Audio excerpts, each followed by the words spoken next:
You guys ready? Yep. Ready? Good evening, everyone. Welcome to our April 20, 2021 City Council meeting. It is 7:04 p.m. Meeting is now in session.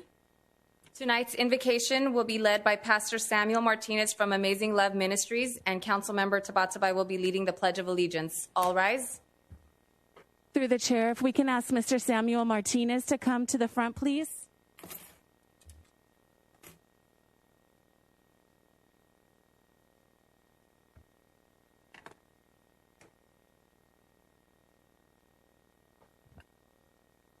Let's pray. Heavenly Father, we remember this evening the words of King David of old, that the Lord is good and his mercy endures forever. We pray for your goodness, Father, upon our city. We pray that you grant wisdom to all those, Father, that have supervision over any aspect of the city, for our mayor, the city council, our chief of police, Heavenly Father, city manager, city attorney, and all those, Father, that work in our city. Father, we pray for the protection of our police officers wherever they are this evening and every day, Father. Father, we bless our businesses, Father. During this difficult time, we pray for the blessing of God upon our businesses. We pray for our schools, Father, to continue to stay safe havens, that you give wisdom to the school boards, the teachers, that you strengthen our children, Heavenly Father, during this difficult time. Now, Father, we thank you and we praise you for the freedoms that we enjoy in America. And so we bless our servicemen and women, Father, wherever they are today, past and present, Father. And in the name of the Lord Jesus Christ, Father, we speak the protection of your angels over all our first responders and over all our police officers. Father, we pray for a quick end to this pandemic. And we pray for health in our country and around the world, Father, especially in those nations like India where it's become so difficult, Father, to get the resources. Father, we pray for your intervention. There be anyone here today that has suffered the loss of a loved one, Father, I speak the compassion of Jesus on them. Father, we bless you and we thank you. God bless America. God bless West Covina. In Jesus' name. You could all face the flag. Right hand over your heart. Ready, begin. I pledge allegiance to the flag of the United States of America and to the republic for which it stands, one nation, under God, indivisible, with liberty and justice for all.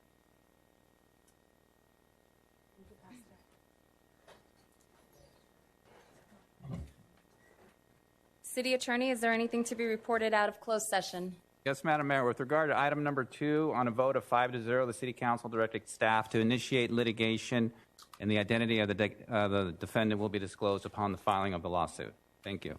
Okay. Thank you. On to presentations.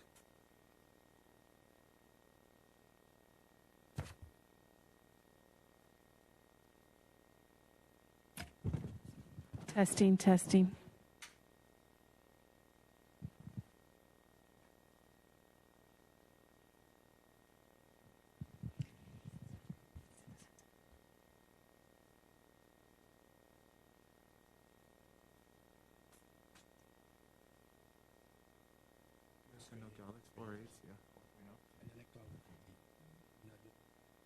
So these certificates are for Nogales High School 4.0 GPA student.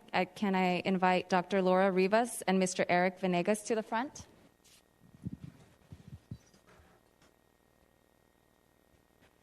So we'd like to recognize high school students who attained a 4.0 GPA for fall semester.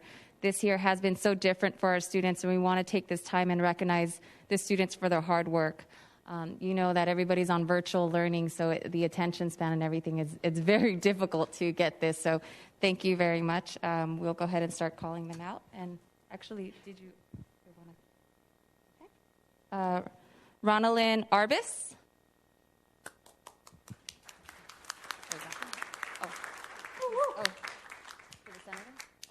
We also have from the assembly to call them out as well. Is Ronna and Arbus here? Arbus? Oh, they're upstairs? Oh, okay. We'll hold it off.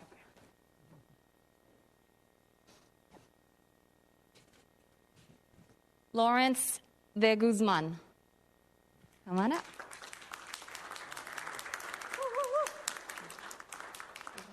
You can stay here. We'll take a picture. And then we'll have one from the assembly. Peter Gallego.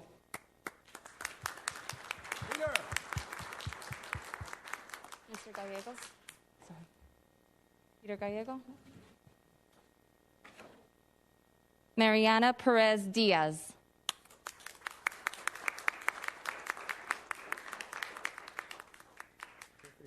We see people coming down. Perfect grades, not Hold on.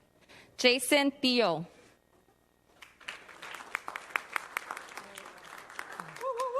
Four 4.0.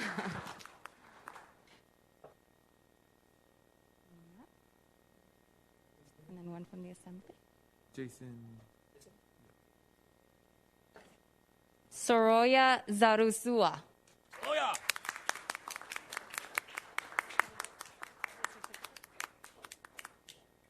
Peter. Peter's in the house. Peter. Peter.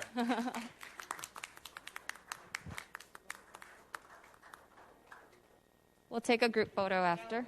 Okay. And then Soroya? Okay. Gabriel Fraguer.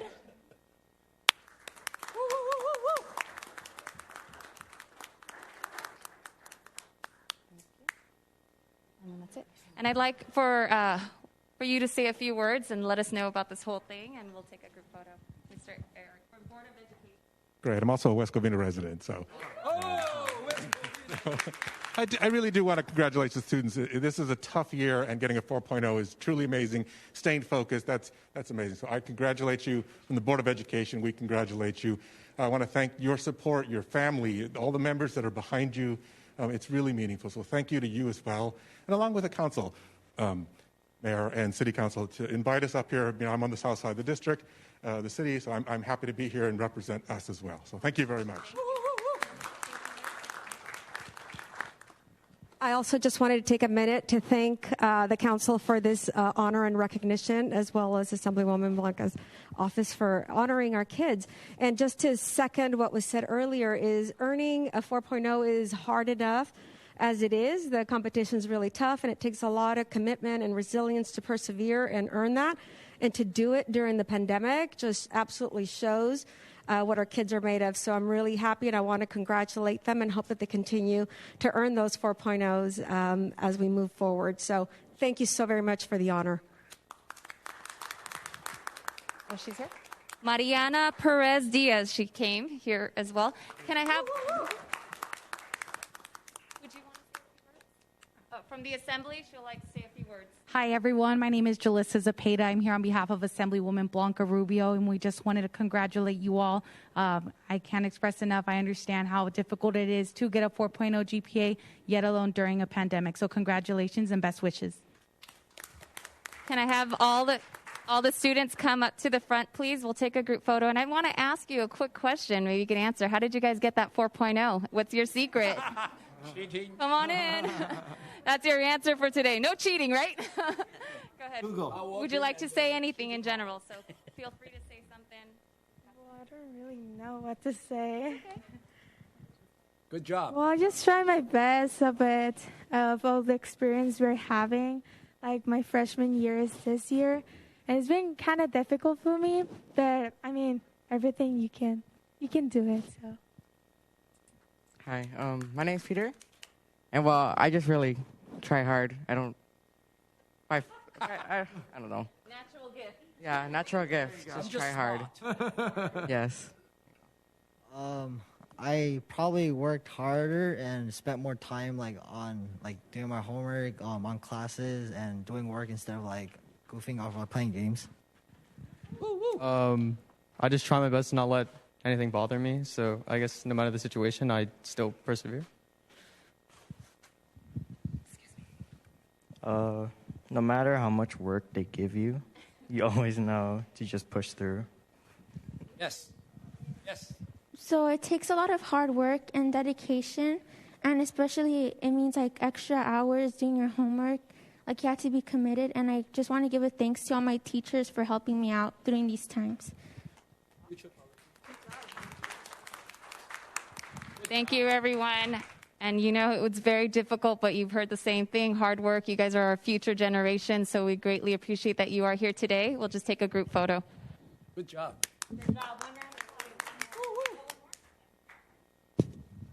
Benjamin Min in the house. You want to say anything? To be honest, at least if you just finish your works that teacher gave you, you can just get a 4.0. So. It's simple as that. Easy. It's easy.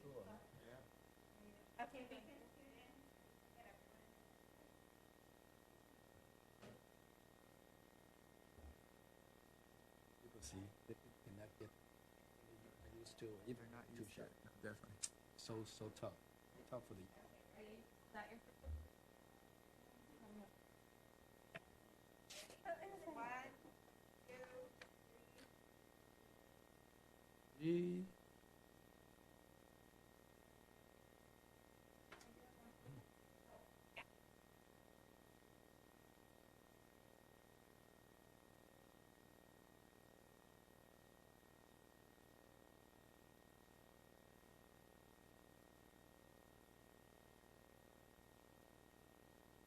See, it's the future. Proud parents in the house. Congratulations. Good job. Thank you.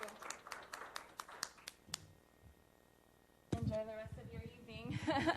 You're more than welcome to stay. We'll probably be here till midnight. Good job. Good job. Good job. Congratulations again. I'm proud of you. The council is very proud of you. Come back soon, okay?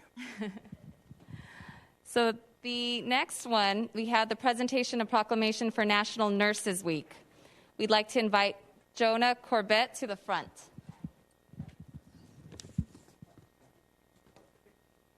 You want to take a photo? Yeah. Let them take this proud moment.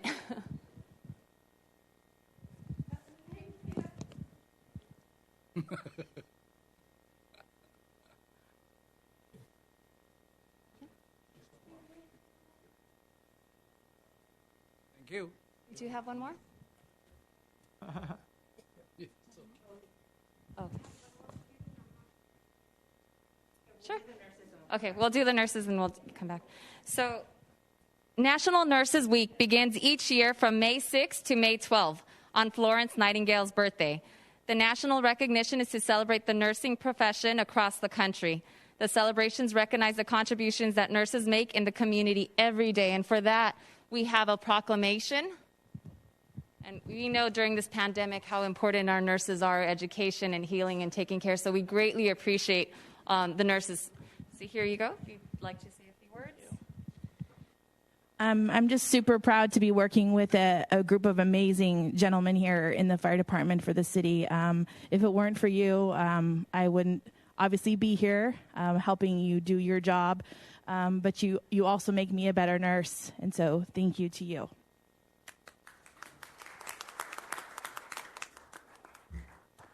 Good evening, Madam Mayor, Council, citizens.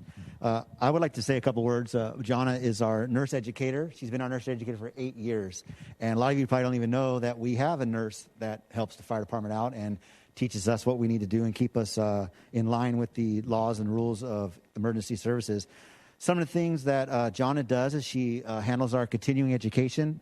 Paramedics are required to do 48 hours every 2 years, which means Jana is here 4 times a month and 4 classes or 8 classes each week. And she does that in the stations, but she's been doing it during COVID by Zoom. And she's been having to do that from her own house. She's been keeping us trained. Some of the other stuff that she does is she does make sure our skills are up to the proper levels, increase our knowledge base, does our quality assurance to make sure we're doing everything that's supposed to be required by the state laws and regulations, as well as our quality improvement. Some of the stuff that are highlights of what Jana does for the citizens of West Covina, to West Covina Fire Department, to make us some of the best paramedics on the road, is we have some expanded scope. One of them is, as we spoke a couple months ago, that West Covina Fire has some of the highest return of spontaneous circulation when somebody's in cardiac arrest in the county of Los Angeles. A couple years we've been the best, and we are at the top every single year. We do that by the knowledge and skills we get from our nurse educator to keep us up with our skills. And we do that here. We do something called high-performance CPR. Something that we should be very proud of, that we are, well, as of just recently, it changed. Pasadena, we were the only department in LA County that was doing a pilot program to give what's called humeral interosseous IVs, which means we put an IV into your bone to give you fluids. We were the only department, and the only reason we can do that is because of Jonna and her skills and getting us to do it. During COVID, there was new policies and procedures that came out, seemed like every day for like 6 months. Jonna wasn't extra cost to the city or anything. She did it upon her own to make sure we had the skills and the understanding to all of these rules, the policy changes, the different scope of practice, and we also got all of our members trained to give the vaccine, which not all fire departments have, which that was dedication from the firefighters and Jonna to get us trained like that to go out there and give those things. And I just want to thank Jonna because we have the best nurse educator. She does 3 other departments as well.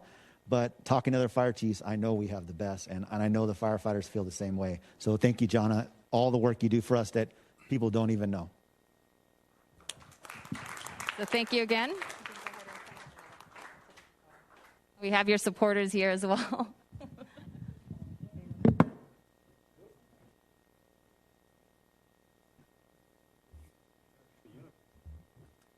Good-looking group.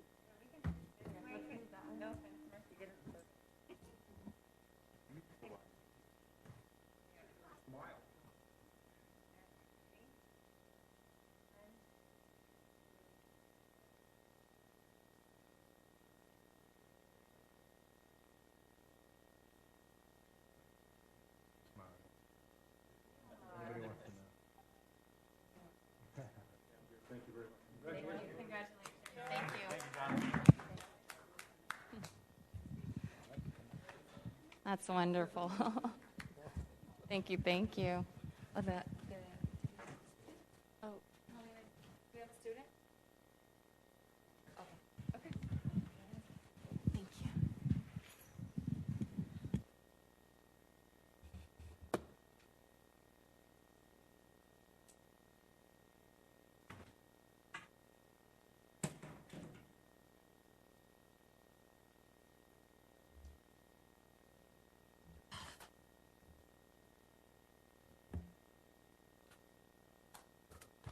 Okay, on to oral communication. We'll now move to oral communication. If anyone would like to address the council, please fill out a yellow speaker card and submit it to the Assistant City Clerk. Assistant City Clerk, how many speakers do we have tonight? Under oral communications, Mayor, we have 18. Okay. Due to the number of speakers, I'd like to limit oral communications to 3 minutes to allow all to speak and respect everyone's time. Do I have any? Okay. So it'll be 3 minutes. Go ahead. Our first speaker is Garrett Viato.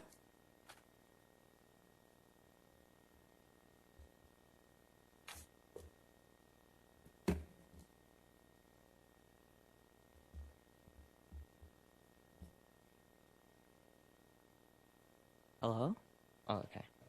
Hi, my name is Garrett. I live in West Covina, and I go to Edgewood School.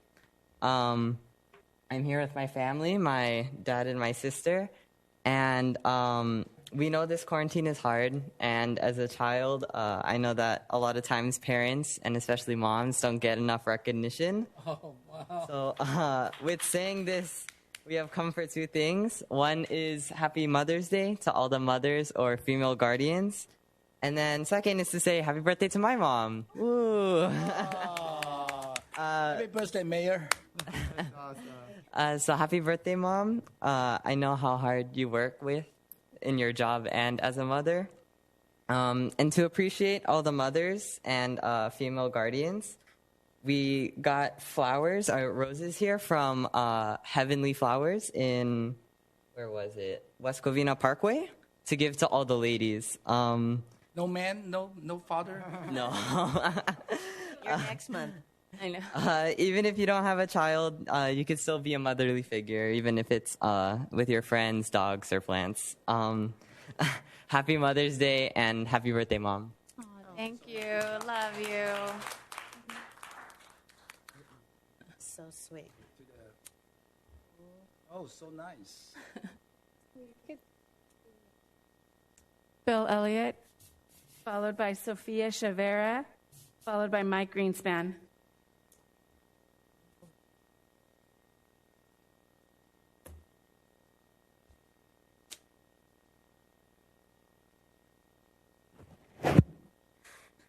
Good evening, City Council. My name is Bill Elliott, and I want to start out by saying tonight, first of all, what a gorgeous day it was in the city today. This is why we live in Southern California, days like today. Gosh, these kids that are just, how do you follow that act right here? I don't have roses for anybody, but I have a few things to say. The young people that were up here, all the 4.0ers, oh my gosh, how inspiring. Every one of those kids have such a bright future, every one of them. And I'd like to see more recognition like that. This is our future. And so, you know, positive is good. There's so much negative in this city. You know, I'm not going to say who told me this, but this person's worked at several cities, works for the city of West Covina now. And this person told me, wow, I've never seen so much hate as in West Covina. There's a lot of hate in this city. A lot of it's through social media and online, hatred and bigotry and racism. And it's cloaked in legitimacy, though. It's called Change West Covina. That's a bunch of racists in that group. And Mr. Tabatabai is connected to that group at the hip. He's their leader. He's their de facto leader, if not the actual leader. And some people got up here recently and said some things about me, scolding me for what I said about Peter Dien, who stood at this podium in this chamber and said everything that I quoted him as saying. I quoted him directly. He said exactly what I said. And people want to come jump on me because I'm jumping on this little kid, poor Peter. He's only in high school. Peter's no little kid. Peter's a very savvy, left-wing trenches soldier for high school teachers like Brian Tabatabai. And it's wrong, and it's leading our country in the wrong direction. And I hope that in the future, Mr. Tabatabai will disavow Change West Covina and their racist diatribe and vitriol and venom that is spewed against white people specifically on their media, let's just say. I've read it myself.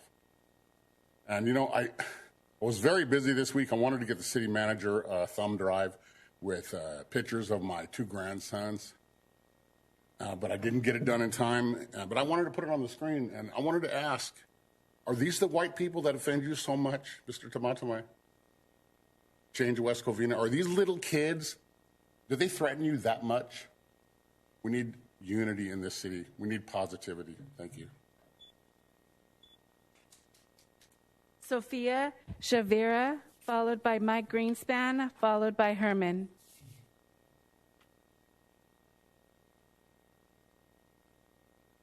Hello, City Council members. I want to try to get rid of some of that negative energy that was just here.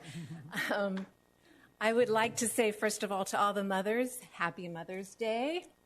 Mothers are the first educators of our children, so they're very important. I would also like to say, because I'm a registered nurse, Happy Nurses Week to all the nurses fighting this pandemic.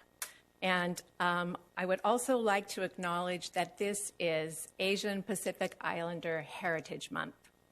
And the gentleman who just left did talk about the importance of unity. Me being a Baha'i, unity is what we strive for. I would like to correct a little bit of what he said. Change West Covina is not racist. Change West Covina has helped the people of Montero Point and South Hills fight the hate and vitriol of one family, and everybody knows who that family is. I had the opportunity to work with Emmy on Change West Covina on a panel discussion with Congresswoman Judy Chu last week. And we were very saddened to learn that the Asian hate crime and violence has increased 169% since January of 2020. They asked me what the barrier was in my community to finding remedy. And I said the first barrier is denial, because people don't want to believe that racism exists. So when I came in October to speak before you, Jessica Shoemaker called me a liar. When Shelley Shen came in October, Jessica Shoemaker called her a liar. When I came back in February and asked that you refer this to an opportunity for the Community and Senior Services Commission to consider a HEAR commission for our community, David Carmody, who's out of harmony with what's going on right now, deflected that. So the aggression of this family has now turned violent. We have wind chills busted with BB guns. We have BBs hitting side panels of doors. In 1 week, we had a slash tire and 2 tires of 2 residents with giant nails put in them. We now have a biker that's moved into the house and rides around intimidating people. And so it has gotten worse. So without the support of Change West Covina, I don't know what I would have done, because the institutions that are in place to advocate for safety and security in our community, which you are one, has failed to support us. And so we thought we would like to invite you to join us in a forum and a press conference so each one of you can share with the media what you have done individually and together as a city council to eradicate this hatred that is affecting not only Asian Americans and Pacific Islanders, but everyone in our community. Thank you. Mike Greenspan, followed by Herman, followed by Jerry Patras.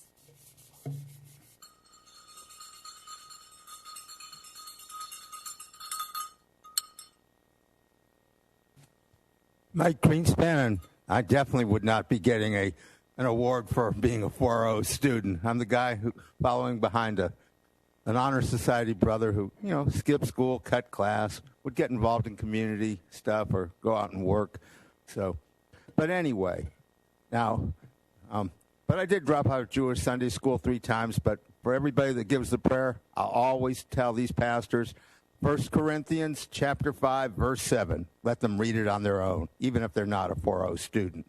Now, the Minneapolis police officer who got convicted of the chokehold, well, he's right now in prison waiting sentencing. Too bad they don't put him in general population to save the money.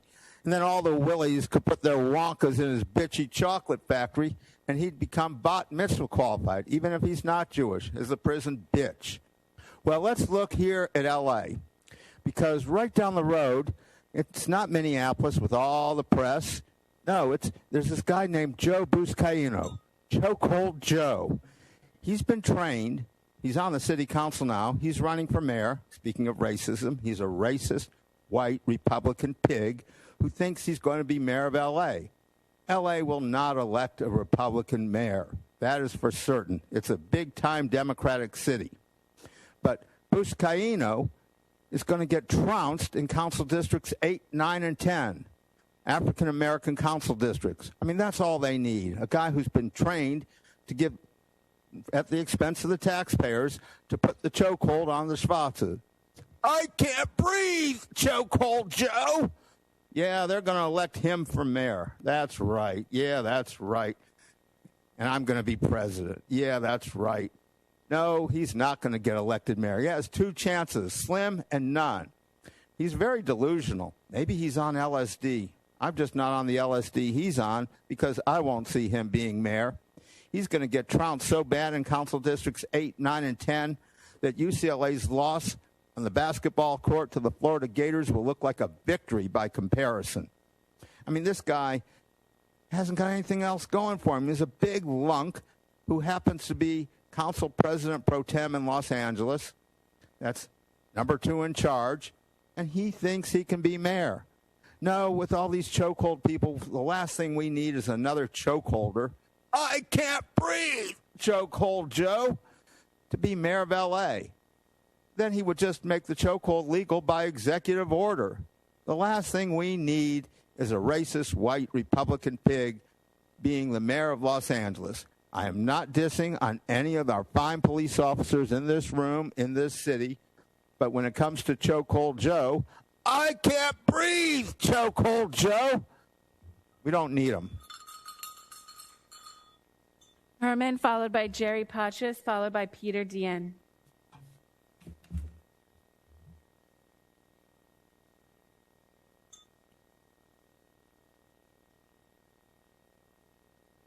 Jerry Pachas, followed by Peter Dien, followed by Emilu Vergel de Dios.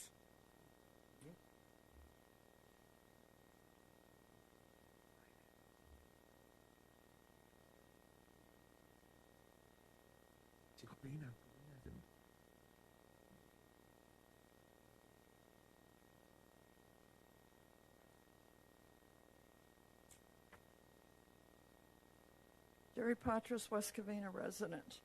Tonight I'm commenting on two agenda items, 3 and 12. First, I would like to go on record as continuing to oppose item 3, establishing a West Covina Public Health Department. Second, I am asking that agenda item 12, the West Covina Sportsplex, be removed from the consent calendar and discussed. Based on the agenda item title, it looks like the city has officially changed the name from Big League Dreams to the West Covina Sportsplex. Did the name change occur? If the name did change, why? When was the change announced? What is happening at that facility? What are your plans for this facility? Is any of the funding associated with the West Covina Sportsplex coming from the general fund? If not, where are the funds coming from? Thank you.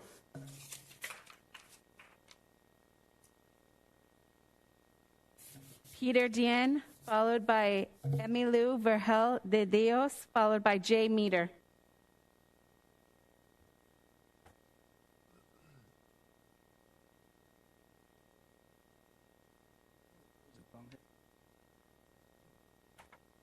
Hello, everybody. Let me take my mask off. Vaccinated, so. Okay. Hello, everybody. My name is Peter. If you don't recognize me, because last time I was up here, I had blonde hair. Now I have no hair. What happened to your blonde hair? I don't know. I have no hair now, so let's see what happens next time. But I'm here to talk about a few glaring issues that I found within the agenda. But before that, obviously, I want to address a couple comments made about me and Change West Covina. And just say it doesn't really matter, because I think we should focus on the issues within the city, and we shouldn't, waste any energy for smoke screens or distractions to distract from the root issues of the city today. So, Bill, anybody that makes a comment about me or Change West Covina, I would love to invite you to talk. I think we agree on a whole lot more than we let out. So it's also important to add that we must have respect for this chamber, and as angry as we are, we can't jump to distasteful humor at the expense of anyone's identity or intellectual disability. I stand by that right now, and I stand by that every day. So one of the things I wanted to talk about was the American Rescue Plan. It was pretty disappointing for me to see, not even on the agenda, but on the consent calendar, that we are going through with the health department idea. Of course we are, but that we're going to use our $20.08 million allocated to upstart the department. As we all know, the American Rescue Plan allocated $16 billion to empower small businesses. And one of the reasons why we started this health department in the first place was to empower small businesses. I don't know if you all remember, but businesses came out here, and even in the agenda, it stated that because of a regulatory compliance crisis, that is the reason why we should start the department. So, I mean, I implore the council to bring back the businesses and ask them how they feel about this money not going directly to them, but going to the health department that might help them, might not in a few years. Who knows, right? But another agenda item that I found troubling was the restructuring of the Finance and Audit Committee. Now just called the Audit Committee. I just have a few questions about that. I didn't see any glaring problems with the restructuring, but I just want to ask why we're doing that at this time, and how's that going to change our approach? Because as we know, in the state audit, we're at number 9 at the most at-risk cities financially in California. And I think everybody here wants us to go lower on that list, not higher. And we need to keep the city safe. And one of the facts in the auditor's summary was the underlying issue was the diminishing of our reserves, primarily from our unfunded pension liabilities and excessive overtime costs. I think we need to address that. We need to finally talk about our MOUs. We need to go through and renegotiate them. And we need to survey our residents and ask them how safe they feel with this version of public safety, where we continuously spend more and more money on these city services, and yet people keep complaining about our police officers and our fire departments being understaffed. So I think we need to talk about that. We need to talk about also our contract with Athens. We need to talk about all these MOUs and pension obligations. But at the end of the day, I think that we should approach our financial situation with more transparency and enact change with or without this council. So thank you for your time. Emilu Vergil de Dios, J. Meter, followed by R. Robinson.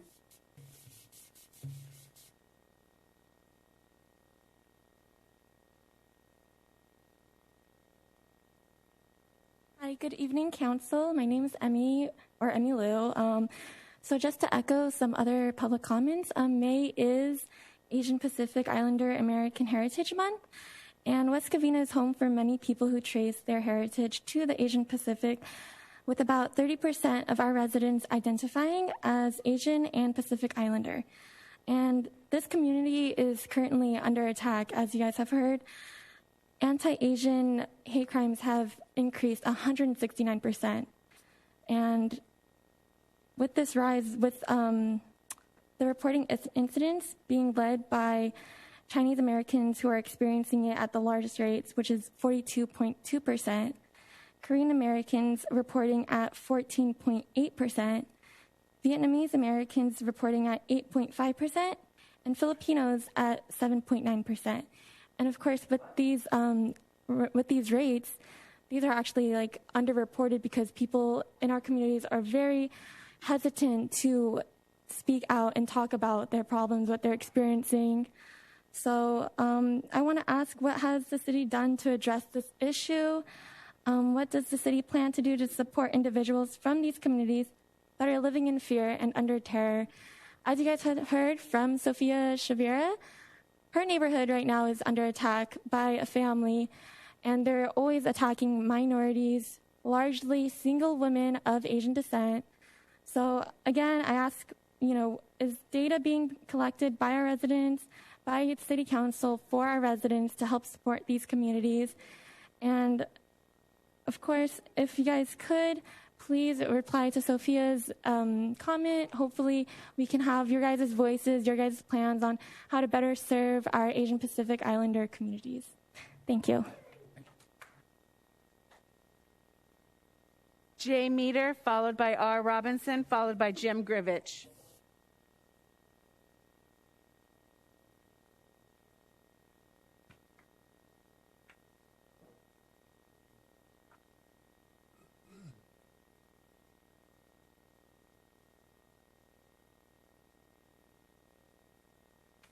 Hello, Council. I'm Jay Meter, a resident of West Covina. At the last council meeting, I mentioned that I was glad to see the Finance and Audit Committee was meeting on a more regular basis.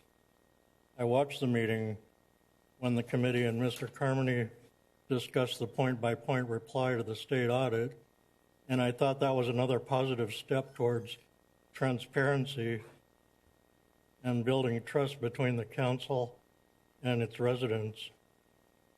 Tonight's proposed resolution makes a lot of changes in the committee, both positive and negative.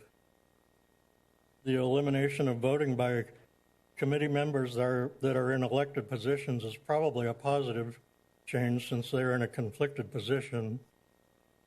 The elimination, the elimination of basically all of the committee responsibilities is not a positive. There have been several public comments regarding resolutions on the consent calendar that should be open to discussion, and this is one of those. When important issues are not discussed, the residents are left with the impression that decisions are being made behind closed doors. Many of us feel as though the council is either hiding something or doesn't want our input, and there are some that find themselves identifying with the one council member that is interrupted and marginalized at nearly every meeting when he tries to bring issues into the light. I think if the council would be more open and inclusive, it would contribute to a more positive and less confrontational atmosphere. Thanks. R. Robinson, followed by Jim Grivich, followed by Ray Vargas.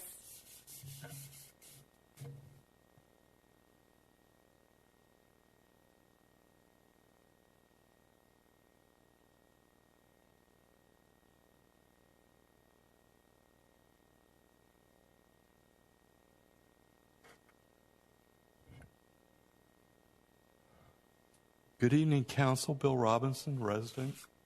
I'm going to be speaking at the public hearing about midnight, but I thought I'd give a preview of coming attractions. I heard you folks are interested in public health, and there's a book that got published last week by Dr. Joseph Mercola. Speaking of being marginalized and interrupted, this author, I think the book is going to be a bestseller, but there's a lot of people that aren't going to like it as well. It was published in the UK and printed in Canada last week. The title is The Truth About COVID-19, big public health issue. And it's about exploiting fear to lock down freedom. Our democracy is paper thin, and there's a big lie going on. I, for one, don't think public schools should have ever been closed from day one. Most people know that people over 65, retirees, and people that are obese, high blood pressure, diabetes, comorbidities, these are the people that are, the vast majority of these people are dying. People that are young and healthy, they get it and they get over it and they have antibodies and everything is good. So why did we close down the public schools? I mean, I'm just thankful that that didn't happen during my growing years. I mean, I don't know how a society can recover from that loss. But this book by Dr. Mercola is about the big lie and censorship, and in a non-election year, 70% of the mass media is funded by the big pharma, by the pharmaceutical industry. So guess why the issues are skewed the way they are. I'll just yield back my last 30 seconds. You guys will, the building will be empty, and you guys will see me around midnight. So, thank you. Jim Grivich, followed by Ray Vargas, followed by David Williams.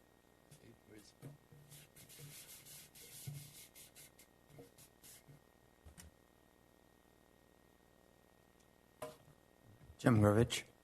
In your agenda, there's some new duties listed for the Audit Committee, and one of those is to make periodic reports to the City Council. Since the committee only meets every 3 months, I guess I'm going to have to be the person who makes more reports than every 3 months. It's not very useful in that context. My first report is about your agenda tonight regarding the Health Department. One of the items in the fiscal recovery plan is that you're not going to make any significant decisions without a full financial analysis. There has been no analysis of the creation of the health department. To me, it's inappropriate that you continue to progress down this path until there is an analysis made. Regarding the specific item that's on the agenda tonight, item number 3, it proposes spending $90,000 to hire a consultant to do something relative to developing the department. It wasn't exactly clear what it was, but something. My question is, where's this money coming from? It refers to the American Act that the federal government is giving, as was said earlier, $20 million to the city. But I don't remember seeing any budget submitted to the city council to appropriate any money out of that act. As far as I know, there is no budget for that money, the $90,000. There's a statement in there that the money is not coming out of the general fund. Well, where is it coming from? There's no budget been made out of the federal government money. There's no line item identified in any other part of the budget. And how much is this program going to actually really cost the city? It's never been said. How much revenue is the city going to receive from this program? It's never been said.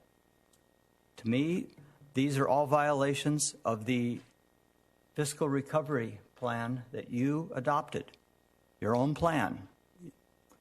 And I feel that it is incumbent upon you to adhere to what you said you were going to do as a city council.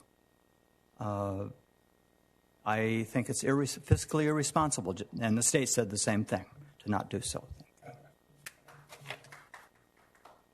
Ray Vargas, followed by David Williams, followed by George Ogden.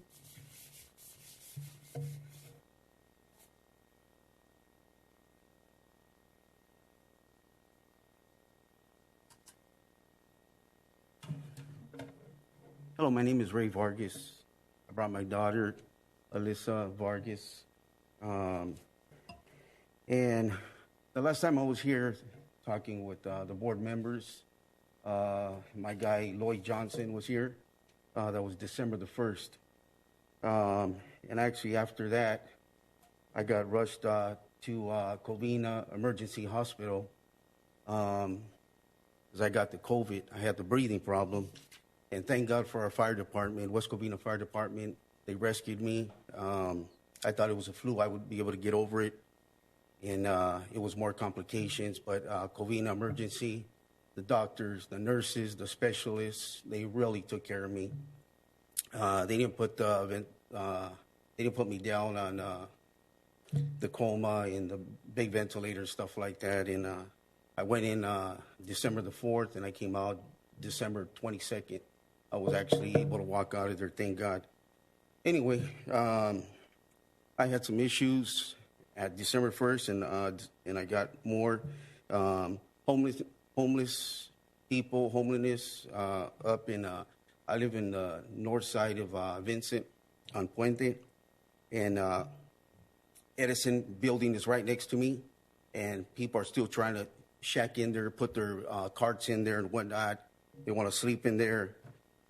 Also, shopping centers behind the Goodwill next to Food for Less, Stater Brothers, the parks, down north at Park. You know, I got my kids going over there. We go over there. There's a bunch of homeless under, the shades and whatnot. They got their bikes and, they carry their backpacks with a bunch of stuff in there, and they're doing their stuff, their drugs or whatever. Tired of seeing that. Also, I asked you guys, you were the mayor. I asked you about signal lights on Puente and Vincent, the turn signals. Last night at 8 o'clock, I had to call West Covina PD. There was a bunch of street racing going south and north on Vincent. One of the officers came out. He was real professional, real friendly, real polite. He did a real good job. And I give him a lot of credit. And I also been having problems across the street. Mo the monkey's house. They renovated and whatnot. Whatever's going on that property, probate, whatever's happening, you guys got to fix it because it's been a problem over a year. I've been patrolling. I got a little go-kart. It's black. I got a siren on top of it. I go through the alleys. I go through here, there. I chase those guys out. If they're from Baldwin Park in Azusa, they don't belong on my street, in my neighborhood, and I got to police it. I got to chase these guys out. I don't go alone, I go with protection, or I go with maybe 10 guys, but we get them out of there, Thank you. Also, Thank you. If you like, you could also send us an email and The city Give manager. us the address and That's another thing, Tony. I gave you a lot of information on code enforcement, on the harassment and forward stuff to the like city that. manager. You never got back to me. You never took care of that problem with code enforcement, that shit-faced Mylan. You know, I mean, he's no good. But you brought him from La Puente here, and he's just Can a you racist. send me an email? Yeah. Send me an email. Thank you. Through there. David Williams, followed by George Ogden, followed by Anita Morales.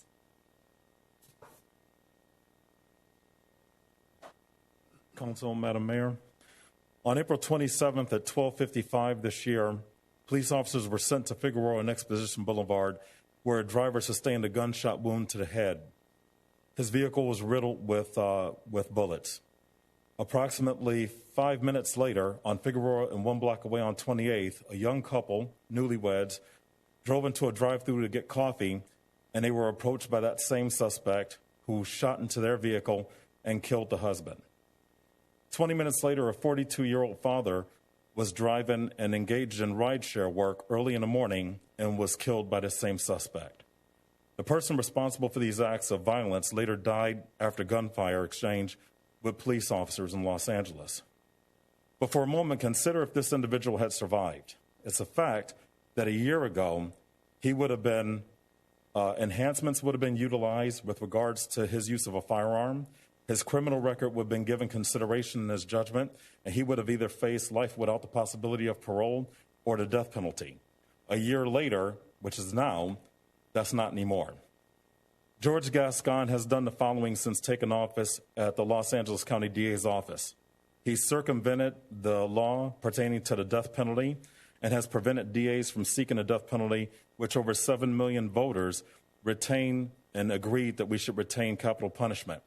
He's ignored the state law as it pertains to 3 strikes, preventing any DAs from asking for a 3-strike enhancement on violations of the law. He circumvented the state law with regards to cash bail, which 9 million California voters who voted to maintain our current system were okay with us maintaining it. He also circumvented the law as it pertains to juvenile offenders and juvenile crimes. The use of a firearm during a robbery by a juvenile will not be charged, and this has already happened in one of the cities that has a vote of no confidence against the DA's office.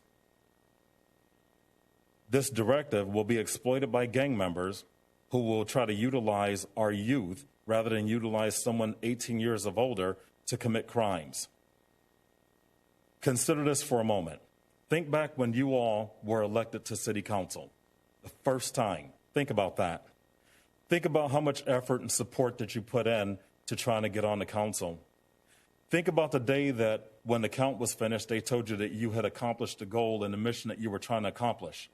Then imagine that someone comes along and tells you that even though you had majority votes, you are not going to be on council, and they award it to somebody else.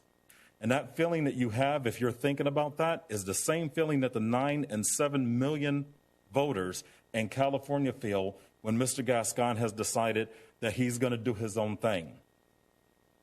There's no time for emotional decision-making. It's time for informed decision-making. I'm asking that you join the 6 cities now, more than what was here last time, in a vote of no confidence. Join Lancaster, Santa Clarita, Pico Rivera, Whittier, La Mirada, and the city of Beverly Hills. Thank you. Thank you. George Ogden, followed by Anita Morales, followed by Anthony Orcazo.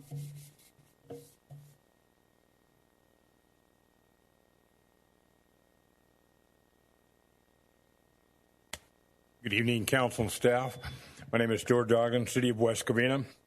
I'm basically wanting to find out a little bit about some of the updates on something that I talked about a couple of weeks ago in regards to the metal detector, the security for the facility, for the security within the facility here, and also a TRO, a packet that was given to you, see if that's going to be taken a look at, and also any particular charges in regards to that same packet that was involved with. Kind of like to get an update on that. The other thing I'd like to get an update on is our Memorial Day event. I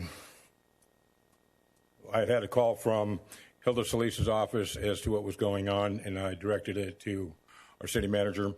And I do have a speaker that may be very valuable for us to use in case we decide to move forward with this event. and I would be hopeful that we do. Okay, thank you. Anita Morales, followed by Anthony Orcaso, followed by Rita Greenspoon. Hi, good evening. So my name's Anita. I'm actually a resident from La Puente, and you're probably wondering why I'm actually here at West Covina City Council. So I'm actually here because I saw on your agenda that you are planning to use money that you are receiving from the American Rescue Plan on your public health department that you're trying to create. Right now, the city of La Puente also is receiving funds, but they have not received community input. It is apparent from me coming here and attending your city council meeting that you have several community members who care about what happens in their community. A lot of them are saying that they are opposing the public health department, and I'm really hoping that, and I'm urging you that you get the community input, because if you're not listening to your community, who you should be representing, it's not going to be great. So I'm here to urge you that you don't make the same mistake and you go ahead and get that community input. Thank you. Anthony Orozco, followed by Rita Greenspoon.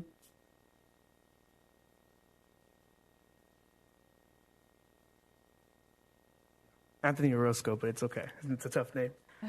Good evening, councils. Good evening also to DA Gascon. Is he here? Because otherwise I don't know why members are referencing Gascon. But anyways, I'm also from La Puente, and I'm here to speak about in regards to the city of West Covina proposed use of their American Rescue Plan in order to finance your ill-begotten health department. The residents of West Covina voiced their opposition to the public health department, and the West Covina City Council ignored them. Now it seems that the city of West Covina, in an effort to avoid public backlash, is unilaterally deciding how to use the $20 million that were allocated to the residents of West Covina. In a time when people are losing their homes, thousands are unemployed, and small businesses are barely starting to recover, it's kind of ridiculous that the city of West Covina has not sought input from the community on how to use these funds that were provided from the U.S. government to give direct relief to people and businesses that are suffering from the pandemic. I urge the city of West Covina to listen to the community. Or if that's too difficult, at least listen to the community groups who are out there doing the outreach. One of these groups being Change West Covina. I'm from La Puente, like my other colleague just said. We really would have liked if we had input, and I'm pretty sure that the residents of West Covina would also like to have input, especially when it's $20 million there for them. Thank you.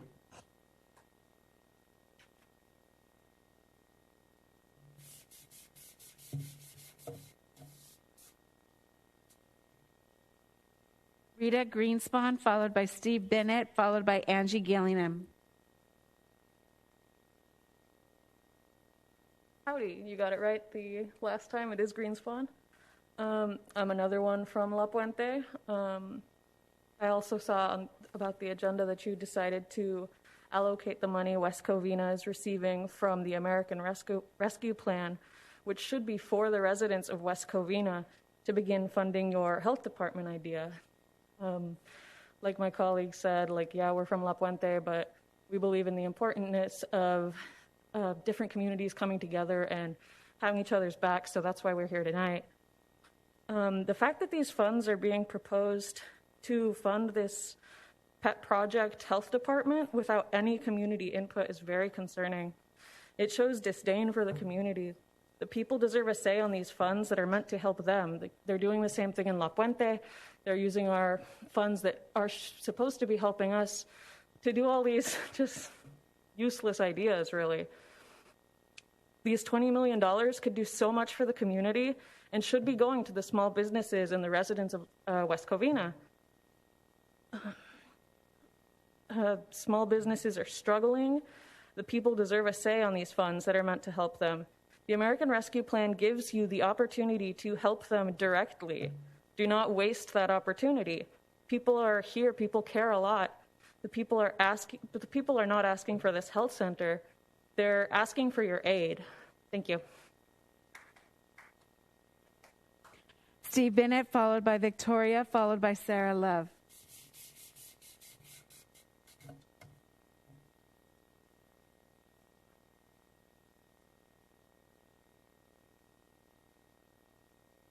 Thanks, Mark. Good evening. I'm going to start off and try to finish up quick. Tonight you've heard from several people about the health department and your continued chugging along the path of making this happen regardless of public input, regardless of sentiment of residents, regardless of any financial common sense. And you continue going down this. I'm hoping that we don't get to that bridge that's broken, which is when we start getting down to number one. I know the city manager likes being at number one on things, but trust me, being number one on the worst financial city in the state, that's not a badge of honor. Next thing I'm going to bring up is the Finance and Audit Committee. So tonight you guys are voting to remove the voting power of the elected officials, which I actually like that. I wish they'd actually be off the committee altogether. So I like removing their voting power because I think that when you have council members on the audit committee, you have the ability for swayed votes along those lines. So I've never been a fan of council members on the audit committee. I think it should be completely resident-based. However, I noticed you're adding a fifth person on there, which is resident, I'm sure, and you guys will probably appoint someone. My concern is the absolute stripping of some of the powers that are in there. There's things that are no longer part of that, including taking out the finance part. You know, that committee's been asking some tough questions. Probably why you're taking the power away, because you don't want to hear those questions, much like you don't want to hear the residents about the public health department. So I'm assuming that you're doing this strategically to try to shut that up. And I know the last meeting, the city treasurer hammered on you guys about some stuff. Probably not the highest dollar amounts to save, but she still hammered on the audit committee. And that's probably what I can tell as the biggest catalyst, why all of a sudden now the electeds are being taken away from the voting power. If you guys are trying to control the audit committee to get the residents to not have certain information, that's not the approach that an elected official should take, because that's the perception. I mean, let's talk about perception. Perception is not what you intend, but what people actually see. Your actions are perception. And the perception is, you guys don't care about us. You guys don't care about the residents. So why you're chugging along on the public health department, taking $20 million that's supposed to be, for COVID-related stuff and going to put it down the drain for a public health department we may not get. So start thinking about what you're doing. You guys hammer Brian all the time. Shut him up. Oh, I'll motion. I second. Let's vote. You guys do that to him all the time. And it's funny. It's like a little rotation. Every one of you takes a turn. Let the guy speak. He was elected just like you were. Let the guy speak. Whether you like him or not, he's got questions. Good night. Victoria, followed by Sarah Love, followed by Herman. Yes. Thank you.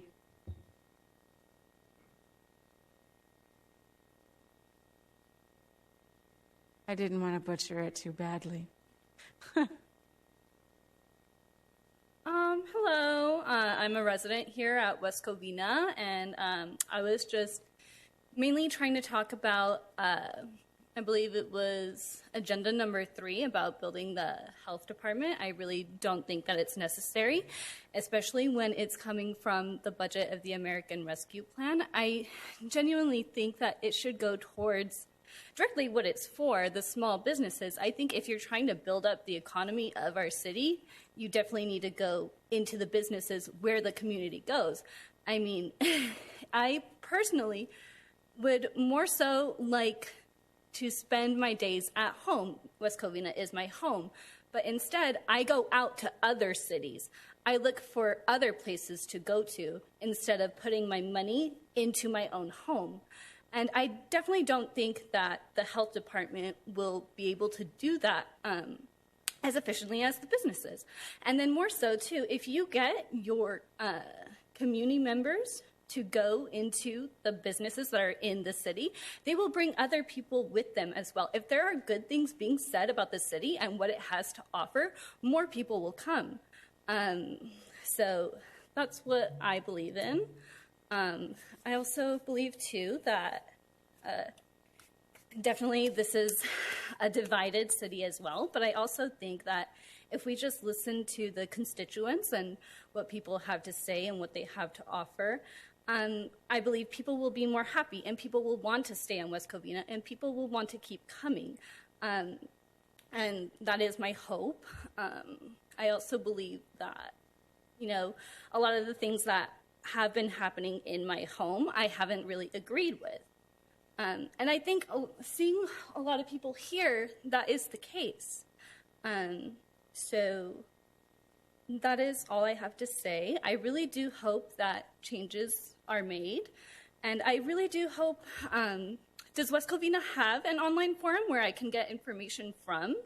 Because all my life living here, I've never really been made available to that or seen that I had access to that. So I think it would be best to put information more out there for residents. Thank you. Sarah Love, followed by Herman, followed by Colleen Rosati.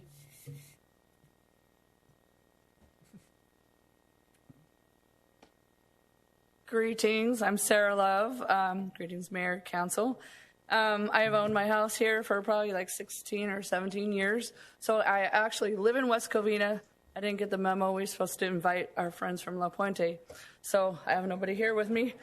But I do have one thing to say that I fully agree. You guys need to do a vote of no confidence for George Gascon. He's horrible for our county. And I think you guys need to do that. I want to talk about item number 2. I know I hate fireworks. My dog hates fireworks. I have to put Bose headphones on him during the 4th of July. However, I don't think we need any more ordinances and fines, and I think that will probably hurt middle class and poor people and won't do anything about the M80 people. They'll run back in their houses and probably laugh. So I'm just saying, I don't think it'll do anything. It's not a huge deal for me, but because I don't set off fireworks here. Number 3, I'm looking around. I mean, look at all the taped off seats here. And I have police chasing me around like I'm wearing a mask. And come on, I have antibodies. I know most of you guys do. I bet almost half or more of the room is vaccinated. So if we have our own health department, is this what it's going to be like? Because, I mean, that kind of concerns me. I mean, the money, too, and if we can't do anything with the tyrants of L.A., and we all know the doctor who plays one on TV is a tyrant and has closed down our businesses. So I'm just saying, if it's going to be like this, there's no difference to me. And the Finance Committee is a concern to me. I don't know enough about it, but it is a concern to me. So, but I'm not going to comment if I don't know enough about it. And as for public hearings, yeah, we want them, and we want notice, and I may never come. I might just sit in my pool, but we want the option to comment. And that's it.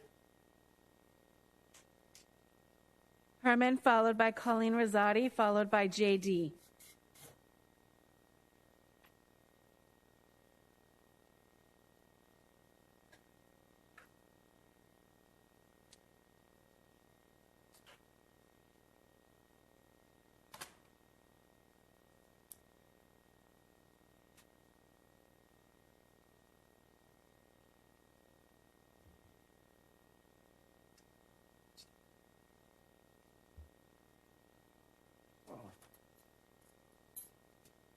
So you want to start the time. So my beliefs, my opinions, and my broad public audience concern is not important to some of you. And it's apparent that the inappropriate or hurtful, controversial sometimes, is irrelevant to the questions whether it deals with 1A, me, or all matters of B, me. According to a comment I heard earlier from a particular person in the audience who followed me in his black Corvette, taking pictures of my license plates, and then 2 weeks later, my vehicle is vandalized. Thank you, George Ogden. George, the mayor's, Tony Wu's friend. So when you make threats like that, I remind you, making threats like that is very serious. You don't scare me. You don't scare the public. All they think about what's happening here, and I'll do it very politely for them, this is what they think is going on around here. It's the same shit going on in Anaheim. Pay to play. And who gets cut on all this pay to play? Your constituents, the residents of West Covina. And so the First Amendment requires us to tolerate all matters of unpleasantness. And into the record and for the record, the rules of decorum and their enforcement violate the First Amendment because they contain provisions which constitute impermissible prior restraints on speech. That's why I only have less than 1 minute to engage with the 5 of you and the mayor. Like you're not listening enough. You get upset for me just simply saying I visited downtown LA to Pussy and Pooches, and you find that offensive. Why is that? It's a location downtown. It's not my fault. You got one in Downey called Bastards. Sometimes I feel some of you are bastards, like that dumb bastard son of Nancy Pelosi, her nephew. And that recall's sounding very good. And I can't wait to see every public library open. And as you heard regarding this COVID scare and crisis, well, if it's so bad, then why are we opening up only bars first, football stadiums, basketball stadiums, when the real reality is we're all eventually gonna fucking die? That's the real issue here. That is the real issue. And you should take it seriously when the people say they want to be heard, they're the voice, I'm the voice, and we want to be heard every time we're here in these meetings and not be reduced to 3 minutes. Thank you. Colleen Rosati, followed by JD, followed by Mr. Philip Moreno.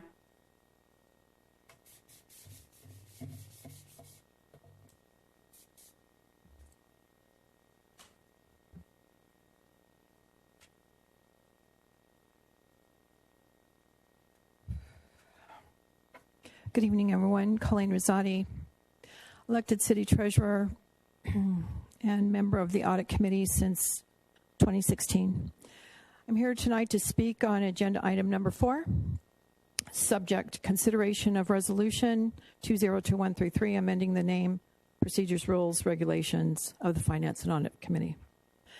I'd like to state that I am not in favor of making any changes to this committee, nor am I in favor of changing the duties or the name. But most importantly, what I'm not in favor of is omitting the voting rights of the elected city treasurer, audit and finance committee member. As you read in the staff report, the makeup of this committee has changed multiple times, adding more members of the public, omitting city manager, finance director. But one of the constant members since 2016 has been the elected city treasurer. The elected city treasurer is an independent body who has no alliances to the city council nor to city staff. She takes her directive from the community and the residents in which she represents. I, as your city treasurer, take this responsibility very seriously. In reviewing this resolution to change the name and the duty of this committee, there are some concerns that I'd like to share with you briefly. Under background, the committee shall recommend the selection of an independent financial audit firm for financial statement audit. When the current contract came up for this audit firm that we had, there was a motion made by this committee that we would like to sit on the interview process. It was voted on and it was approved. When I say we, I mean at least 5 out of the committee members. 2 members were involved, the city manager, finance director, and assistant finance director, negating our motion and the committee's request to be involved. I'm going to have to quick. Oh, shoot. Most importantly, I didn't know that we only had 3 minutes. I thought we had 5. Let me just cut to the chase. I don't think that omitting the city treasurer's vote is going to have any skin in the game. What's the point of showing up? While city manager has stated the other electeds will no longer have a vote, you will have a vote because our recommendation comes to you and you end up voting on it. So you are not losing anything. What you're taking away is the right for the elected city treasurer to have a say, to have a voice. Let me just give you a fun fact. I like this. In 2018, this council, Toma, Warshaw, Johnson, Wu, and I believe Spence, put Measure T on the ballot to remove the city treasurer. Fun fact. 26,331 votes were cast. 19,000 of those were in favor of keeping this position. The community wants this independent voice. They want this position. This position should stay as a voting power on this committee. JD, followed by Philip Moreno, followed by Marcia Solario.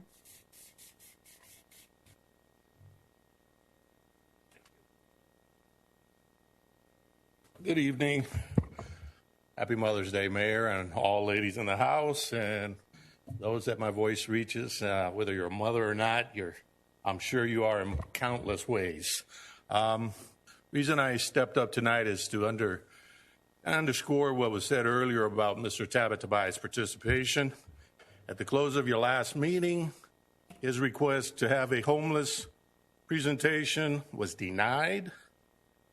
I believe, Mayor, you said it was a red flag because the model that he referenced, Whittier, apparently had used some general funds, so that shut the door for you. Ironically, Mr. Wu, I found out, represents West Covina on SCAGs, Southern California Association of Governments, or did. And he admitted that he turned down $40,000 to apply towards the homeless issue in West Covina because he felt that wasn't enough, nor did it merit the staff's time. Bottom line, you denied Mr. Tabatabai's request for a presentation, and seconds later, Mayor, you made a request for a presentation on the DA, Mr. Gaston. Mr. Gaston is far removed from us and certainly not as much of a threat as the homeless situation that residents face here in West Covina. You have a whole program that I don't think anyone on council could testify to its success. It's a total failure. I believe you only have one person representing from the police department, a police department that's already operating at bare minimum, and it's a total failure. I don't see the reason why you would not want to at least educate the residents of where we are with the homeless situation. It is an existential threat to us and our property, day in and day out. We don't all have the luxury to live in a nice neighborhood. We sometimes live in the areas where these homeless folks like to hang out. I live across the park. That gentleman earlier lived across Edison. We experience this day in and day out. We need to know what you as our council are going to do about this problem. I understand that our DA may be doing things that people don't like, but honestly, I'm far more concerned about the situation here in West Covina. What do you plan to do about our homeless situation? Don't ignore it because it's not going to go away. Thank you.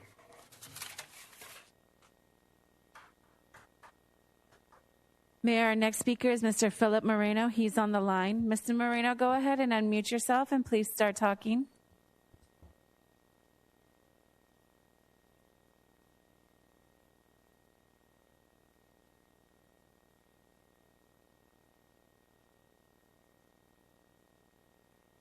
Mr. Moreno, if your phone is muted, try *6 to unmute your phone.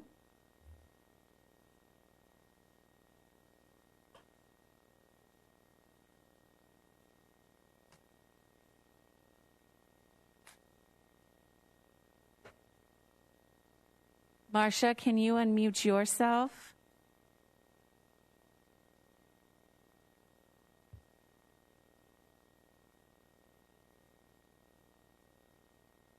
If your phone is muted, try *6 on your phone to unmute yourself.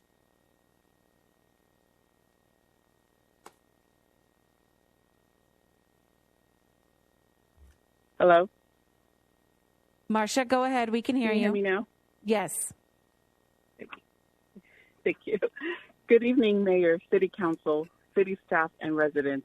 My name is Marcia, and I'm calling in today to comment on agenda item number 4, consideration of resolution number 2021-33, amending the name, procedures, rules, and regulations of the Finance and Audit Committee. My comments tonight are on behalf of myself as the Vice Chair of the Finance and Audit Committee and Mr. David Lynn, Chair of the Committee, and not representative of the committee as a whole, although we feel that had we had time to reach out to the rest of the committee, the following sentiments would have been unanimous. As members of the Finance and Audit Committee, we were shocked to see this item on the agenda.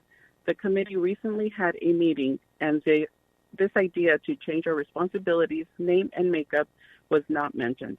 Neither was it brought to our attention prior to a few days ago when the agenda item packet was emailed to us. In fact, I was out of town till 2 days ago, so the news is still very fresh to me. First, we are in agreement with the name change, as returning to the original Audit Committee name provides a better sense of the independent nature of the committee. What we do question is the need to change the makeup and voting rights of the committee. And more importantly, why was this not mentioned out of courtesy to the committee? Given that one of our primary purposes is to provide residents with a sense of confidence and transparency in regards to the city's finances, these type of actions could potentially lead residents and other stakeholders to question our purpose and influence. Therefore, before City Council votes on this item, we would like to request the following. Number 1, can city staff provide more information as to what led to this motion being presented tonight? Number 2, can city staff elaborate on what will be the responsibilities of the non-voting members? And number 3, we would like to recommend that the duties of the committee section be amended to include, in quotes, review any other internal or external audits or reviews fiscal in nature, end of quotes. We thank you for your time. Thank you, Marcia. Mr. Philip Moreno, can you try to unmute your phone *6 to go ahead and start talking?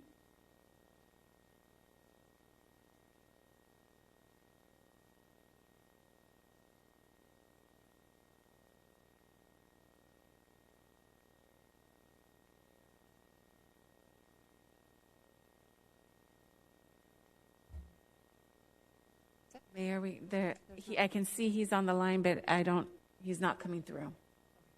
Is that the last speaker? That's the last speaker, Mayor. Okay. Well, that concludes public comment, once he comes in. But City Manager, may you please respond to the public comments concerns? Good evening, Mayor and Council, members of the public. I'll try to briefly respond. I appreciate we had a couple dozen speakers tonight. I appreciate that they took the time to participate. We had a number of speakers talk about the Health Department, which is an item presented for your consideration as part of the packets tonight. Specifically, the questions focused on the use of the funds and the need to embark on this generally. In the packet, which is attachment number 2, there's a contract with the engineering firm that would be the responsible party on a service bureau basis, provide services for a percentage of the fees collected in the environmental health services. But I'd like to read that because I think this is the pertinent part. It says, whereas the COVID-19 pandemic created a regulatory compliance crisis for West Covina's local businesses, especially in the vital food service sector, the community, restaurants, grocers, and other essential food providers requested and required information and compliance assistance that was not available from the county as they tried to meet the needs of more than 10 million residents with little capacity to address the needs of the West Covina community. In order to fill this void, the city is initiating establishment of a city health department to ensure protection of public health through this pandemic and preparing for future needs as they may occur. Goes on to speak to the funding question. The city anticipates utilizing multiple available revenue sources, including grants, fees, subventions, and contracts to initiate and maintain public health services, and specifically mentions the American Rescue Plan Act funding. The federal recovery bill does a number of things to help the nation recover from the COVID crisis. does all the classic things a recovery bill might do. It provides jobs for people that are unemployed. It provides food for people that are hungry. Significantly, I've not seen this in a federal package. It's really, I think, a very important aspect. It provides monies to the states and to local governments for us to help our communities recover. In this case, this contract asked council approval for about $93,000, almost $100,000 of these ARA monies to help get this stood up as a one-time transition supplement. Number of speakers asked about the Audit Committee, and I'd like to speak to that briefly also, if I may. The city, as I think is generally known by the people that are active here tonight and in the community, has some serious fiscal issues that it's facing. Most of those, of the 9 categories of fiscal distress, about half of those were in the realm of pension costs, pension funding, OPEB, the other pension post-employment benefits. This change in the Audit Committee is being recommended to you tonight, that the city might continue to maintain a sharp focus on the state auditor's required recovery plan. I think we all said when this was adopted, gee, this has to be a high priority and we're all going to pay attention to it. We're going to turn in these reports every 6 months. But in the crush of all the city business and all the municipal activities, it's easy for things to get further down the list. And the intention here is that this reconstitution of the committee, with its primary duties being to support in improving this aspect, will help the city monitor the implementation of the corrective action plan as are identified in the financial recovery plan. The city is required to turn those in to the state auditor every 6 months, the first report being due this June. So the time is going to work out pretty well, but I want to maintain crisp focus on it. The constitution of the committee, the elected officials are identified in this resolution as ex officio members, meaning they'll be there, but they won't have a vote.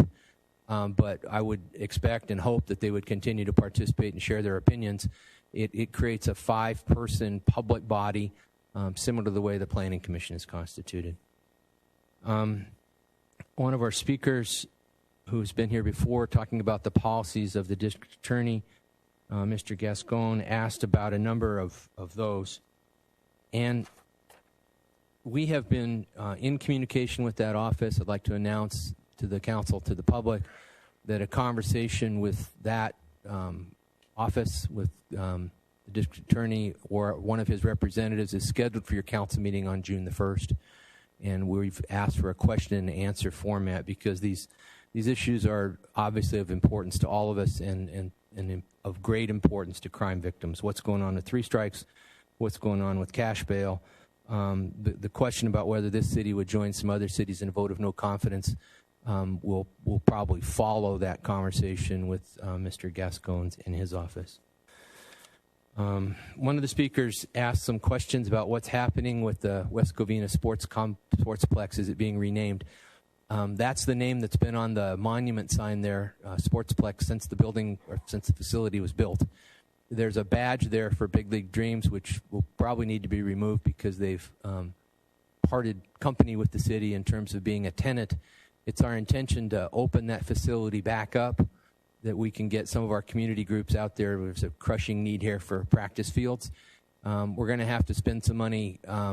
That's a different agenda item tonight, to have a startup contract for maintenance of the facility, because with nobody there and with the COVID, the facility has not been in use. But I don't see this Sportsplex as a name change. It's been the name of the facility from the beginning. I think that's all I've got in response to the public comments. Thank you very much. Thank you. Now for the city manager's report. Thank you. I've got just a brief report tonight. I know we've got 4 public hearings and a lot of business this evening, but I'll try and be quick as I can. Starting with some good news, Los Angeles County has progressed to the yellow tier, which means businesses are going to start to open up more and more. It's our intention to open up the City Hall business. We're planning to do it on June 1st, albeit with some continuing best practices. We're going to try and limit the number of people that are available in the public areas of the lobby. Maintain distancing, ask people to wear masks, and have a single entrance on the basement level. I mentioned just now in response to public comments, this is the slide about the West Covina Sportsplex. We're planning to open this up in another week or two for field rentals. We want to see this facility, which is still, we're paying the debt service on it. We'd like to see it back in community use as quickly as we can. The restaurants in there, we're issuing an RFP to invite proposals from firms that might be interested in running the restaurant piece within this complex. We were in that facility last week, and I think it's an opportunity. We'd like to get it back into use. We still have available vaccination sites, Cameron Park Community Center, Cortez Park Community and Senior Center. The Cameron Park Center is being operated for us by Fulgent. We're available on a walk-up basis. People are welcome to schedule appointments, but they don't need to. I know some of the workers have been out there on the street corner saying, customers needed, please come in. So anyone that wants an appointment can get one. Likewise, at the Cortez Park, that one is in cooperation with the East Valley Health, and we're getting better participation there. While this topic is up, I'd like to mention our effort to get homebound seniors vaccinated is going to, I think, result in this first wave of about 30 people taking us up on our offer. Anybody that wants one can contact us, and we're happy to try and make that happen for them. One aspect of the recovery program is rent relief. There's information about that on our website. The library is now open in West Covina. I got a question this week, so I just thought I'd have a slide here to explain. People were asking what's going on with a couple different street projects. LA County is doing the sewer line slip lining on Cameron Avenue, and there's some 5G piping going in, infrastructure going in on Vine Avenue. So if ever you have a question, please call us and we'll let you know who's got encroachment permits and what's happening. I wanted to announce some upcoming budget meetings. We're going to present the next year budget to the City Council on May the 18th. It's a rollover budget. We do have a shortfall in terms of revenues directly as a result of COVID that are off in the general fund. We're going to have a town hall meeting here in these chambers on the 19th. We're going to stream that meeting as well, and it's our intention to have that in front of the City Council at the end of a public process for consideration for adoption on June the 15th. I also like to announce a joint meeting of the City Council. We're also inviting the Planning Commission to be there tonight. We can hear from our consultant about the housing element update. That'll be in this chambers Thursday night. So that week we've got Council Tuesday, Budget Wednesday, and Housing Element Thursday. But the public is welcome to listen in and participate in that as well.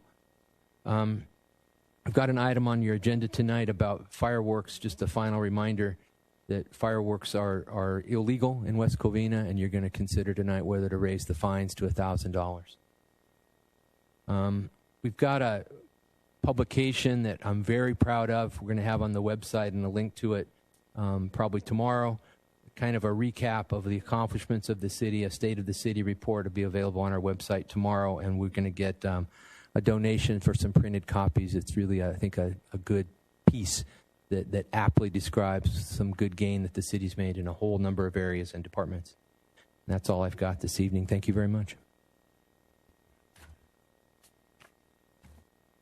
All right, on to the consent calendar. Council, is there anything you'd like to pull?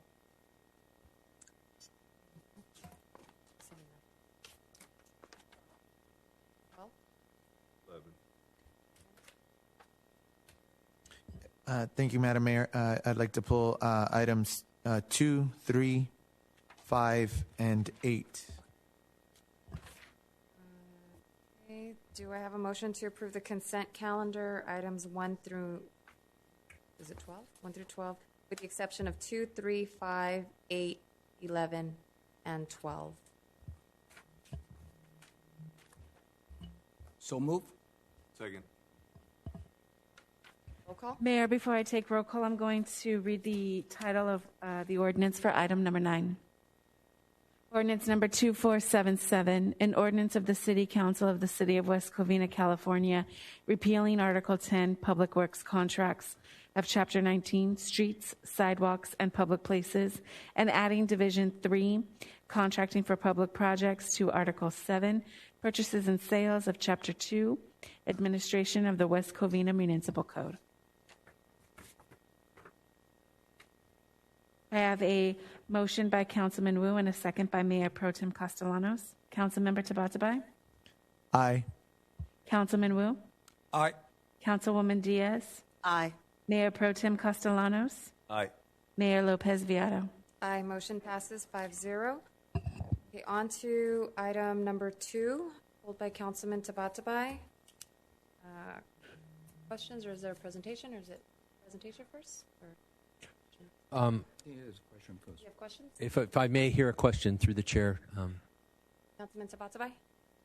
Thank you, Madam Mayor, for recognizing me. I just have a few questions before I yield. Question number 1, what is the rationale behind the raising of the fines to $1,000 across the board for safe and sane and the dangerous fireworks? We've got the Chief of Police here, Mayor and Council. I'd like to, as he's walking up, just say we are here at the direction of Council. You asked that the municipal code be amended so that all fines related to fireworks violations, including both the dangerous fireworks and safe and sane fireworks, be set at $1,000 for the first offense. And if the Chief could speak to the questions in terms of the rationale for the enforcement actions. Yes, thank you, and good evening, Mayor, Council, and staff and members of the viewing audience. As you know, every year fireworks becomes a nuisance. It usually starts in May, particularly right after Memorial Day, and we receive hundreds and hundreds of calls. The illegal fireworks that pour into cities is just astronomical. It causes a lot of problems, and so as we try to enforce that, the raising the fees is basically the I don't want to call the muscle, but if you put the right fee amount in, it's a great deterrent to keep people from buying the illegal drugs that plague the city for about 2 months. And it's a good deterrent for it. So right now we've looked at the $200 or $300, right, where it's at now, and we've had some good success. But by raising the fee, we just believe that we'll get more compliance out of it. Okay. So speaking to the safe and sane fireworks specifically, do we have an idea of how much fire or property damage was caused last year by the use of safe and sane fireworks? Not particularly safe and sane, but as you know, the fire chief and myself was out last year. We actually put out a house fire. I can't tell you if it was a safe and sane that caused it. It was some type of flying projectile that actually lit one particular house on fire in West Covina. But as we drove around, we saw numerous grass fires, numerous trees on fire, and a lot of property damage. So I cannot quantify whether it's safe and sane or illegal or the more dangerous. Okay, because one of the concerns is surrounding cities, La Puente, Baldwin Park, Irwindale, which all border District 1, Almani, South Almani, Rosemead, Azusa, Alhambra, all have legal safe and sane fireworks. And I'm not quite sure how many people realize that the safe and sane fireworks are illegal here in West Covina. So one, I'm concerned about the communication to all residents. But the other question, and this one is actually for you, is prior to the pandemic, over 60% of Americans could not afford a $1,000 emergency.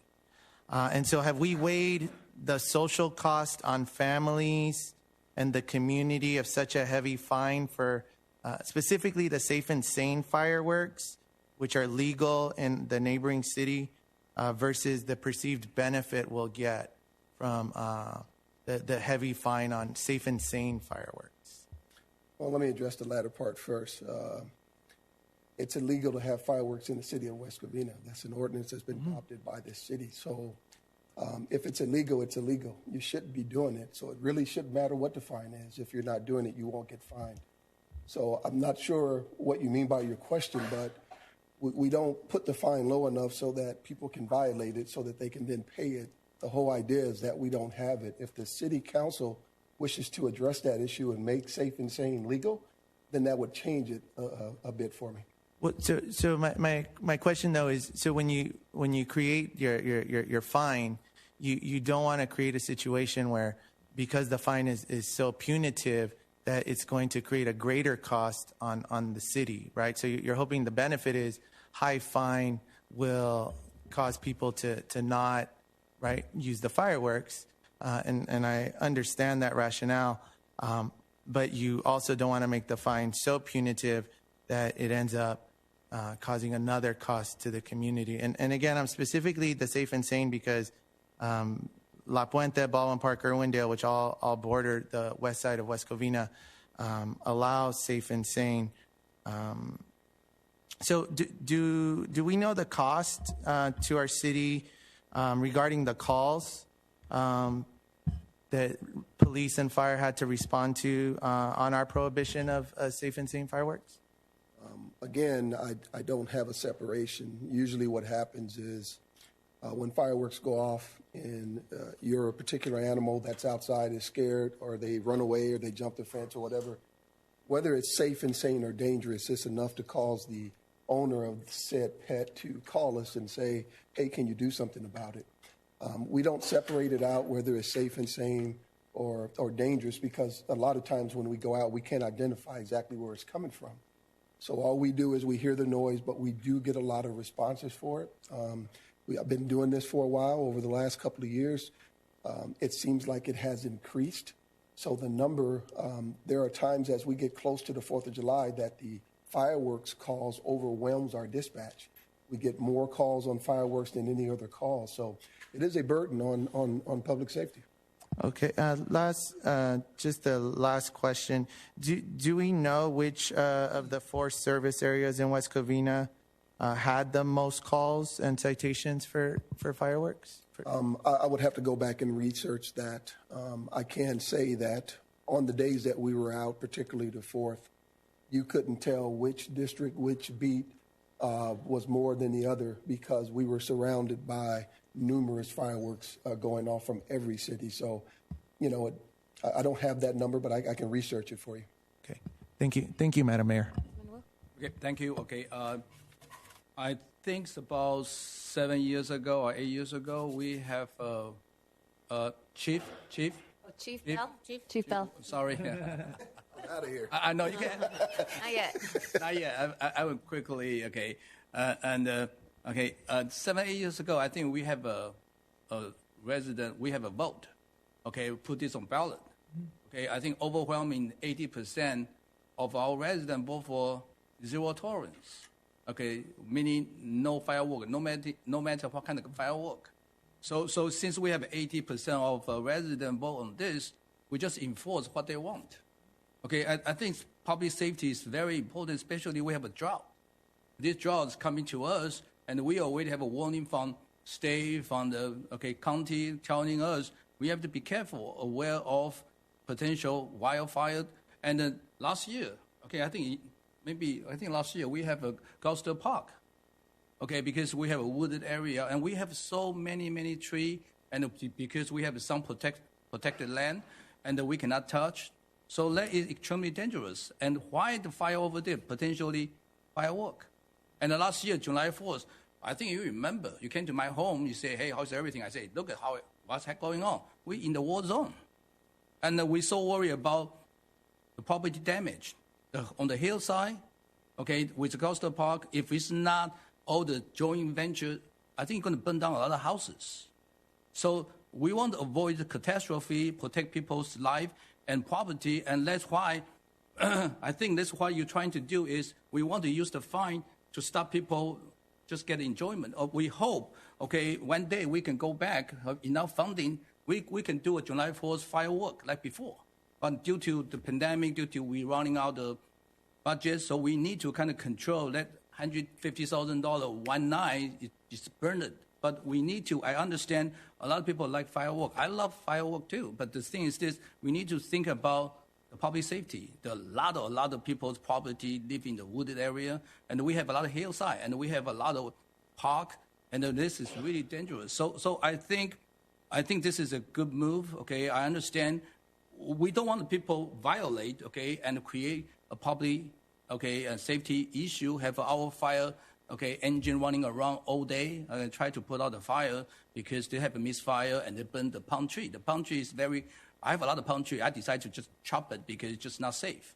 So I hope, and the council can agree with this. I think this is something we have no choice. We want to hope people don't, use the illegal firework. Okay, if they want, go to other city. If they have a firework, go to enjoy it.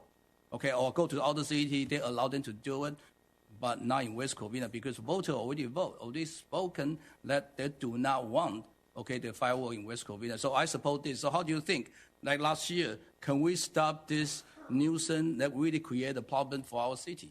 Well, a lot of residents complain. Yeah, I don't believe that we can stop it in its entirety, but I do believe that we can contact enough people where we can slow it down. Sometimes you don't know if it's West Covina or La Puente or whatever because the homes are so close. But we definitely do our best in trying to get the word out. And I think Councilman Tabatabai asked about the residents not knowing. We did a huge media push. We have signs on Azusa. We have signs on Vincent. We did a lot of pushing last year, so residents knew. But like anything else, 4th of July is a fun holiday for people. So some of them like to take chance. The problem is there's a dark side to it. When you don't properly know how to handle fireworks, then when our fire department have to go out for blown off fingers and things of that nature, those are life-changing events. So right now, the city has an ordinance that says no fireworks in the city. That's what we're going to enforce. And in order to do that, we got some things in place that we're going to do this year like we did last year. And part of it is raising these fines so we can get as many people to stop it as possible. And if the citizens of West Covina don't want to change that, then I think coming back to council is the way to do that. But right now, it says no, and that's what we're going to follow. And then just to also let you know, Athens also put out a mailer out, so every household received that notification that there is a fine, no fireworks. And in regards to the fireworks situation, I think the biggest problem wasn't the 4th of July, even though I know it was a war zone. It was all the months prior to leaving to the 4th of July. I just received an email 2 days ago, household, that they're starting the fireworks right now. So they're already getting at this at an early stage. Mayor Pro Tem Castellano, you had a question? Thank you. No, I just wanted to comment that Councilmember Tabatabai mentioned the surrounding cities to the left of us, to the west, having more lax rules related to the safe and sane. But from what I recall last year, that's where some of the most savage accidents occurred, fingers blown off, including, I think, 2 guys died in Baldwin Park. So I think that can happen anywhere, but I looked at that as kind of a direct result of the more lax attitude. I mean, of course they're fun. As a kid, I'd love fireworks. I would do anything I can to get my hands on them, but they come with a risk of fire. I don't know if you mentioned this too, Chief, but I recall you personally put out a fire on the side of a house last year, and you and Chief Capelli were driving around, so the risk is real. And I think, like as Mayor Lopez Viado mentioned, last year, even before 4th of July, the criticism from the community was so savage, it was really overwhelming to us about a push for us to do something. And it's really pretty daunting, almost impossible. I was up on Hillside looking down on the community on 4th of July. And as far as the eye could see, I mean, the sky was covered in both directions, east to west, everywhere south of the San Gabriel Valley Mountains. So I think this is a good idea. I think it's a step in the right direction. And I believe last year was the first time we enforced those fines, correct? We implemented that. It was a $1,000 fine last year as well. Last year was $1,000, but under certain violations, there were $350 cites, and there were also $500 cites. So we never got to the 1,000, which is why we're amending it this year to make it a straight 1,000. Any other questions? Do I have a motion? I'll make a motion to approve. I'll second it. I'd like to make an amendment to the motion. I'd like to amend the motion to maintain the current fines for City Municipal Code Section 1568C on the safe and sane fireworks at the current $350 first offense, $700 second, and $1,000 third. Is there a second?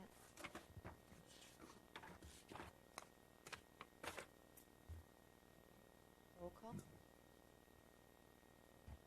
I had a quick question, Chief Bell.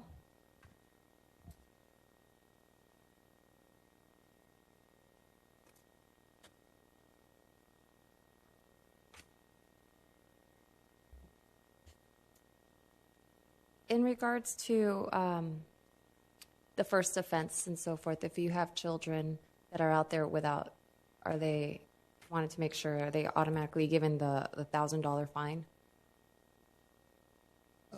We've been told no tolerance, but when you're talking about law enforcement, there has to be a measure of discretion. So to answer that question is most of the time, depends on what it is. Usually, just because you see a young child with a sparkler, there'll be a bucket load of other material back here, so we'll end up citing. If you're just asking me for one sparkler on a small child, then I would say that some discretion would be used, and we do that. Okay. No, I don't have no motion, no second for Councilman Tabatabai. You have a first and a second for the first original one. Roll call.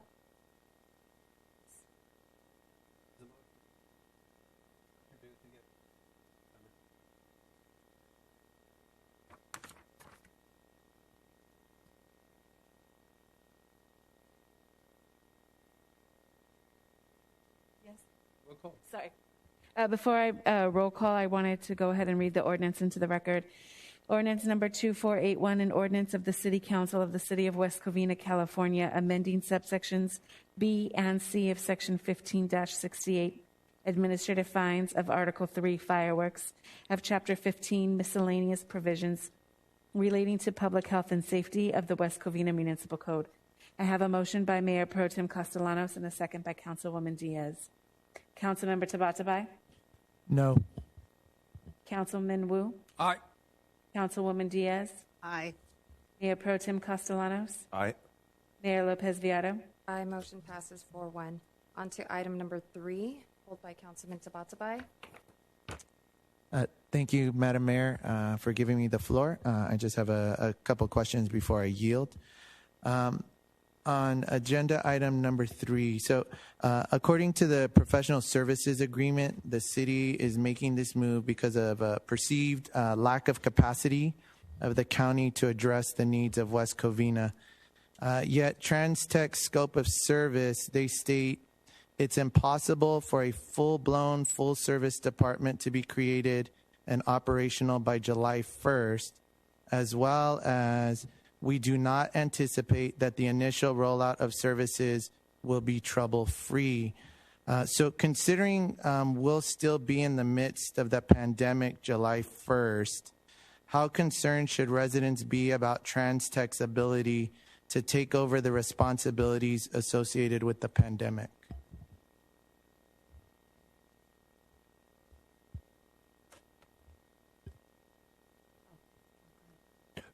Mayor and Council, we have a PowerPoint presentation prepared on this item tonight, which I'd like to ask the Assistant City Manager to present in response to the question. Hi, good evening.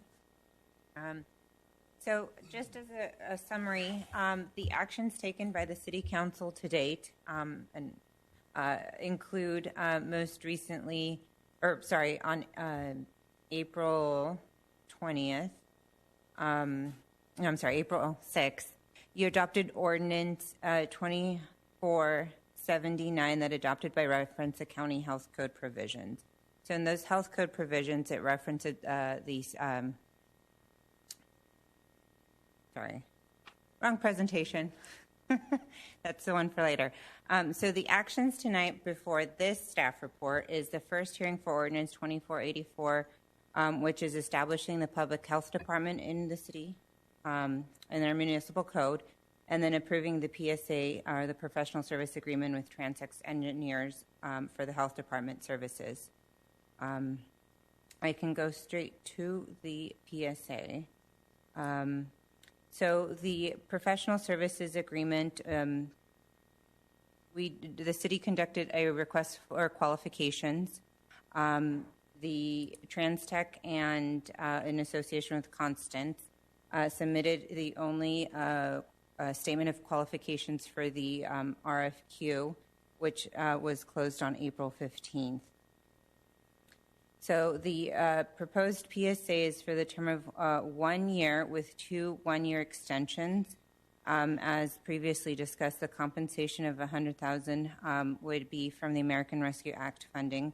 And then the fees for the inspection services would be 90% of the fees collected. This is similar structure to the agreement we have with Transtex for our building and safety agreements and our engineering agreements. And then, as you can see, there's 11 tasks associated with the scope of services, including the health officer support, coordinating with the county and the state to get our health department accredited, which obviously I think it's a process that has not been done, and so we are going to move forward with now, if approved tonight, Transtech and Constance team, and communicating with the state to establish our health department or get it accredited. As mentioned before, LA County will continue to provide services regardless of it being July 1st, so they will continue to provide the City of West Covina services until we have our health departments accredited by the state. Transtech, as I mentioned, provides consulting services. We do have them on board for building and safety services and engineering, and Constant Associates provides consulting services for public health agencies across the state. And they provide expertise in health security, healthcare preparedness, emergency management, and counterterrorism. They provide planning, training, exercise outreach, and staffing. So the intent, the department and operations will be outsourced through Transtech. There will be no additional city staff required. And Transtech with Constant will be a qualified and experienced team that will help us with the transition to West Covina Health Department.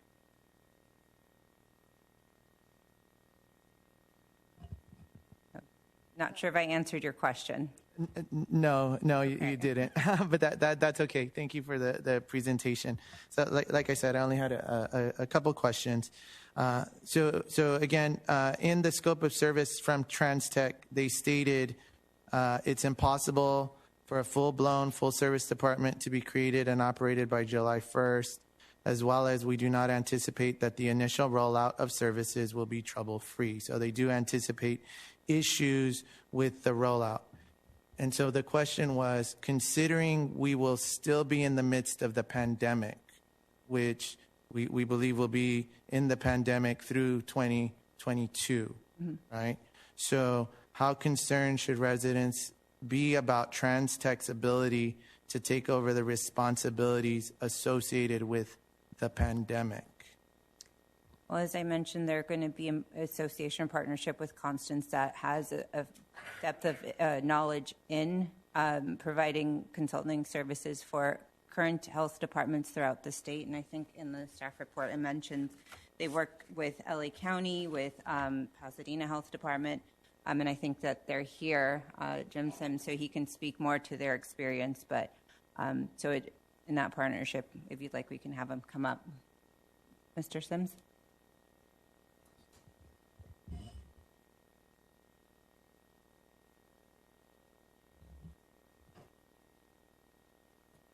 May I? Thank you. My name is Jim Sims. I'm with Constant Associates. We are a consulting firm, and we deal with public health for the last 12, 14 years that we've been in business. It's a major part of our business. In fact, our founder, and I'm sorry she couldn't be here tonight, she's out of town, started her career in public health, actually in the health care business working for Kaiser.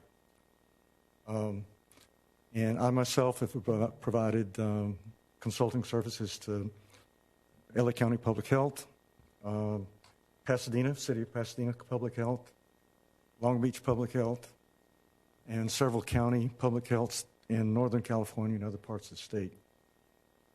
So I'll be happy to answer any of your questions that you have. Yes. So again, my initial question was, considering we are still going to be in the midst of the pandemic when we make this transition, how concerned should residents be about TransTech, along with Constant's ability to take over the responsibilities associated with the pandemic, specifically to the pandemic?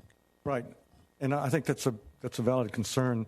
The initial rollout we anticipate will not involve any of the services that directly relate to the COVID-19 response.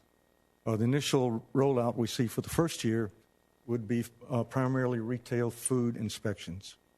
During that year, there will be an evaluation of, okay, which services should be provided next, how they're going to be paid for, and what impact they're going to have. And some of those services the city could decide that they're going to continue to have LA County Public Health perform certain services. So that's all to be determined. The initial rollout, again, will be retail food inspections. Thank you. So then I have a question for staff. So LA County Public Health, during their last town hall, stated that they will not support a mismatch of some LA County Health Services and West Covina Constant Health Services. So has that changed? Have we gotten any new direction from LA County Public Health saying that they are interested in this kind of model for the foreseeable future?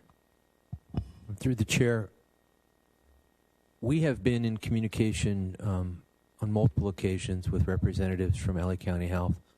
They have a person in charge of intergovernmental relations, and they've asked that staff member to be their point person. We have another meeting scheduled this week, and on our agenda, we've asked them to assist with a graceful transition. We think that the regulatory compliance business is kind of our comfort, and are in the business of assuring regulatory compliance.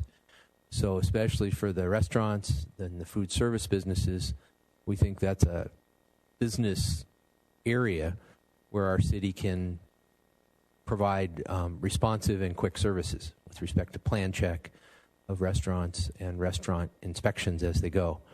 It's very common for cities with their own health departments to outsource their services.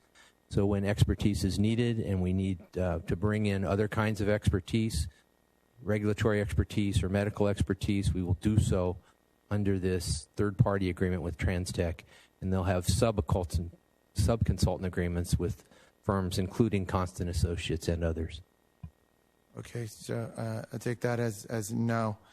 So the other question that I have is, so the county said that July 1st, once we're no longer contracted with them for public health services, that they would continue to provide services, but that they had the legal authority to now charge the city for those services. Have we gotten any clarification from the county about whether or not they'll go forward with charging the city for services?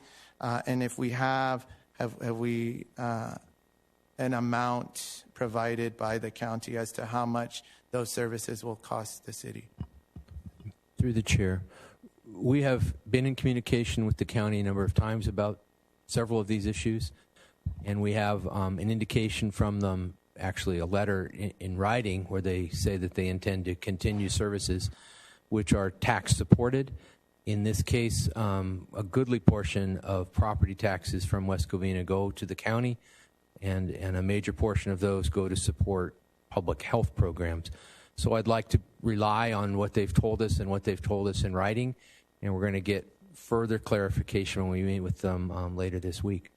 So in writing, did it say they would provide those services free?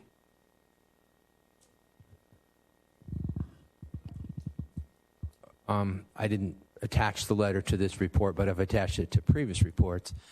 They're not providing services for free now.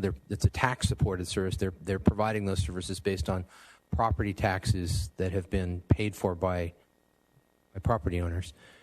With respect to the fees that are collected, I assume that they would honor the contract which the city has. In any contract, there's an implied covenant of fair dealing among the parties. I can't imagine that they would collect fees for services and then not provide those services and not return funds to the city that were collected or paid by our local businesses for that purpose. Those are exactly the kinds of things we're going to work through. Some of those details we're going to try and work out with them when we meet with them tomorrow. Okay. Last question.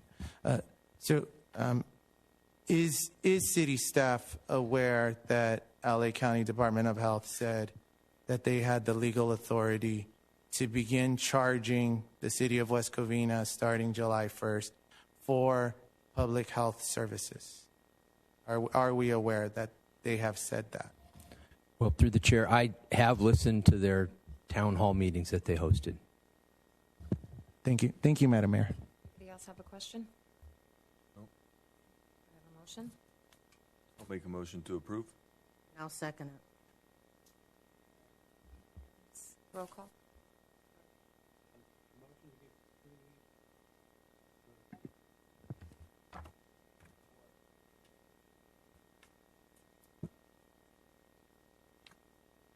Before I take roll call, I'm going to go ahead and read the ordinance into the record. Ordinance number 2484, an ordinance of the City Council of the City of West Covina, California, repealing and replacing Article 1 in general of Chapter 13, Health and Sanitation of the West Covina Municipal Code to establish a public health department. I have a motion by Mayor Pro Tem Castellanos and a second by Councilwoman Diaz to enter the first reading of the ordinance. Councilmember Tabatabai? No. Councilman Wu? Aye. Councilwoman Diaz? Aye. Mayor Pro Tem Castellanos? Aye. Mayor Lopez Viado? Aye. Motion passes 4-1. Now to agenda number... So, excuse me, Mayor, through the chair, can we get a motion to approve the contract with TransTech? Is there a motion to approve this? So moved. Is there a second? Second. I'd like to amend the motion. I'd like to move that the motion be held until once the pandemic is over, considering TransTech has stated that they anticipate issues with rollout services. Is there a second? Second, motion dies. I have a motion by Mayor Pro Tem Castellanos and a second by Councilman Wu to approve a contract with TransTech. Councilmember Tabatabai? No. Councilman Wu? Aye. Councilwoman Diaz? Aye. Mayor Pro Tem Castellanos? Aye. Mayor Lopez Viado? Aye. Motion passes 4-1. Now to item number 8, pulled by Councilman Tabatabai. 5? Oh, I'm sorry, 5? Yeah. Oh, yeah. That was 5, right? Number 5, right? Oh, sorry. Yes. Item number 5. Thank you.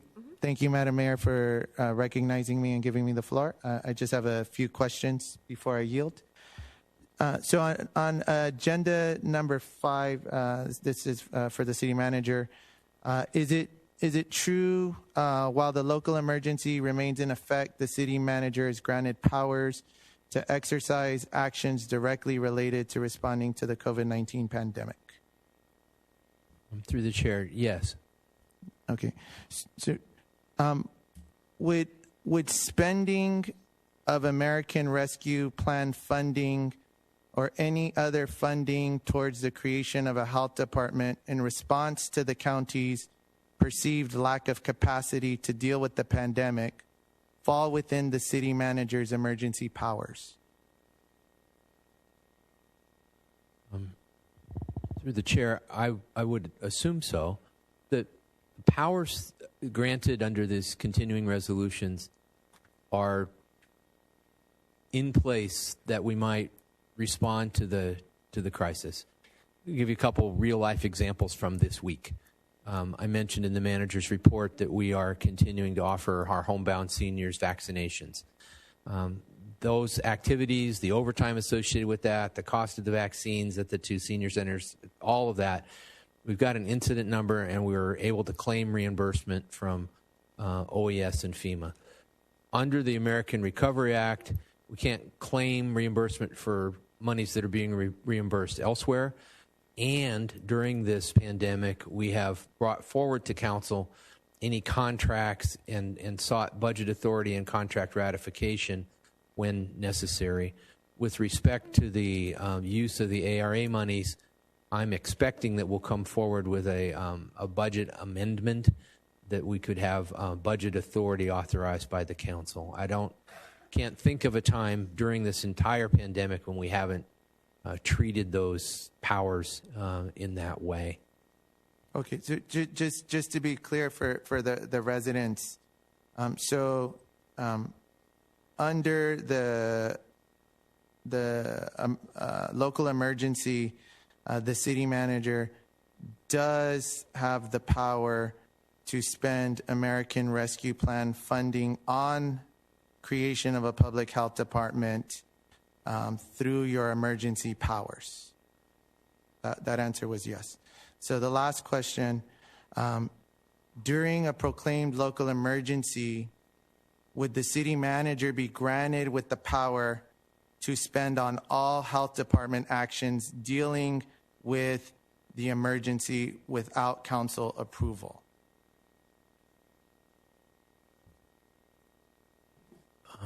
Through the chair, I think that's a pretty broad,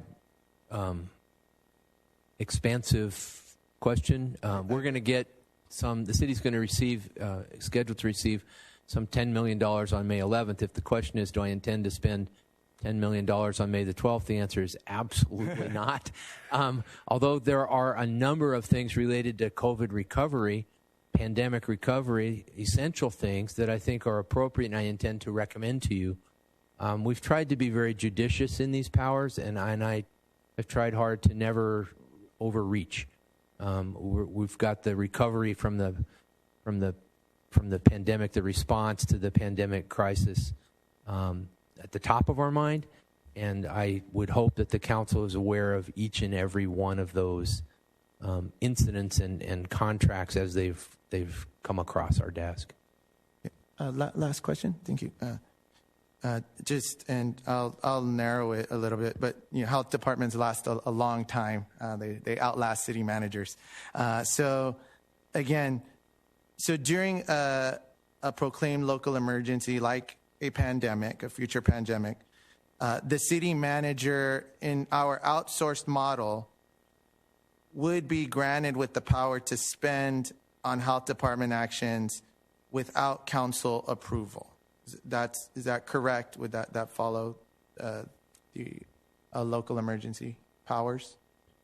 Through the chair, that might be theoretically correct, but practically not in any way the intention, or has it been the practice during the last more than year of operation during COVID times. I've said and will repeat with respect to the health department aspect, the city anticipates using multiple available revenue sources, including grants, fees, subventions, and contracts to initiate and maintain public health services. And on tonight's agenda, the action was to request not quite $100,000 of American Rescue Act Plan funding that could be utilized for these one-time transition services. I don't intend to go beyond that, excepting to return to council if necessary. Yeah, okay. I think the answer is very simple because I think the question is a little bit kind of twist. But I think the answer is any money, any funding you want to bring, use, you have to bring to City Council to approve, no matter what. Okay, so because I've been working with you for 2 years and previous, and then a lot of grant you're using, I remember, always send to us, no matter how small, you will notify us, that we need to approve. So that's why we continue during this pandemic, give you this right to instantly, because we only meet each other for, twice a month. But pandemic not going to wait for us to have a meeting, so that's why. But every time you will call us, and see you want to use this. So that's why we want to get over this pandemic. We want to save life. We want to protect the community. So we don't want to use the bureaucracy to stop us to save life and to help our community. But I think I can understand Councilman, Tabai is thinking about, are you going to using this money without even council approval and to use the health department? My understanding, the health department should be self-funded, self-sufficient, not going to touch our general fund. Possible we use one time, but anything more than that, you still have to bring it. But the thing is this, based on the budget, it's 50% from federal grant and 20% from state. That's what Pasadena is. And the 10-15% from service render that we charge to the people apply, and that's how fee schedule we're going to approve later on.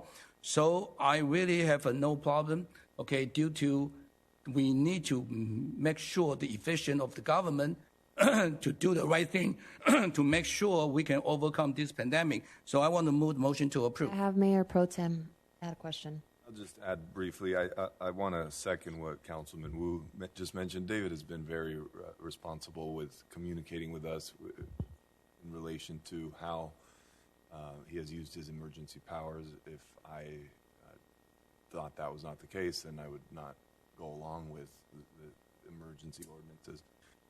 But it's been mentioned a few times that by Councilman Tabatabai that there was a perceived lack in the county, and I like to say that my view of it is not, it was not perceived, it was actual.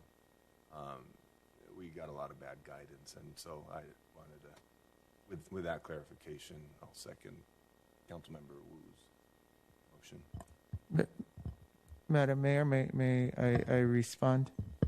Yes, I just wanted to clarify for the public that the questions I was asking were regarding what authority the local emergency gives the city manager, and it gives him the ability, as he did when he made the contract with CARE for $500,000, to make decisions without council approval. Council approval is a vote through motion.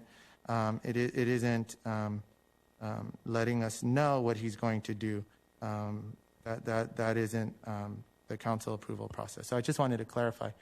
Thank you, Madam Mayor. I yield back to you. Well, in regards to CARE, though, that was an emergency, and we needed to. Those are all the COVID patients, so that was a die-hard emergency to save the lives. But okay, roll call. Thank you, Mayor. I have a motion by Councilman Wu and a second by Mayor Pro Tem Castellanos. Councilmember Tabatabai? No. Councilman Wu? Aye. Councilwoman Diaz? Aye. Mayor Pro Tem Castellanos? Aye. Mayor Lopez Viado? Aye. Motion passes 4-1.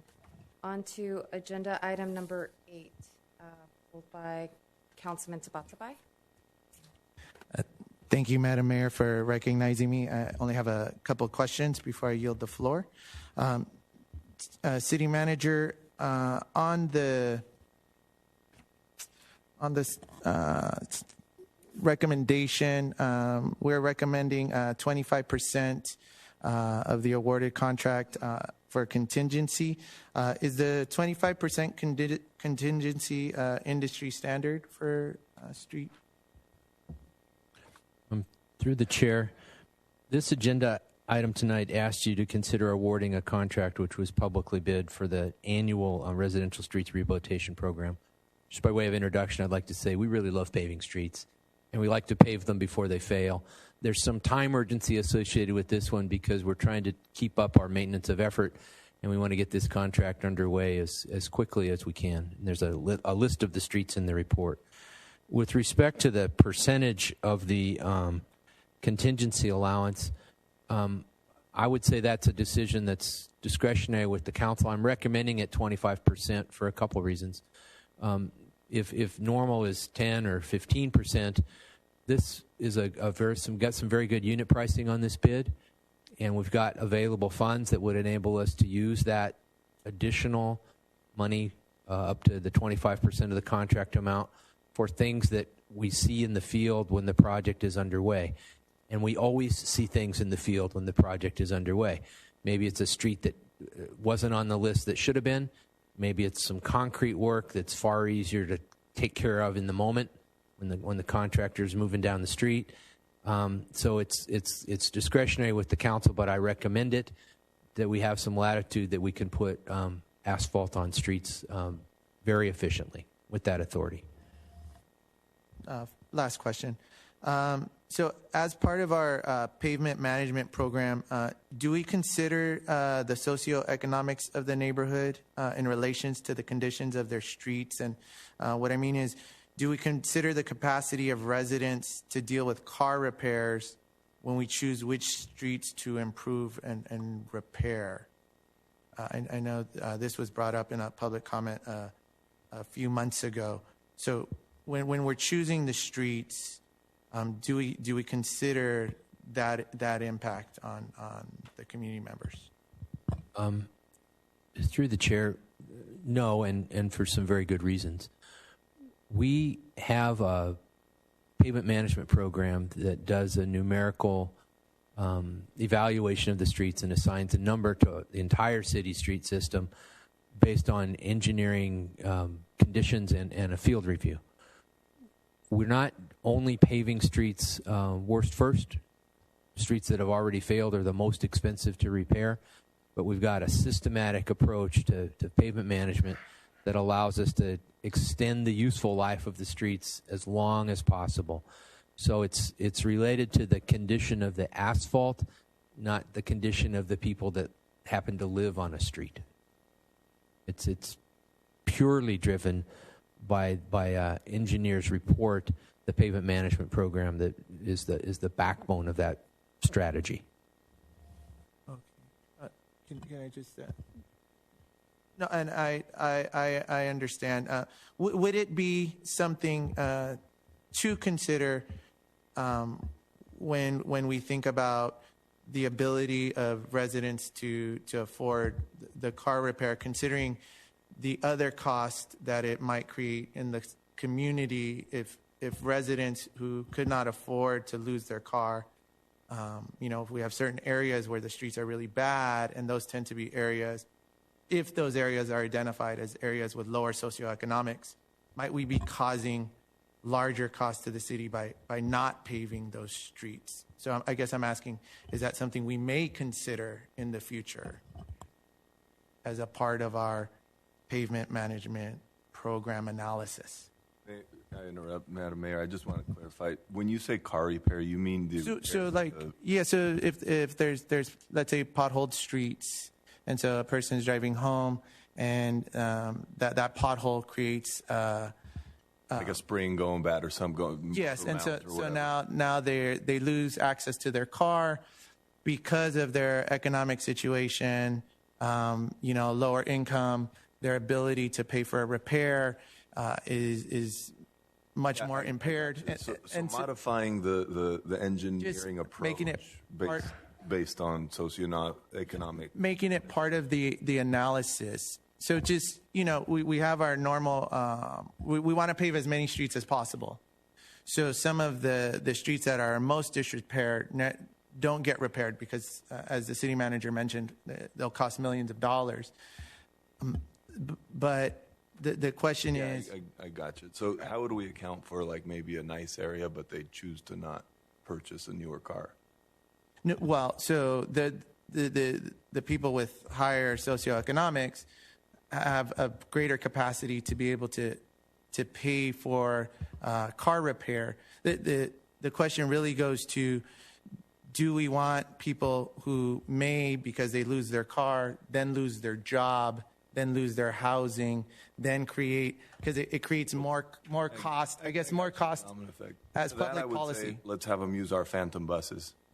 Well, I'm thinking, because this is public policy, so when we're doing public policy, I'm trying to think of, and I know this wasn't supposed to be the debate time. No, I understand, and I'll yield the floor to Councilman Wu. Okay, thank you so much. Okay, Councilman Tabatabai. I think I kind of understand because if street has a lot of pothole, potentially damage some people's car. But my understanding when I'm driving around the street, West Covina, when I see the pothole, I will take a picture, report it to the GO request. So I want to have a city, no matter what street, including my street or other street, the older district, we driving around, we see something, we right away report it. And I want to follow when the pothole will be fixed.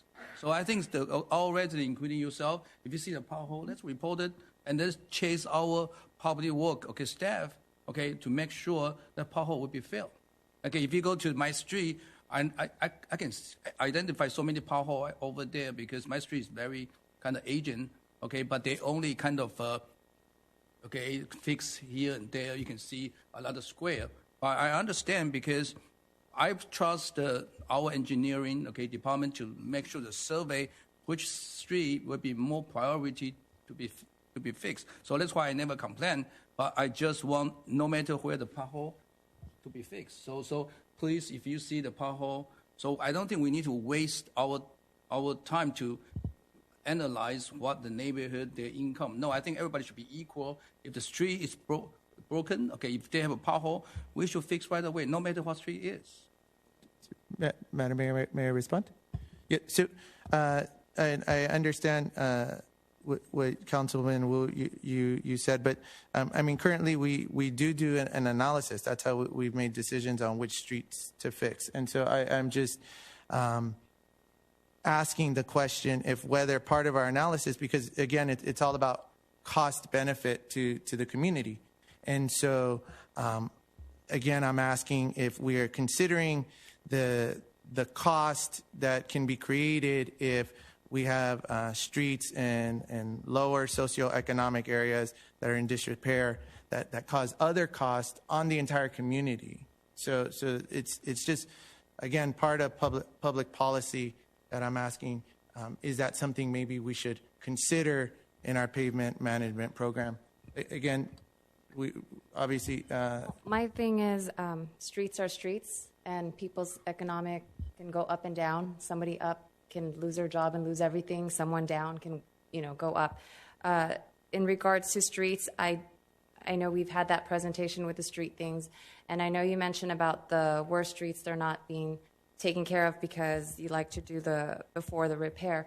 Now, I wanted to know what program, because I understand that the worst streets it needs a lot of money. Now, what covers that, and why wouldn't this be part of those streets that really need the help?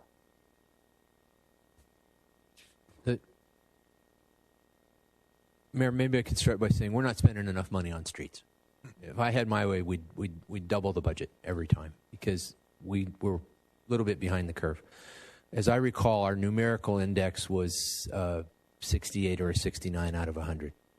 And that doesn't win you the 4.0 award from your city council. You aren't getting an A for that kind of a numerical ranking. We've got to try hard to identify funds for the very, very worst streets. And that's on my mind. We haven't solved to that one yet, but I will hold that thought and try and come back with some plans. I'll give you a different kind of an example. We get CDBG funds to spend in low-income areas. And it might be possible we could qualify a project under a vehicle like that, where because it's a target area or a neighborhood strategy area, we could qualify to use CDBG funds on one of these very poor condition streets in a lesser affluent area. Maybe we could get some special federal paving money. We recently put in for about $5 million worth of surface transportation money to pave streets. So we're going to try and pay attention to this and pursue every opportunity that comes our way. And we'll report back about some of those very worst streets, because we'd like to get them all to standard, and this, like to do that as quickly as we can. And this consideration couldn't be for those worst streets. That's not what this program is tonight. It is not. And what exactly is this program? Well, it takes our numerical ranking system through the pavement management program, and it applies the asphalt, the cold planing, which is a shaving down of the asphalt on either side, 1.5 inch asphalt cap overlay over the street to hold together those that are kind of in poor condition. So this is more of the base, not Right. the full Right. detail. Another tool available to us is slurry seal, which is more of an emulsion that you put on the street to put the fines back in a street that's in pretty good condition. It doesn't solve the problem of alligator cracking or street failure, but it can be an effective tool on a street that maybe you could get another 10 years worth of life out of it by putting slurry seal on. But this one is exactly in track. This project that's in front of you tonight is exactly in track with the city's pavement management program. And based on the science of that pavement management program, I recommend it to you as a good engineering practice. Okay. I'd really like to see that CDBG or that other program soon. And this city can put the map, okay, kind of see, let the resident to see when their street will be repaid. Okay, if this street, what the scheduling. So I think maybe they can show the resident, they can expect their street, hopefully one day, will be fixed. I think this is important to show all our residents, okay, they all live in West Covina, they all pay taxes. So I think that we need to maybe have some scheduling, okay, what based on this, okay, and put on our website and let people to understand. I remember in 2018, and the south side, a lot of streets have been repaid, and it's beautiful. And I think last year, some area around the Azusa, okay, Hollenbeck, okay, the areas, I saw it, I took pictures. So I have no idea when will be the next. So maybe, okay, city can show by our engineering, okay, and give us a map and scheduling when will be next, and when, okay, our resident can expect their neighborhood, the street will be fixed. Through the chair, I'd be happy to try and see if we can do a better job presenting that information graphically on our website. I think if we've done our job right, all the streets are to standard. People get home, they didn't hit a pothole, they're in a good mood, they don't even know why we've done our job correctly, and that's our goal. Okay. So let me see if we can accommodate those requests. Well, they show it to the residents. And I do remember seeing the visual, so if you could pull that presentation and and share with us. Thank you. Any other questions? Any motion? I'll make a motion to approve. I'll second it. Okay, roll call. I have a motion by Mayor Pro Tem Castellanos and a second by Councilwoman Diaz. Councilmember Tabatabai? Aye. Councilman Wu? Aye. Councilwoman Diaz? Aye. Mayor Pro Tem Castellanos? Aye. Mayor Lopez Viado? Aye, motion passes 5-0. On to agenda number 11, pulled by Mayor Pro Tem Castellanos. Go ahead, proceed. Oh, go ahead. Good evening. Good evening. We'd like to hear some details. If you could give us a presentation on our Uber pilot program. Sure.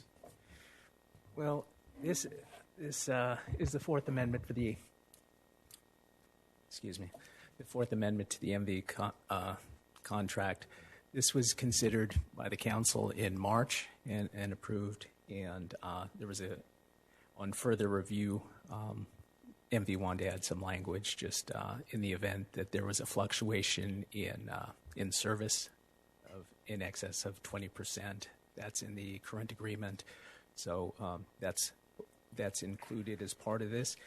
Relative to the Uber program, the Uber pilot, we've had a couple of discussions with Uber and MV.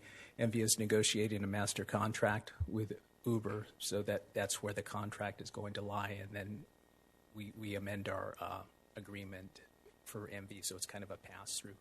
they would pass through the cost to us plus 10% to administer the program. They haven't completed that negotiation. Once they do come to an agreement, we're looking at about 8 weeks out for the rollout, according to Uber.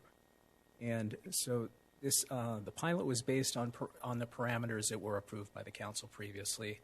There was a pilot lift program that was considered at one point, and that didn't come to fruition.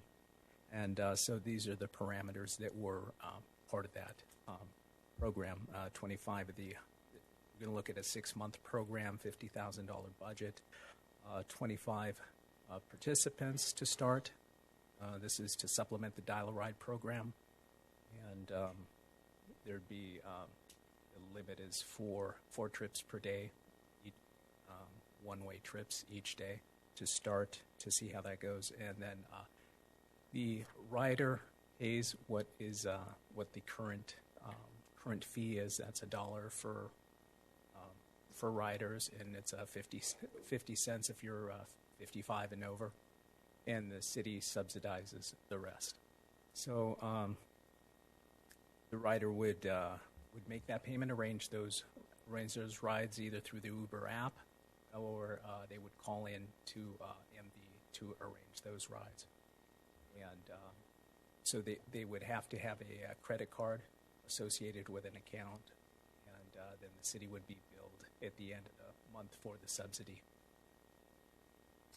How do we pick which 25 residents get to be the participants first? It was most frequent users of the program. Of the Dial-A-Ride? Correct. And ambulatory. Okay, and as that takes capacity or ridership away from the regular Dial-A-Ride, does MV Transit have any plan to, as I've requested probably at least 3 times before, to initiate, I should say, not continue, initiate outreach to residents? Because one of the things I'd like to see is that for us to have a direct contract with Uber, why do we need a pass-through from them? Do we need a pass-through from them? We likely don't.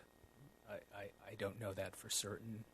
I think the answer is no, but if you could get back to me on that, I'd certainly. Appreciate that. We're still on month-to-month with MV Transit, right? Still on month-to-month. This was just something that, as we were coming to a conclusion with the amendment last time, they had started negotiations with Uber, and were aware that this is something that we wanted to do. It was something that they were able to implement. The challenge, I think, with just having a direct contract is we don't have a full understanding of what the labor is on this. To overcome that challenge, would you please ask them to give us a report on the complexity of those conversations? My concern, as I've mentioned here multiple times before, is that these are phantom buses that are very lightly attended. People don't use them. I mean, as I mentioned multiple times before, I've never seen more than one person per bus. I don't think there's outreach. I think we're burning good tax dollars in a very, very miserable way. I understand MV Transit. It may not be in their best interest to go in a different direction, because basically I'm requesting an overhaul of their operations, and they're probably thinking, who's this guy to demand that we put people on these buses? I just don't think it's right that we keep burning these tax dollars on empty buses. So if you would please ask them to report back to us what the nature of the conversations with Uber are. I mean, why what you said, 8 weeks? Right. Deployment. Just I'd like to know why.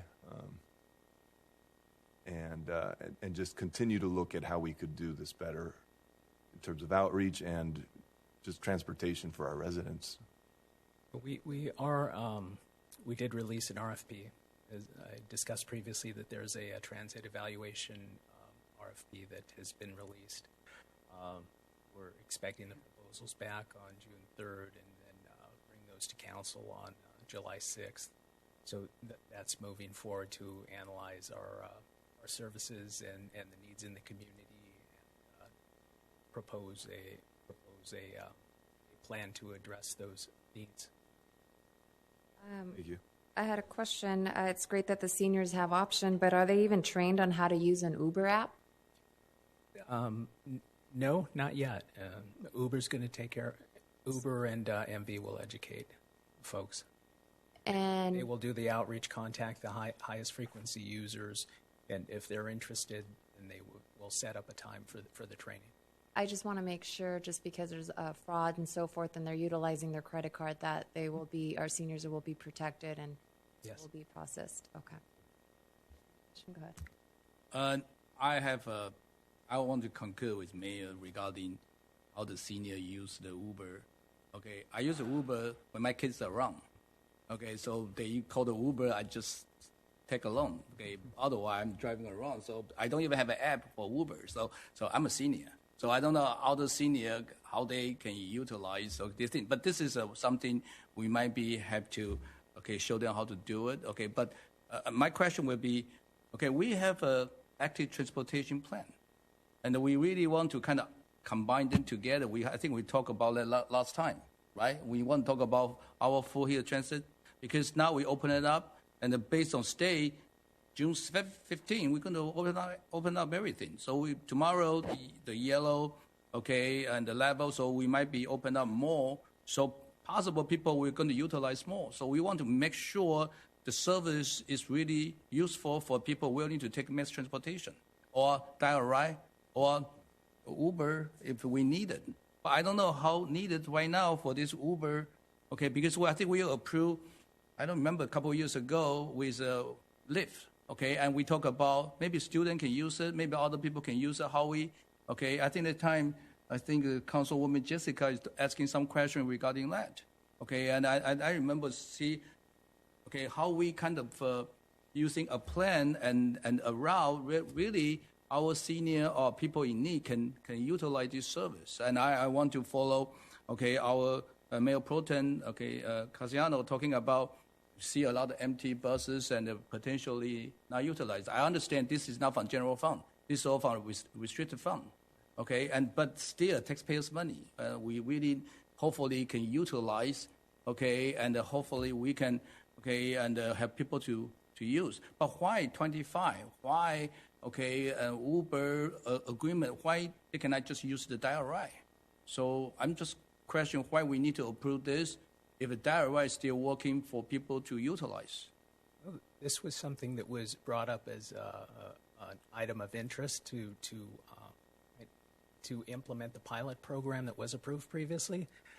There are folks who don't want to wait around for the dial-a-ride and would like a taxi service. They want 24-hour service. If 24 hours, that right is not 24 hours. So the Uber, got it. So this will be more flexible for people nighttime. They want to something emergency. They need to use the Uber. But we only selected 25% to utilize. So we not let all the senior can utilize. But the pilot program will be 25 people, the highest frequency users, unless you want to change that. I would. So we just want to give a try for pilot program, right. See how it works. Correct. How many people can utilize, and they can use their credit card. They would use their credit card, yes. I hope to see either they would either book through the app or they would book calling in to MV. So they need to download the app. They need to learn how to use the Uber, and text the thing into, like my kid doing all that kind of thing. They could do that, or they could call in to MV like they currently do. But those folks would be limited to rides that... Why is the distance the Uber allow we can pay for it by our restricted fund? Why is it 5 miles, 3 miles? We're saying 3 because that's what we have currently for medical reasons beyond the city. So only limits. For medical reasons, how about they pick up their food? If they want to go to the supermarket, a lot of senior doesn't drive. Can we allow them to just go to the supermarket, pick up the food? Sure. And it's a round trip or it's only a single trip? I don't believe that they wait. They don't wait, so they have to call another Uber. Right. Okay. Better than the dial ride, because dial ride you'd have to call in advance and make an appointment, and then it's just if you're stuck in the grocery store or the doctor's, it takes longer, and the dial ride comes at your appointed schedule time. It's hard for them. So okay, I want to give a try since it's a pilot program. Let's see how it benefit the senior that they can really utilize, because I know a lot of people complain to me that dial ride sometimes very difficult for them to use, or they need to qualify and this and that. And they say they've been applied, and they call, they never get called back. So hopefully this thing would be kind of a replacement to something more useful. Right, to supplement the service and give thank you so more much. flexibility. Tabatabai? Thank you, Madam Mayor, for recognizing me. I just have two questions before I yield the floor. I do have a concern about Uber. So a recent study by the University of Chicago found that cities with high adoption of Uber and Lyft have increases in miles driven on their streets. Also pedestrian deaths, traffic deaths, and more congestion due to deadheading, which is basically Uber's kind of waiting around until they're called. Now, I know the pilot program's only 25, but it sounds like we're wanting to grow this to possibly be our transportation service. So has staff considered the cost of recommending Uber in terms of mileage on our streets, more congestion, things like that? Has that been looked into? No? Okay. And then the other question is for the city manager. So the phantom buses, their routes, from what I understand, are there routes on major artery streets that are made to handle that kind of traffic? Through the chair, the city runs two kinds of programs. There's the fixed route system and the demand response system, which is the dial ride. Tonight you're talking about the Uber trial. But the fixed route is on the major arterial streets. All of our streets are designed to be able to handle that kind of a weight load that these little buses would generate. So that if it's H10 loading, that could be accommodated, I think, on anything within our street system. So not the weight, but the increased mileage on those streets, those major artery streets, are they able to handle more mileage than, let's say, the smaller side residential streets? Yes. Thank you. Thank you, Madam Mayor. I yield back. I'll add to that. And to add to that, I mean, I'm open to suggestions too. I mean, what I'm looking at is, it sounds like you, Councilman Tabatabai, you may be concerned about the Ubers adding traffic. Well, I would call that good traffic because there's a human in it, versus bad traffic that are empty buses. I mean, I'm more worried about that. But I'm totally open to all of us up here brainstorming something better. What I'd like to see is our residents getting from point A to point B with these tax dollars, rather than just a bus driver and a company getting paid for pretending to get people from point A to point B. And any way we achieve that, I'm totally open to it. Thank you, Madam Mayor. Yeah, and I think just my concern is yes, it would be a benefit to be able to have the easy access of an Uber showing up to your door, and I completely understand that.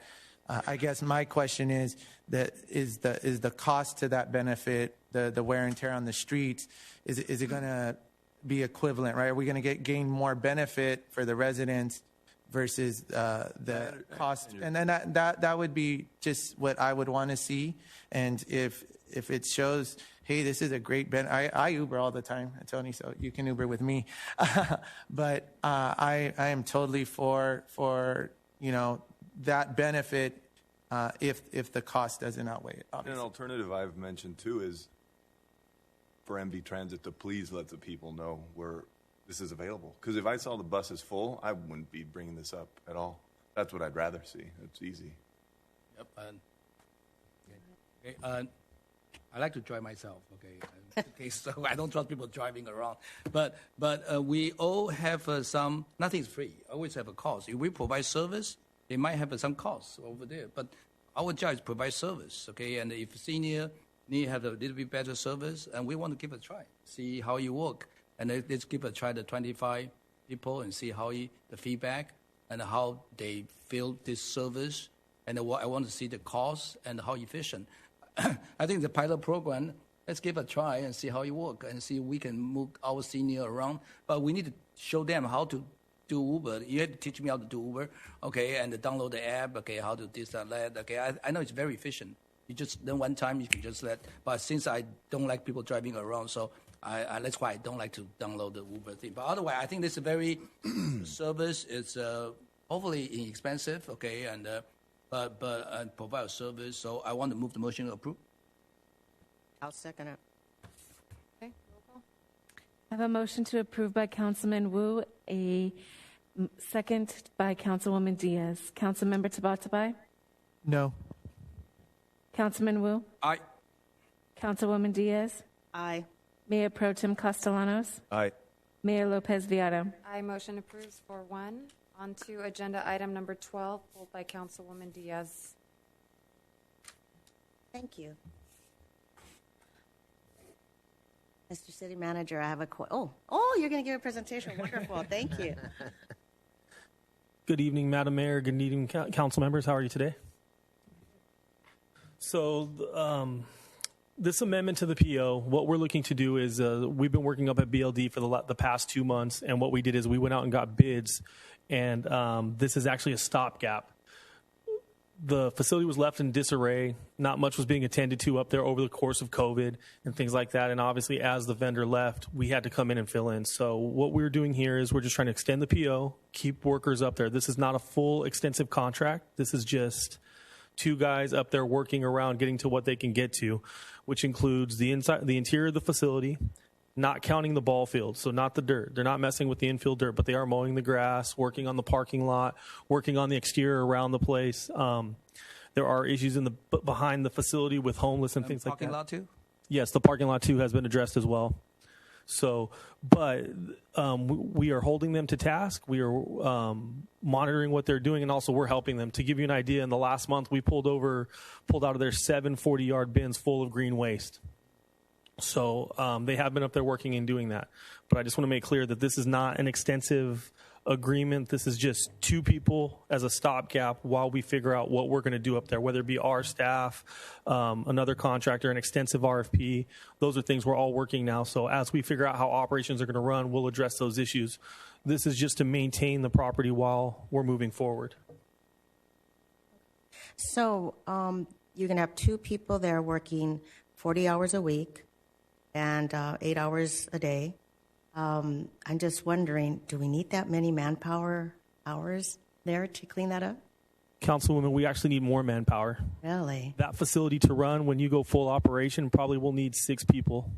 6 people to run. You need an irrigation tech. You're going to need supervision. There's a lot of aspects of the facility because you're going to have field changes from different sizes. Depending on who's using the facility, you're going to have aeration, seasonal maintenance. There's a lot of factors. This is just temporary, right? This is just until June.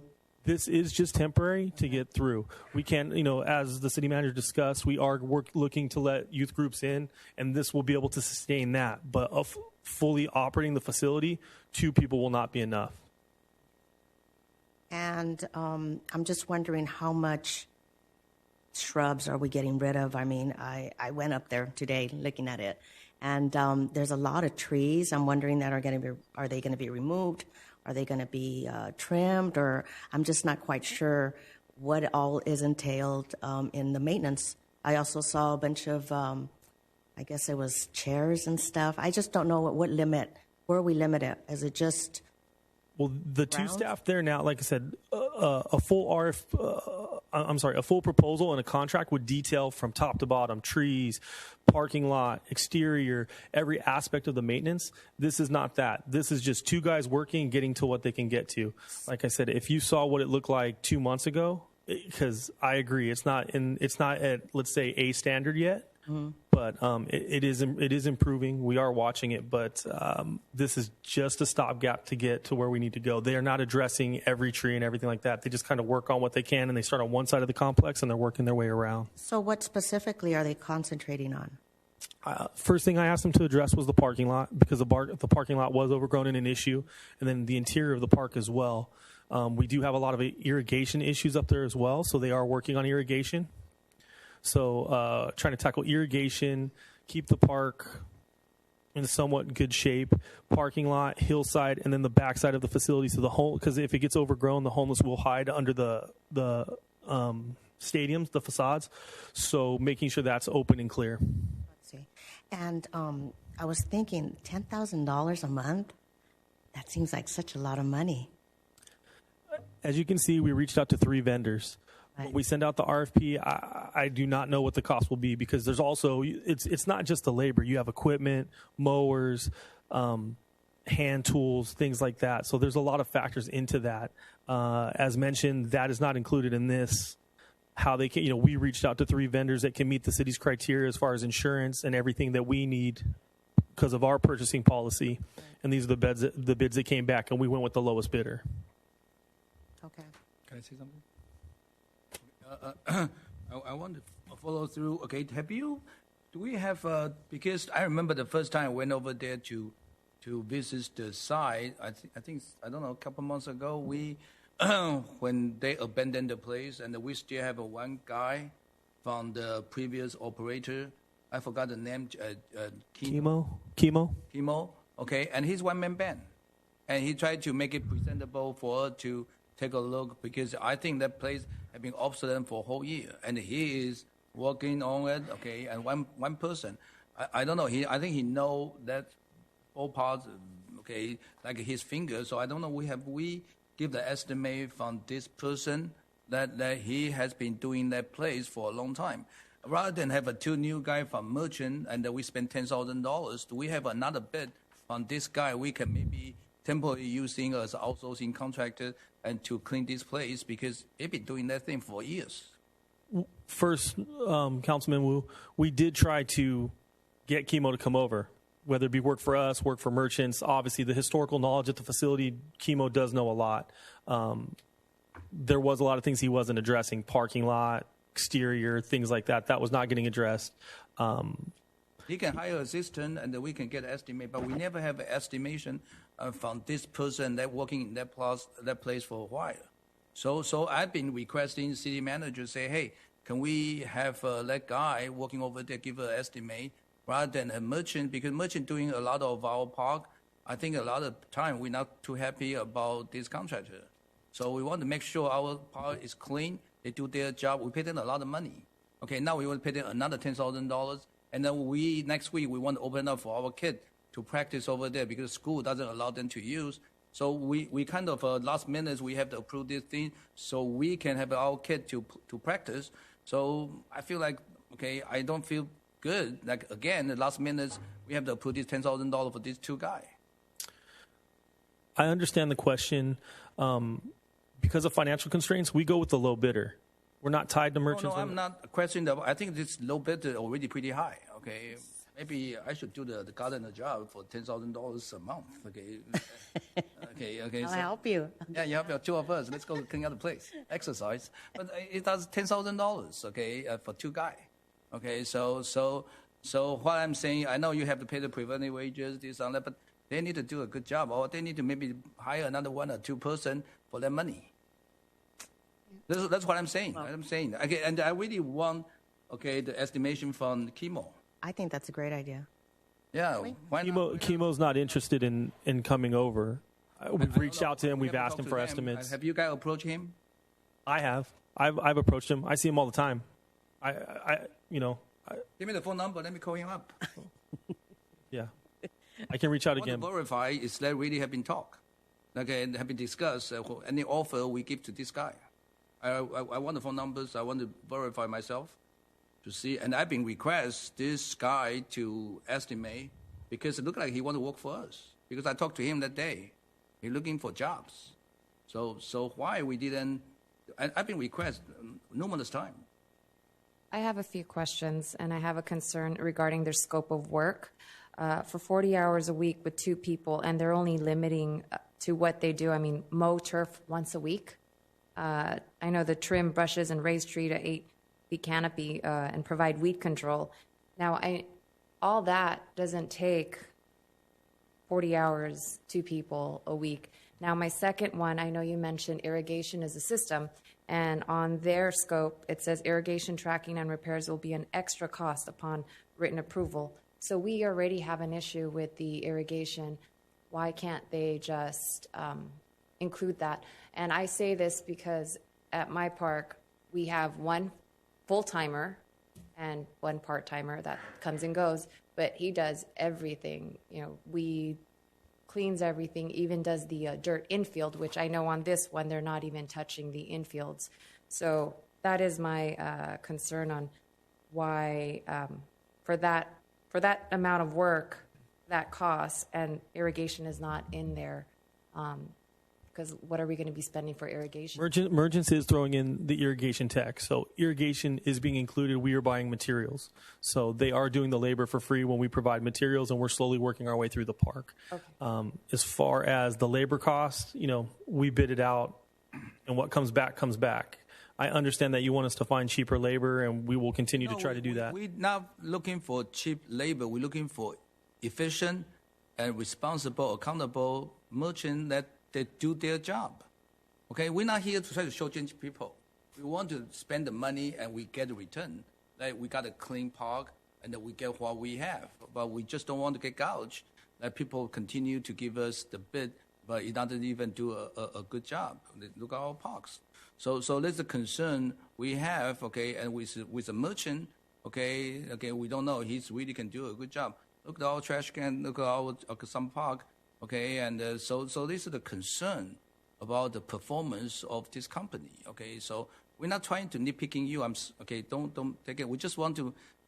We spend the money $10,000 a month. Okay, we want get the return of 10,000 work. Okay, the money is not growing on the tree. Okay, so we want to make sure this money is paid efficiently for the people.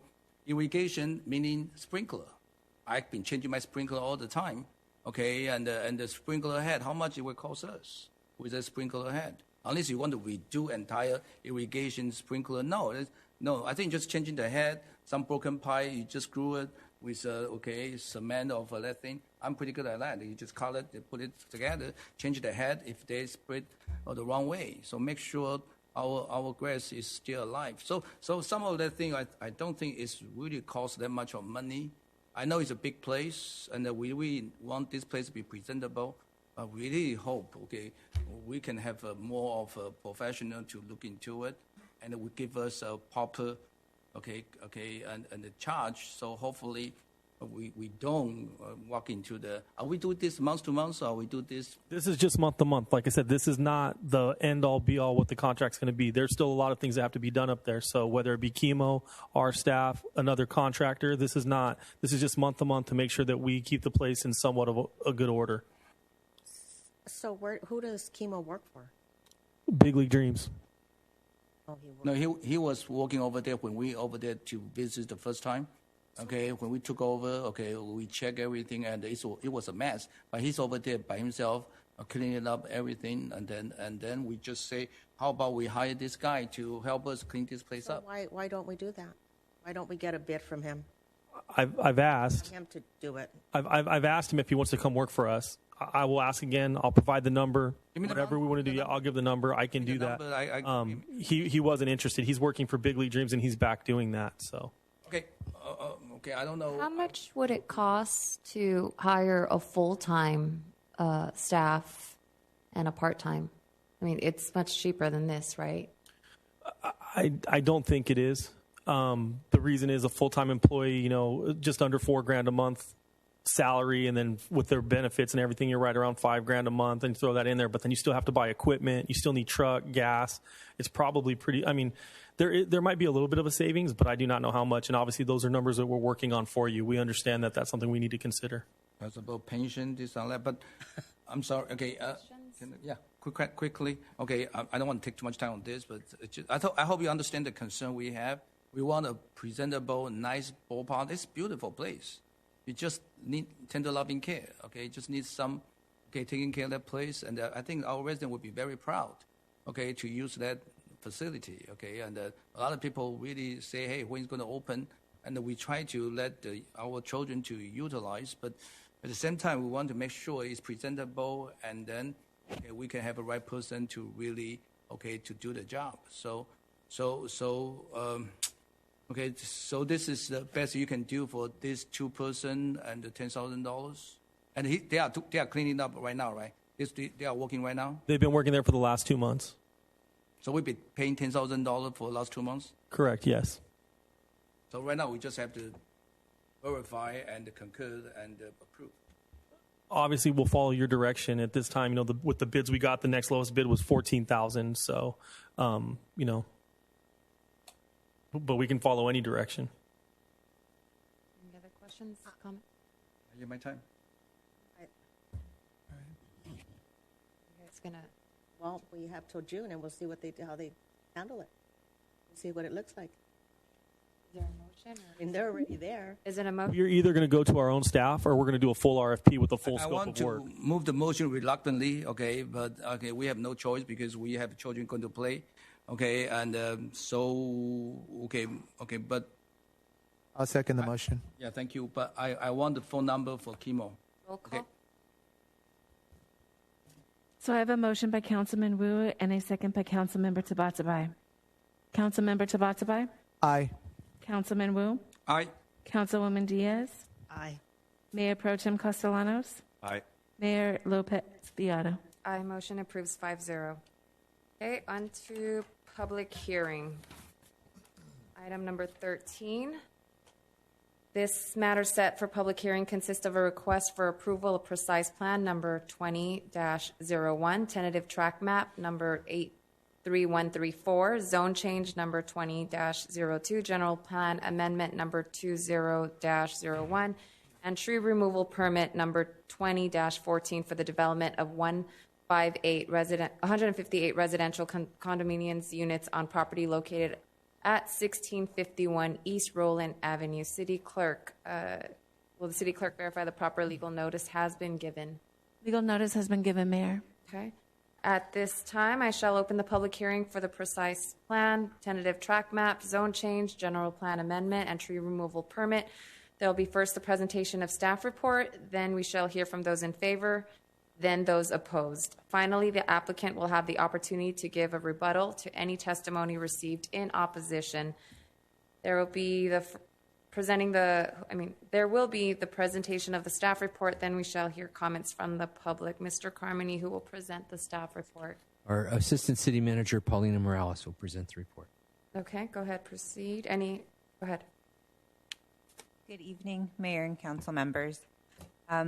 The item before you tonight is the project, as you said, at the former Pioneer School site. This is a brief project overview.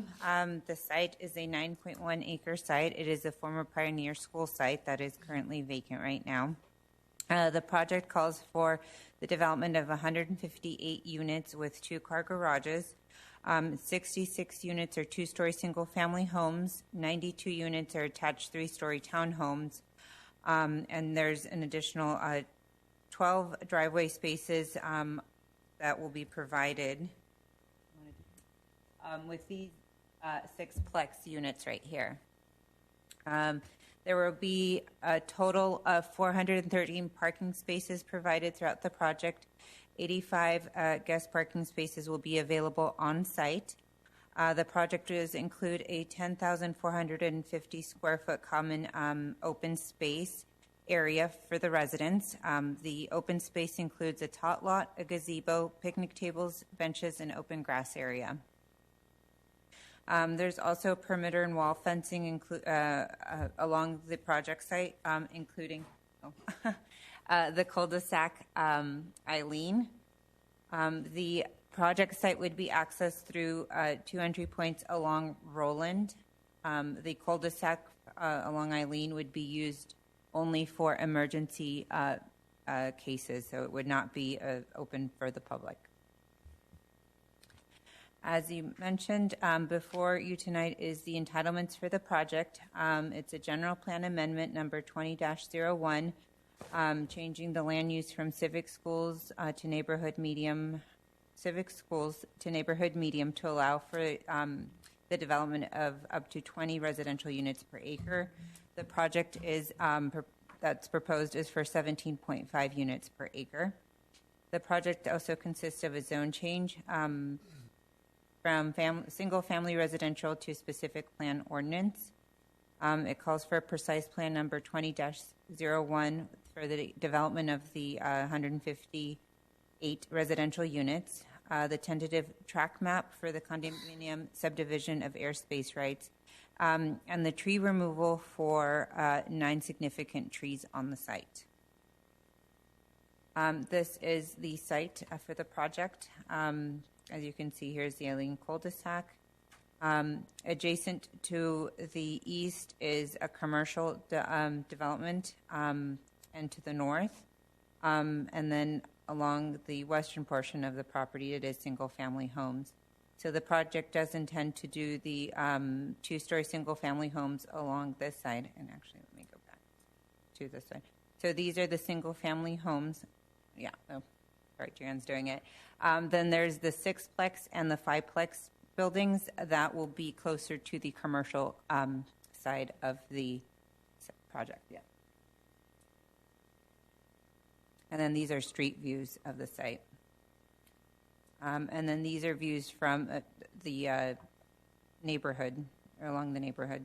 So you have Eileen cul-de-sac along Roland, and then the Pioneer Drive.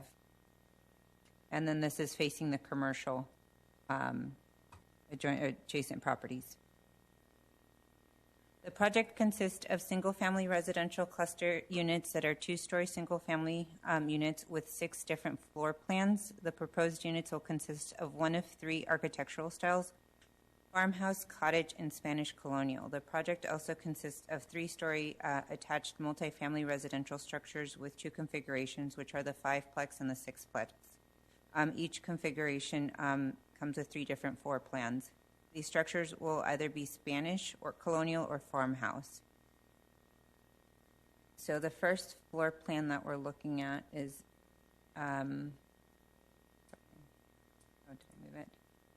Plan 1, and this is for the single-family homes. This is 1,471 square units, 3 bedrooms, 2.5 baths.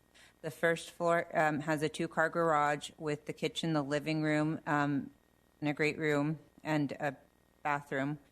The second floor is the floor that has the living quarters, including a loft.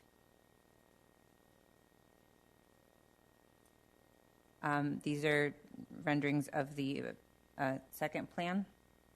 These are at 25 feet tall in height. Plan number 2 is 1,663 square feet. It's a 2-car garage on the first floor, once again with the living room, dining area, and kitchen on the first floor, and then the 3 bedrooms with a loft on the second floor. This one includes a private outdoor area of 1,603 square feet. So this is a unit that has the larger private outdoor area. This is Plan 3, and this one's slightly taller at 27 feet. And then the third plan for the single family, this is the largest unit of the single family homes with a bedroom on the first floor, and then 3 bedrooms with a loft on the second floor. So then these are the 5-plex and the 6-plex. These are the 3-story units. So on the first floor, these are 2-bedroom units with the exception of Plan 3, which has a 3rd bedroom on the first floor. As you can see, Plan 3 has the bedroom, and then Plan 2 has a flex den or office space on the first floor, all 2-car garages with porches. The second floor has the living room, the dining room, the decks, kitchen, and then the third floors have the bedrooms. So as part of the application, it does require a tree removal permit. There are coastal live oak species, maple trees, and bottom bush front yard tree species located on the site.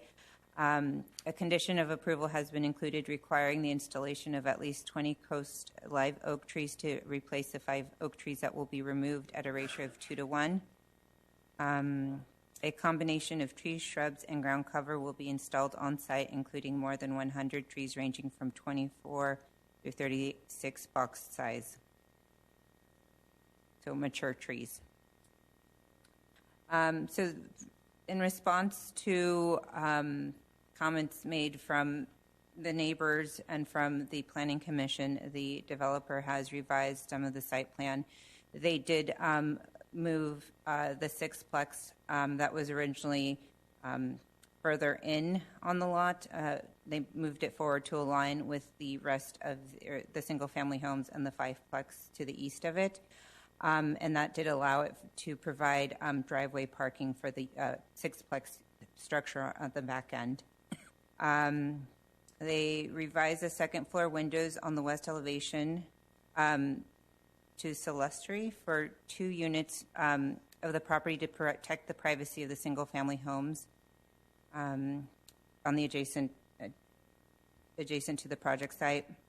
They are also providing landscaping and buffering screening along a lane street, and they did increase the height of the perimeter walls along the commercial site.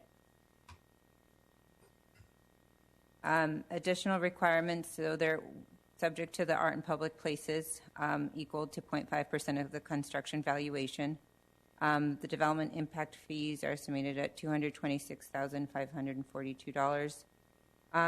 Park fees are over $1.7 million. And then the community benefit contribution of a homeownership assistance program that would provide a minimum of 15 homes and provide $150,000 for that program.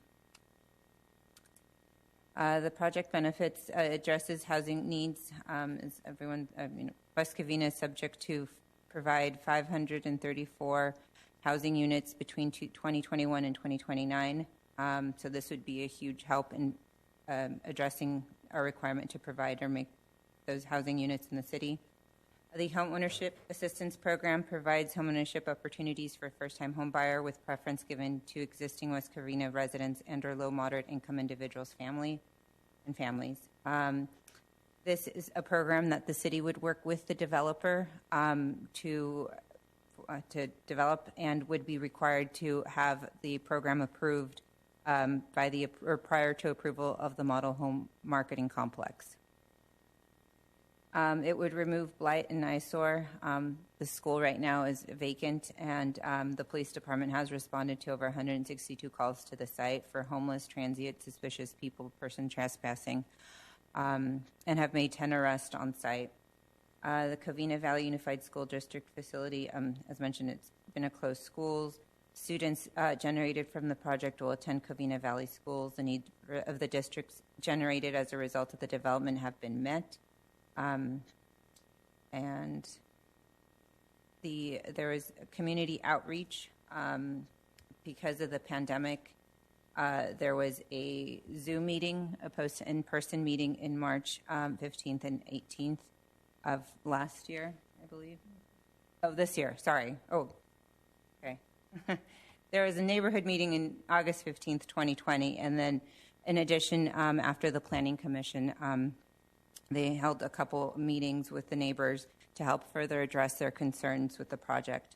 And then on March 23rd, the Planning Commission recommended approval. The environmental review, so it's a mitigated negative declaration environmental impact, NEGDEC. Our environmental consultant is here to answer any questions, and so is our city traffic engineer. And I think, yes, that concludes my presentation, so I can have Jana come up in regards to the traffic.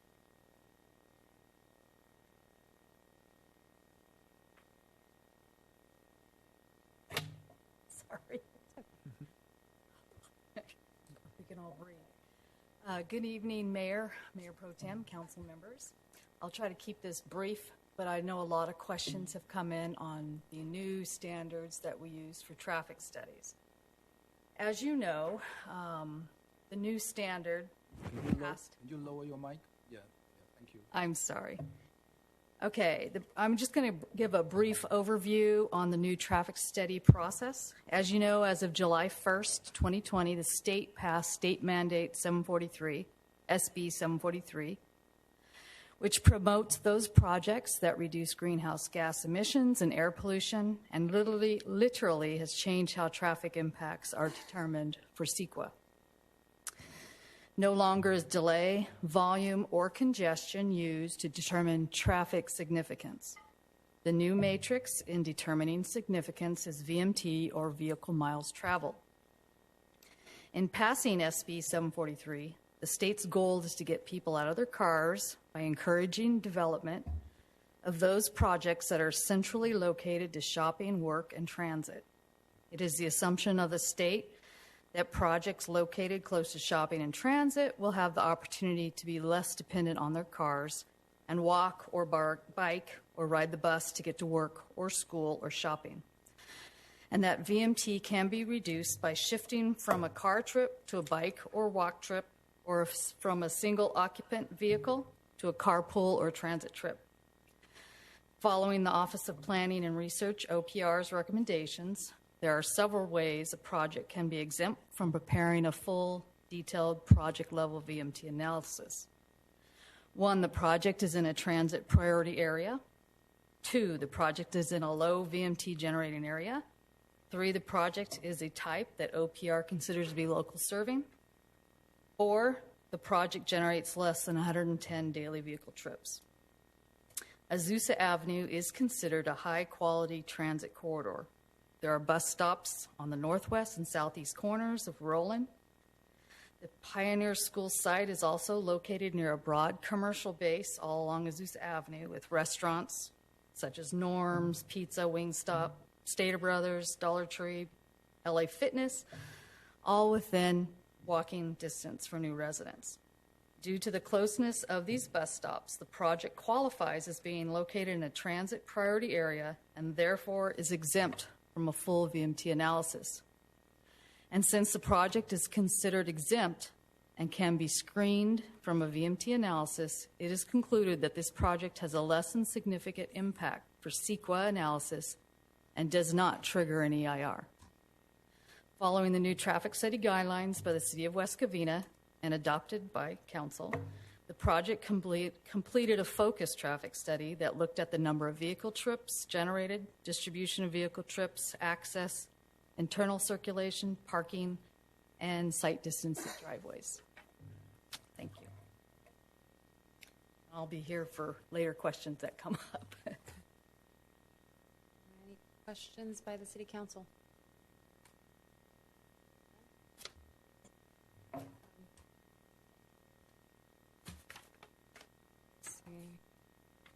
And is there anyone who would like to speak in favor of the project? Oh, sorry, Mayor. We also have our CEQA consultant, Isla. Okay. She'll just give a brief summary of the neg deck.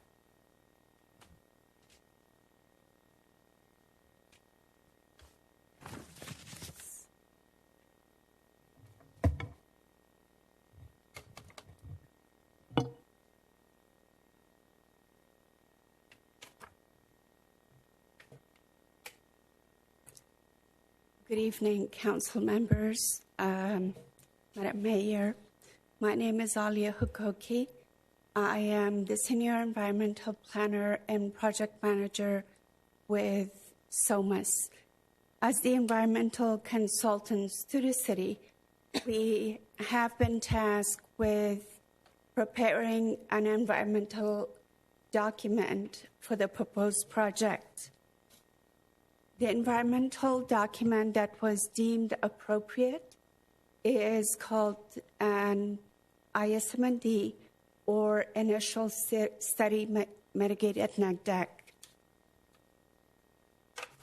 Based on the analysis that we conducted, especially the technical analyses by our experts, we determined that the project overall would result and either no impacts or less than significant impacts on topics related to aesthetics, agriculture, air quality, energy, greenhouse gas, hazardous materials, hydrology, land use, mineral resources, population and housing, public services, recreation, transportation, tribal cultural resources, and utilities.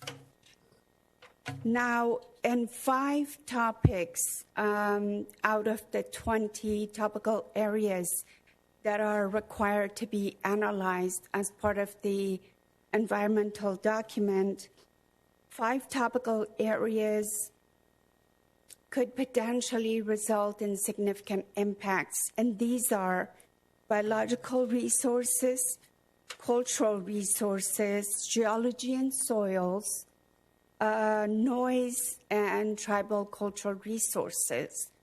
However, we have proposed mitigation measures that reduce the potential impacts to less than significant level.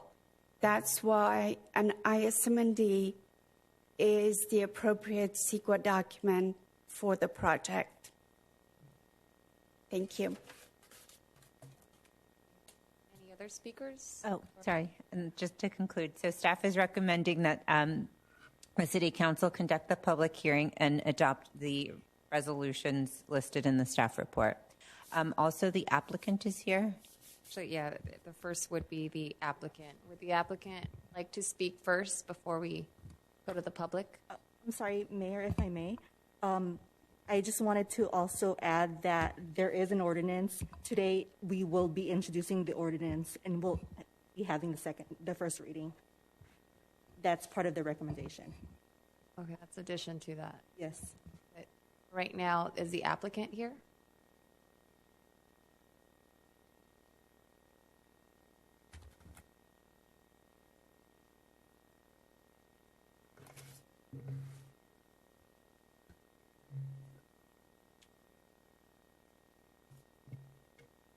Good evening, Mayor, council members, and members of the staff.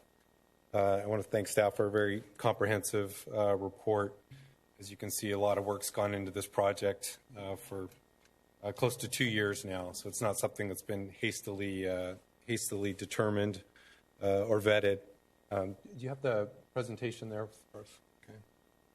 So I'll just link to you. I also want to thank the neighbors. I mean, we've been able to have a number of meetings with neighbors and the surrounding people to the community and been able to address some of those concerns. Individual appointments on site, Zoom meetings have been very accommodating. We've made every effort to address the items that we can. You know, I'm sure there are some circumstances where there are some additional things that people were seeking, but I do want you to know we've reached out, and I will touch on a few of those in terms of what we've tried to accomplish in those meetings and subsequent, and even after the Planning Commission. But I do appreciate, in most of those cases, the objectivity that most of the owners have expressed in working through. Even when we had disagreements, in most cases, they had some fair concerns, and we've been able to again, do our best to work through those. The entire east side of the property, you can go to the first slide, as we talked about, is completely adjacent to the commercial site. And that's something that from the very beginning we were trying to look at. How can we make a very thoughtful, purposeful transition as we go from the commercial over to the existing residential? And that's why you'll see on that east side, we've incorporated the attached townhomes product, and that's the only thing that's adjacent to the commercial. There aren't any of the attached townhomes that are adjacent to the existing residential. And as you transition from the east to the west side, we have the detached single-family cluster homes. So we've really tried to have a good transition of intensity of use as we move from one side of the project to the other. A couple other things, as you'll note on this site plan, is we have incorporated the landscape buffer all the way around where it's adjacent to the existing residence, and it's a 7.5-foot buffer in addition to the wall. And we've done that purely just to provide some additional privacy. A number of owners expressed some concern that a wall, even 7 feet, may not be sufficient. And of course, once you start to get to 8 feet, it starts to feel more like a prison cell. So that's a softer approach. And we can also manage the height through homeowners association. That will be a common area lot separate from the individual owners that are adjacent to that. So it will be privately maintained by the homeowners association for uniformity, consistency. The neighbors won't have to worry about whether the owner's taking care of it that day or that week or that month. It will be consistently maintained by the homeowners association. Can we click on the next slide, please? One of the other items we were working through is the drainage that went around from the cul-de-sac up there on Eileen. There was a storm drain that ultimately came into the cul-de-sac there on the north side and would wrap around all along the western border. And it was actually flooding in several portions of the adjacent properties, and it was also coming out in Pioneer. It was just a big sheet flow, and it would create flooding and what we call urban drool just throughout the whole area. So what we've done with this plan is intercepted that drainage with a storm drain that will run down through the cul-de-sac and into the tract, and then we've dispersed that off-site storm drainage down through the two primary streets. And one of the things that we did that we talked about earlier with the Planning Commission, and there was a concern for a number of residents, was the parking that was out front. We had a parking lot that was out on the front there on Roland, and the initial intent of that was to capture that storm drain. And we went back to the drawing board. This was a concern for many people, just saying, hey, why are you guys having parking in front of what is a residential community? And that was a fair concern. It was one we were looking at from a technical perspective and making sure we could properly address drainage. But from an aesthetic perspective, I had to take a step back and look at that with the residents. And we went back with our engineer, and we were able to incorporate that. So now we've got, if you go to the next slide, we've been able to use, and you can see the parking a little bit better on both of those north-south streets. But what we've been able to do is put those chambers, those storm drain chambers, underneath the parking bays within those stalls. And so that's where we've replaced all the underground storm drainage that was initially in that front parking area.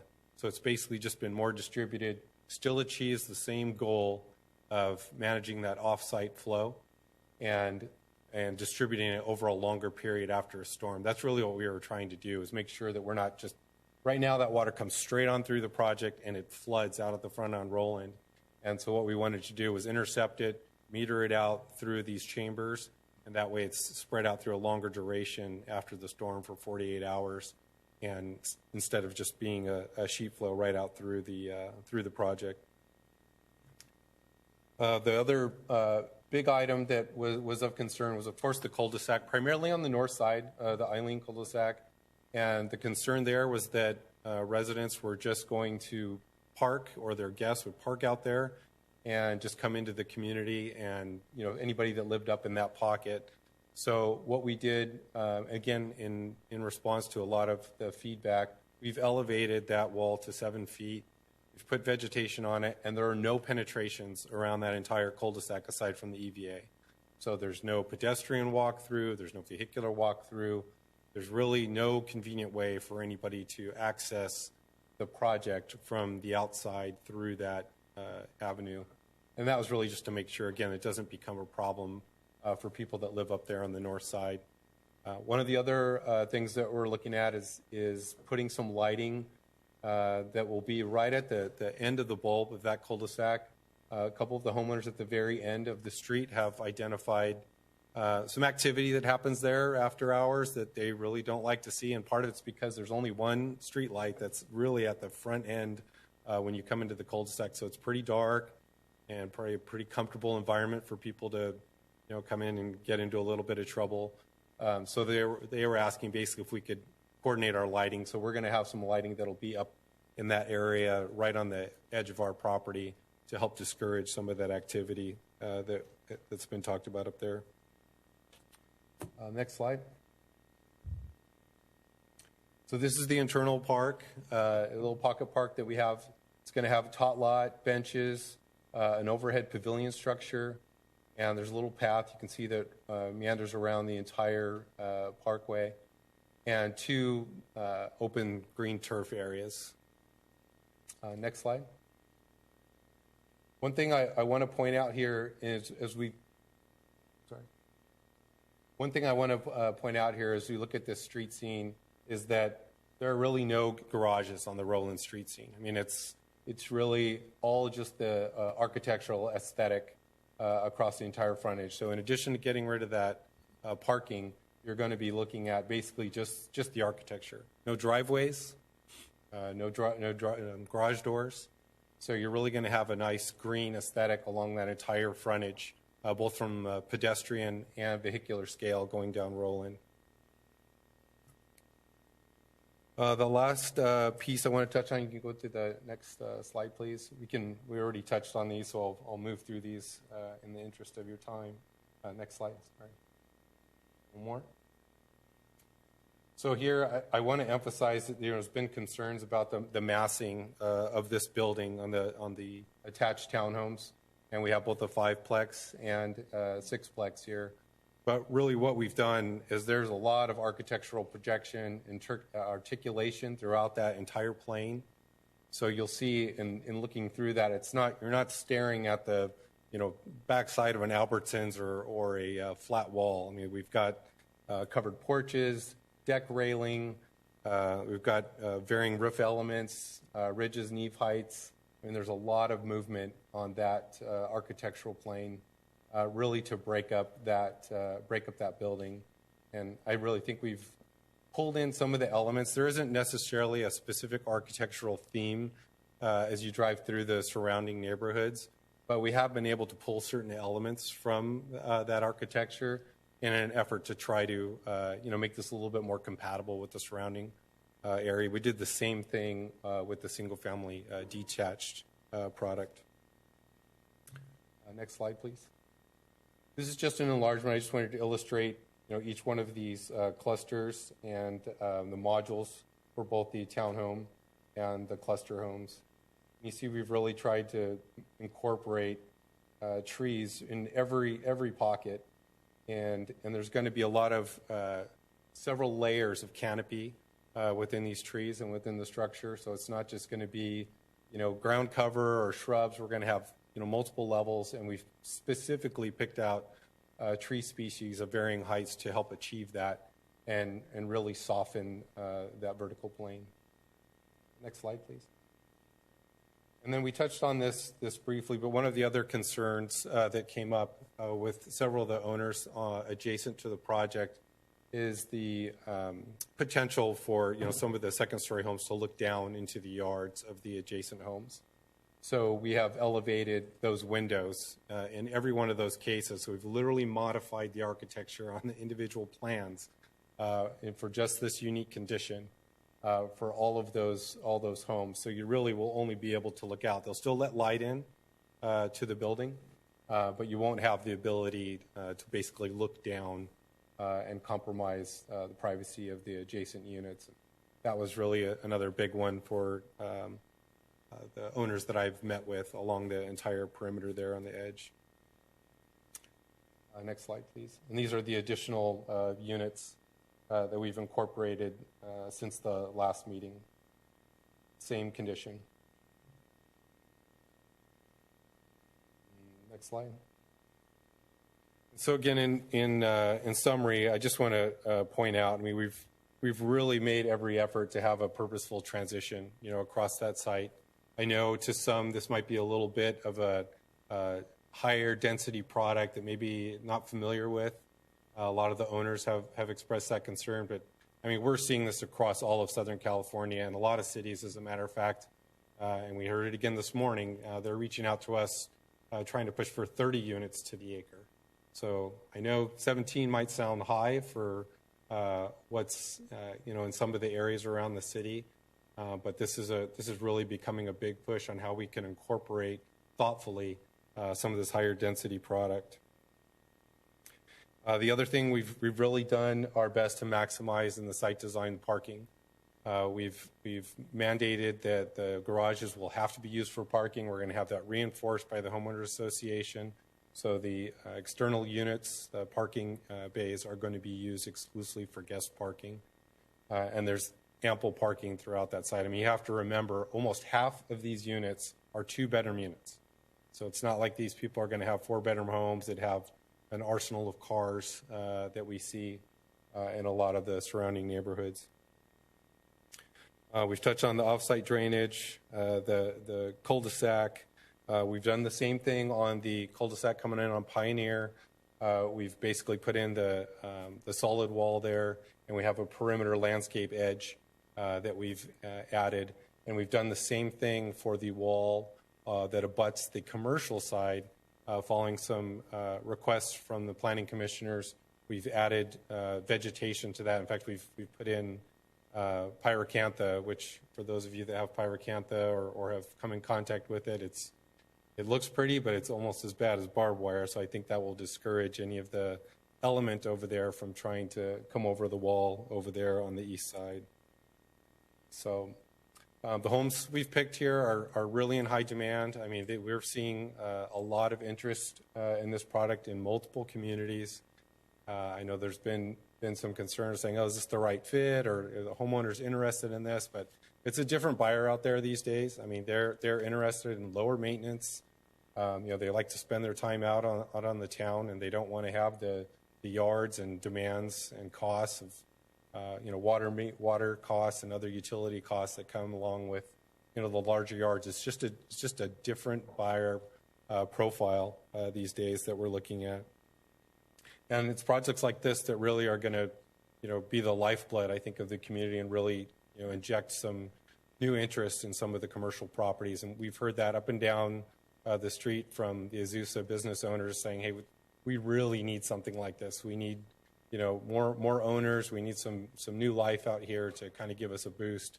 We've been struggling, and we really think this is the right fit for the community at the right time. And it's a good product that's going to get us there. So, thank you very much. Okay. Question? Go ahead, Councilman Wu. I have a couple questions. The question is, I saw your presentation. I have your plan, okay, and it looked like your elevation, your building height from 25 and to 26 to 27.8. I don't know, is that area allowed more than 25 feet, or this is variant, or okay, and why you want to, because it's still a small home. This is 1,400, 1,500 to 1,700, but why you need to go to the 27? We have the three architectural styles, and that's really, if you went with one architectural style and just had 25 feet, all the homes would look exactly the same. Oh, so we have three different architectural styles where we're trying to create that articulation. You want some elevation, so look like attractive, not like the jungle. Exactly, and again, you're not necessarily looking at the flat roof across the top, and there's other pitches and things that have changed in that, as you saw in that elevation in that street. It's more like a design, so you have all different level of home in this lot. That's correct. So this is not, because it's still a small home, 1,700. I moved in West Covina in 1989. My first house is about 1,400 square feet for a young couple. So I understand. The second thing is trash. Okay, you have so many single family house. Is the trash collector is driving the big truck inside to pick it up, or they have some bin. So because you have 2-car garage, so how people? Yeah, so there's clearance in the garage for the receptacles inside the garage. So people pull out the trash. Yes. And then the trash company truck come to pick it up. That's correct. So there's no central dumpster in this facility. And again, that was another thing that we saw that's kind of conveys that apartment feel, and that's really not what we were trying. So it's more like a single family house feeling. People pull the trash out Tuesday, Wednesday, something. Exactly. Next day they have to pull it back. And we will have, again, we will have obviously a homeowner association, CCNRs that govern this property, and we will make sure that, not only are they stored in there, but they're brought in on the evening of the collection. How about on the tri-level, home? They have a bin for them to? Or The same, we've carved out the space in the garages there as well. So they have a garage? They have garage, they have separate areas designated in the garage. So they are tri-levels, and the PUD, and the kind of zigzag to each other. That's correct. They will be putting out the trash like everybody. Right. And the homeowner association fees, the same thing? The homeowner association fees are not the same from unit to unit, and the reason for that is because we have the single-family detached units, and then we have the attached units. So you have a common area. Yeah, exactly. So it's a difference of the common areas. So the attached units, those owners will pay a higher fee because they're not paying for the insurance, they're not paying for the they have all of that in the HOA dues. Because townhome, and they share the same land. But That's the single family house, no matter 3,000 square feet or 4,000 square feet, they own their land. They don't own their land, but on the single-family detached units, they own they're responsible for their entire unit, so they'll be responsible for the maintenance. So the land still not owned Condo, right? It's still a condominium. So it's still PUD. That's correct. This is the PUD. So the D is still owned by entire homeowner association. Right. So the homeowner association will be responsible for the perimeter maintenance, except where you saw the private exclusive use yards. On some of those floor plans, but other than that, the homeowner association will be responsible. So this cannot be called as a single family house, more like. Well, it's a single family detached home, but it's on a condominium. Condominium. The code would be condominium. That's correct. Because this is how the D will show it's not a single family resident. That's correct. So we developed the condo plan for them to define the limits of their responsibility. Yeah, because everybody owns the land together. It's a homeowner association. That's correct. Okay. And then price. Why is the price range? The price range, what we anticipate now, I'm always reluctant to quote prices in this market, but on the townhomes, we're probably looking at starting in the upper fours, low fives, into the upper fives.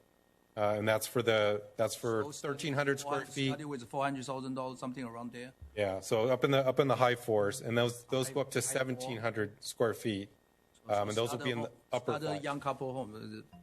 Yeah, and then on the single family detached, we'd be looking at the low sixes to start, 600, probably more realistically, up into the mid sixes. Detached condo. And again, that's 1,400 square feet on up to about 1,800 square feet. But I mean, these price points, I know in some of these. I just want to understand the price. And the assistant homeowner for West Covina resident, do you have any incentive for the first-time home buyer or something some people to have a chance to move in as a ownership? So here's the challenge that we're working through, and we've talked to staff about this. That we've committed to dedicate $150,000 to a program to assist buyers. The challenge we encounter with that is that we, as the builder or developer, are an interested party. So the new buyers can't use the funds that we would allocate towards their down payment. They would have to be used to offset HOA dues or How about improvements? Or improvements or those types of things. Upgrade. Yeah, or upgrades. What if it's a city or government program? Then those funds can be used for that. And yeah, so I don't know if there's something that could be structured with LA County that the city can piggyback on or something. But we're committed to try and work that. We want that to be meaningful and purposeful. We're not looking to have. My last question, I yield my time so I can give out this counsel, or public, sure. Comment. My last question would be: we really prefer owner-occupied, the first-time home buyer, young couple to move in our city, or our resident, their young children have a chance to own a home. I own my home when I was pretty young in West Covina, first-time home buyer. So, but the thing is this: do you have any restriction from homeowner association only allow the owner-occupied while the investor come over here, buy the property, and try to lease out? No, there aren't any specifics, but there will be some language incorporated. I'd probably defer to the attorney on some of this because it's getting tougher and tougher for homeowners associations to regulate the number of rentals with all the housing laws that are coming down. Housing law is 10%, okay, and they cannot get a Fannie Mae loan, okay. So maybe you need to make sure that if this project can fly, we prefer owner-occupied resident rather than people buy this as an investment and lease out, okay? So because I know Pasadena, some of the property they have a very restricted owner-occupied, okay, ordinance to keep people, okay, live over their own property and be a proud ownership, and hopefully have the children over there, increasing our school, because right now the problem is we don't have enough children population. Yeah, that's certainly our goal as well. I mean, obviously, owner-occupied properties have better strength and longevity, and we're not looking to have a bunch of investors come in to this property. That's not the intent or the goal of the community. Got it. Thank you, sir. Okay, I yield my time. Any other questions? No? Okay, we'll move to the public comments. Thank you. Thank you.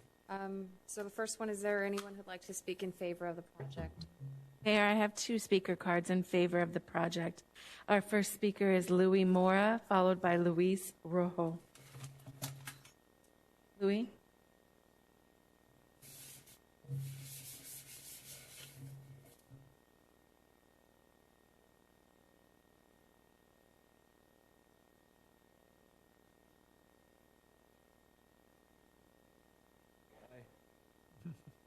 Cool. Take this off. Please. Okay. I'm Louis Mora. I live at 1440 East Roland Avenue. It's a home that was built in 1891. It's a craftsman home, and it's one of the oldest homes in the city. It's right there on Roland. So basically, I have a real problem with homeless people in the area. It's real simple. You can call the cops, but they're really busy, so they don't have the time to get to it right away. And it's not their fault. It's nobody's fault, really. But I've been in a lot of problems where I have to fix it myself with them, and I'm really sick of it. I honestly am. That's why I'm here. I support this project 100%. It needs to be done as soon as possible. It's not a matter of I have to park my car 5 feet down the road, and that's really sad, and I feel really bad about that. But you've never had to fight a homeless person for throwing a bottle at your mom or dad in the middle of their yard when you get off your 2 jobs and come home. It's a real issue for me. I think the most important thing about this project, too, is that if you support small business, like most of the people who came up here and said they do support small business, well, you can do it by proxy by supporting a project like this. It puts more housing and more money into the local government, and you can support the school systems by upping enrollment, by introducing more families into the area, and they get more money and it keeps teachers happy and all that. So you can support all these things that you want by proxy by supporting a project like this. It's real simple. But not only that, you can also put more eyes on the ground. If security is an issue like it is for me and keeping my family safe, the more people we have in a community, the better. It keeps a stronger community. It creates a stronger community. And I'm real sorry you got to park down the street or move your car down the block or something like that. And that really sucks. And that's horrible. But it gets rid of the homeless problem. And I drive home from 2 jobs or sometimes 3 jobs before COVID, and I'll see people standing outside of Pioneer School. My brother went to school there back in the day when it was a school, but that's a different story. But I drive by there and I see homeless people standing outside. I'm like, this has to stop. It's just a horrible nightmare. And the tagging 2 days ago. If you live outside there, you see a blue Econoline right now. The homeless guy in there is Adam Mankins. Really cool guy, but he's got nowhere to go, and it's just a real big problem. And I don't think anybody else knows that or communicates with the homeless people in the area. But it's rough and it's violent. And honestly, I'm just so sick of it. So, thank you for your time. Thank you. Thank you. Our next speaker is Luis Rojo.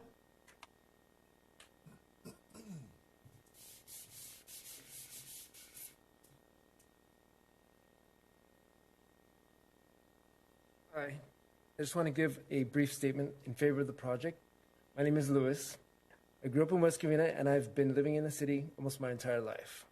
I currently live about a quarter-mile away from the project within the city of West Covina, and I have been at that location for about 20 years. I also work in West Covina for the Superior Court, which is right next door, and I have been there for over 19 years. I feel that the city has prospered with commercial retail over the years, but it still lacks in meeting the housing demand within the city. I strongly support the project for the following reasons. I feel that a project at this location will help deter the homeless problem we have in this specific area. Also, I hope to be a possible home buyer and possibly purchase in this area since I want to remain in the city of West Covina. Developing the site will remove an eyesore near Azusa and Roland that has been there for years. I also feel that the residents that will move in will help support the local businesses, such as the mom and pop stores along the Azusa Avenue corridor. I hope that the City Council votes yes on the project, and I look forward to seeing more housing in the city. Thank you. Thank you. Mayor, that's all the speakers we have in favor of the project. Okay. So is there anyone who would like to speak in opposition to the project? Mayor, I have 15 speakers in opposition of the project and a total of 15 residents that oppose the project. 2 did not want to speak. Okay. Our first speaker is Marie Hogan, followed by Charlotte Trevino, followed by Susan.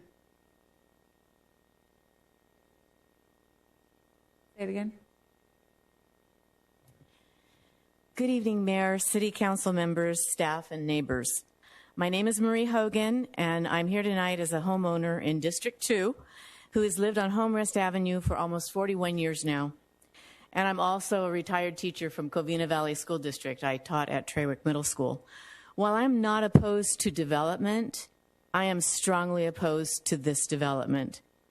It is not right for our community, our district, or our city.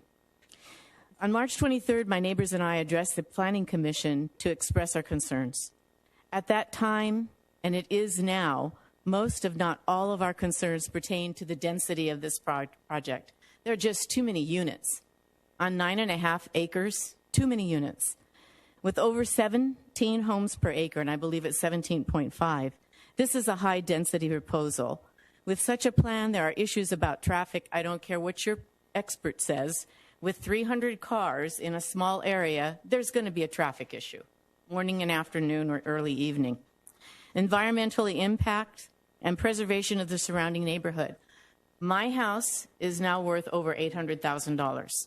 I live directly across from that proposal. There's a house buffered between it.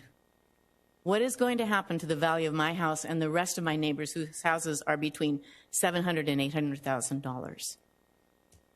Okay. This plan is not right for our city. Before the Planning Commission meeting, my neighbors and I Zoomed with Mr. Crosby, who represented the developer. We expressed our concerns and offered some solutions.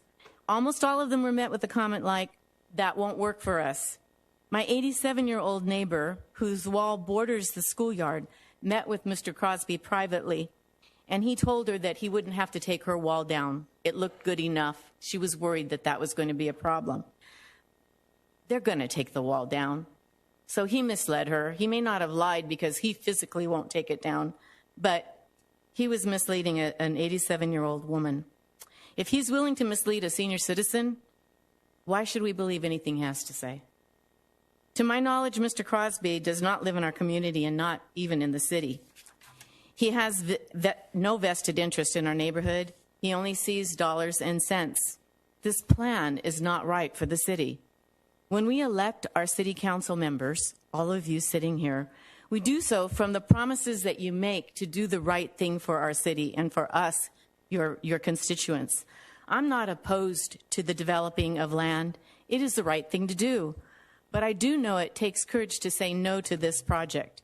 If you are only seeing dollar signs, it won't be the easy thing to do, but it will be the right thing to do. I urge you to ask Mr. Crosby to come up with another lower density but higher quality plan that will enhance our neighborhood, increase the value of our houses, and be economical feasible for our city. To paraphrase Mr. Crosby, this project does not work for us. And I might add respectfully, you do. Thank you. Our next speaker is Charlotte Trevino, followed by Susan Pardes, followed by Vicky Claudis.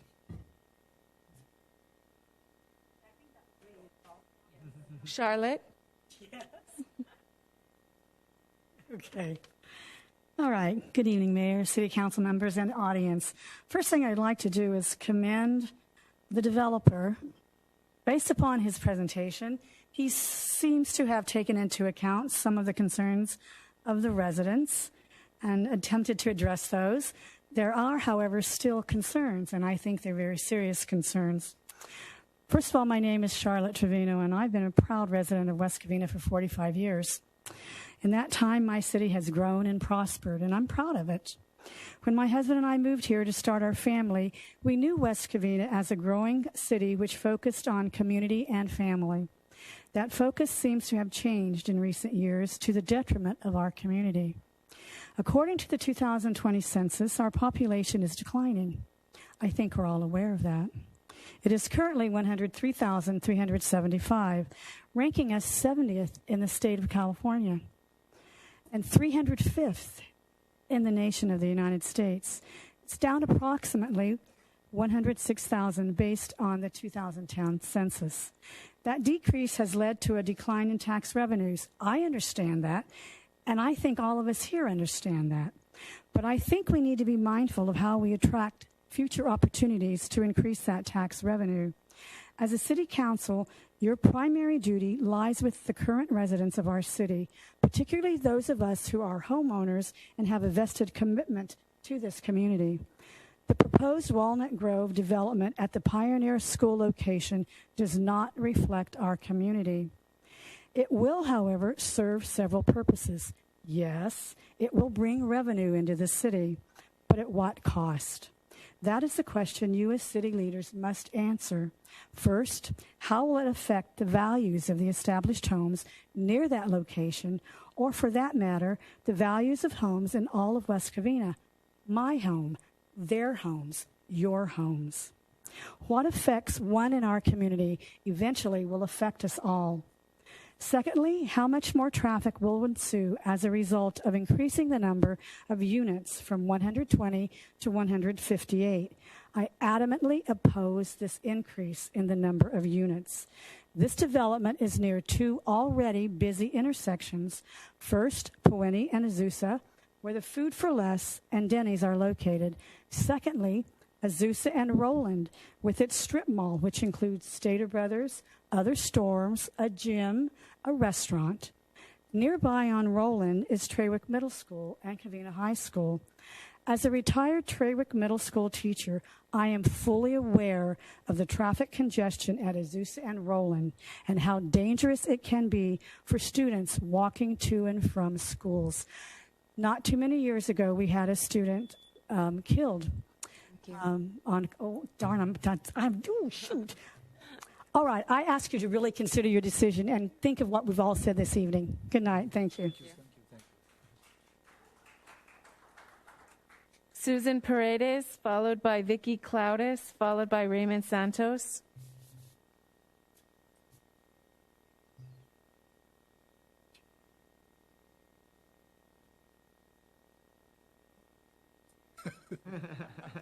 It happens. Happens to me all the time. Never doubt that a small group of thoughtful, committed citizens can change the world.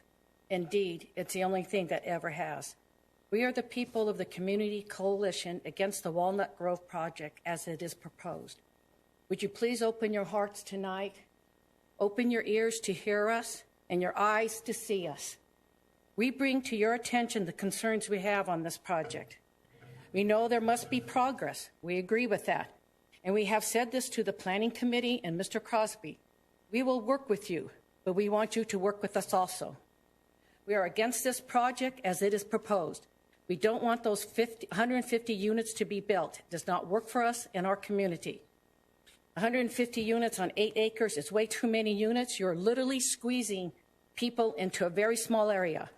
There is a law in West Covina that you can only build 8 units per you can only build 8 units per acre. This project has 17 units per acre, and the specific plan would allow up to 20 units per acre. This is wrong. By you rezoning, you're going to change that. Then you have the car issue, 158 units, 2 drivers, each unit, that's 326 cars, plus family, et cetera, because I'm only down to 3 minutes. That's 500 cars. Every morning to rush out, every night coming home. All of these cars are going to be fighting to get to work and then home again. We do not have 3-story homes, and we have very few 2-stories. This project will look like a big, ugly monster and will stick out like a sore thumb. These type of units are fine in the downtown area, but not residential area, our residential area. Just because you have a vacant lot doesn't mean that you have to build your cookie-cutter complex there. What we want, and I'm sure you would want, is something that complements West Covina, beautifies the city and the community. I have faith and believe that LLD or another company can come in, rethink this project over again, and we are sure they can come up with another plan that complements this city. We have been put through a lot in the past 5 years, and it's created a lot of stress and anxiety. You ask us to voice our concerns, but we don't even get the lower hanging fruit to improve any project. Do you really listen to us? No. This needs to be told to you. Mr. Gutierrez on the Planning Commission, who tried to shame us, saying there are only 16 of you here. Where are the other 1,000 plus people of West Covina?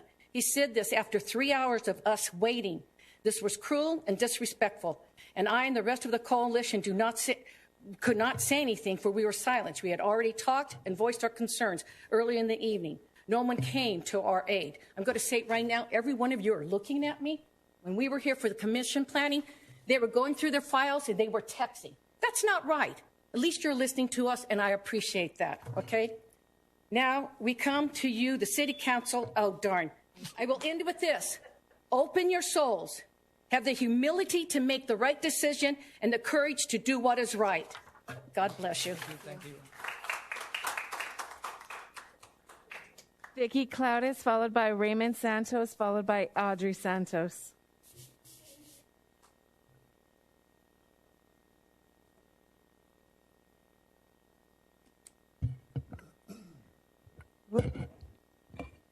Good evening, council members. My neighbors and I come here tonight to ask you not to accept the Walnut Grove project. We know units are going to be built, and as my neighbors and coalition members said, we welcome that. We don't want this ugly vacant lot practically with a boarded up building and overgrown grass. We don't want that.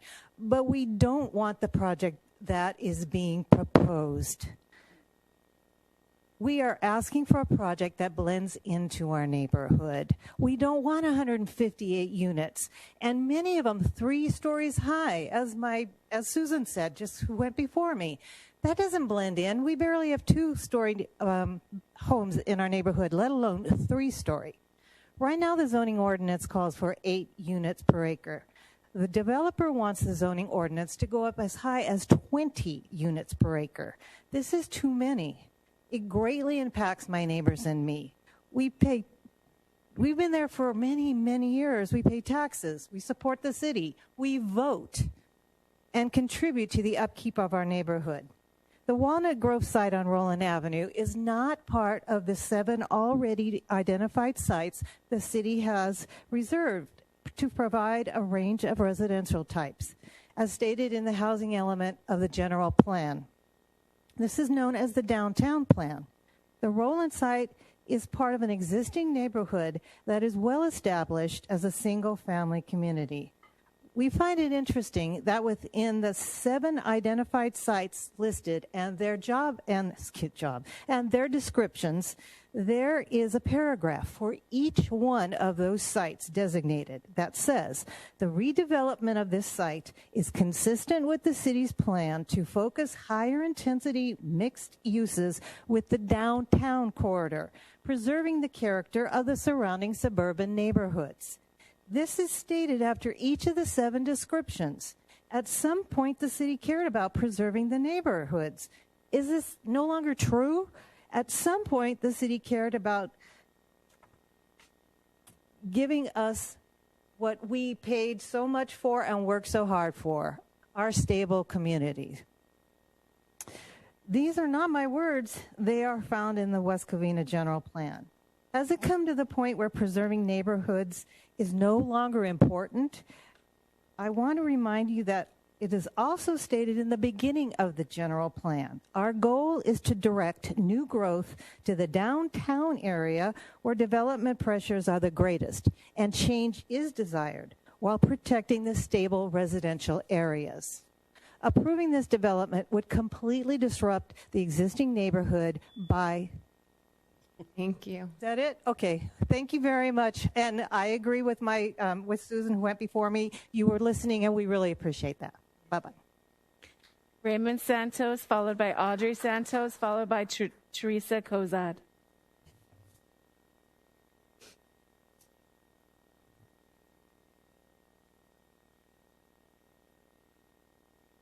Good evening, council members.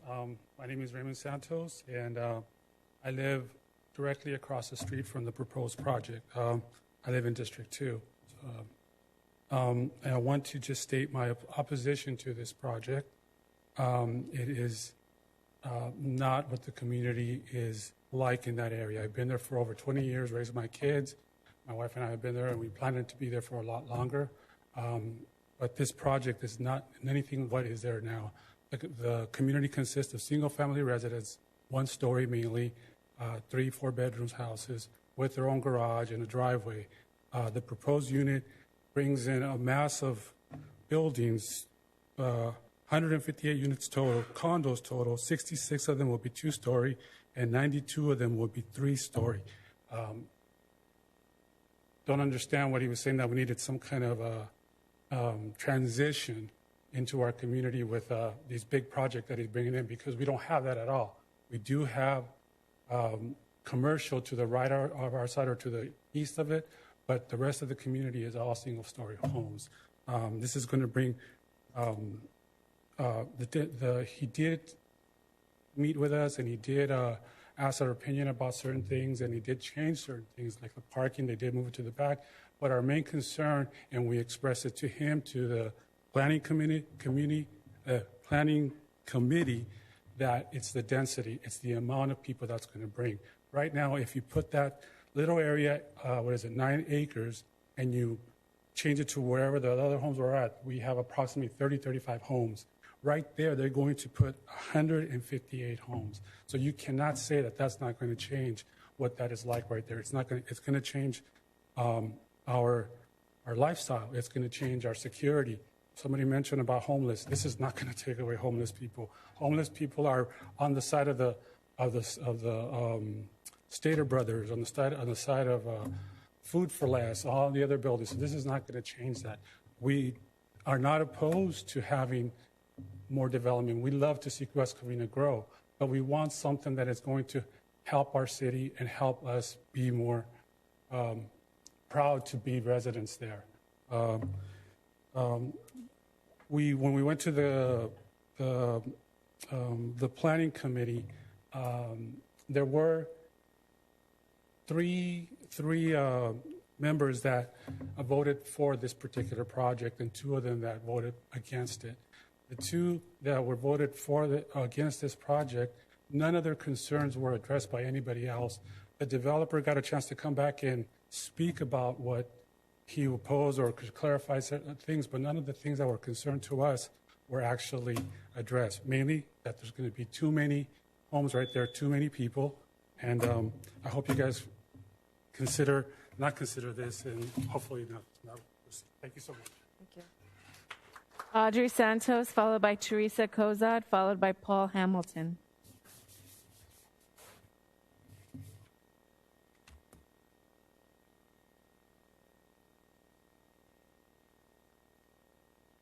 Hi, I live in District 2. My name's Audrey Santos, and I've been residing there a long time.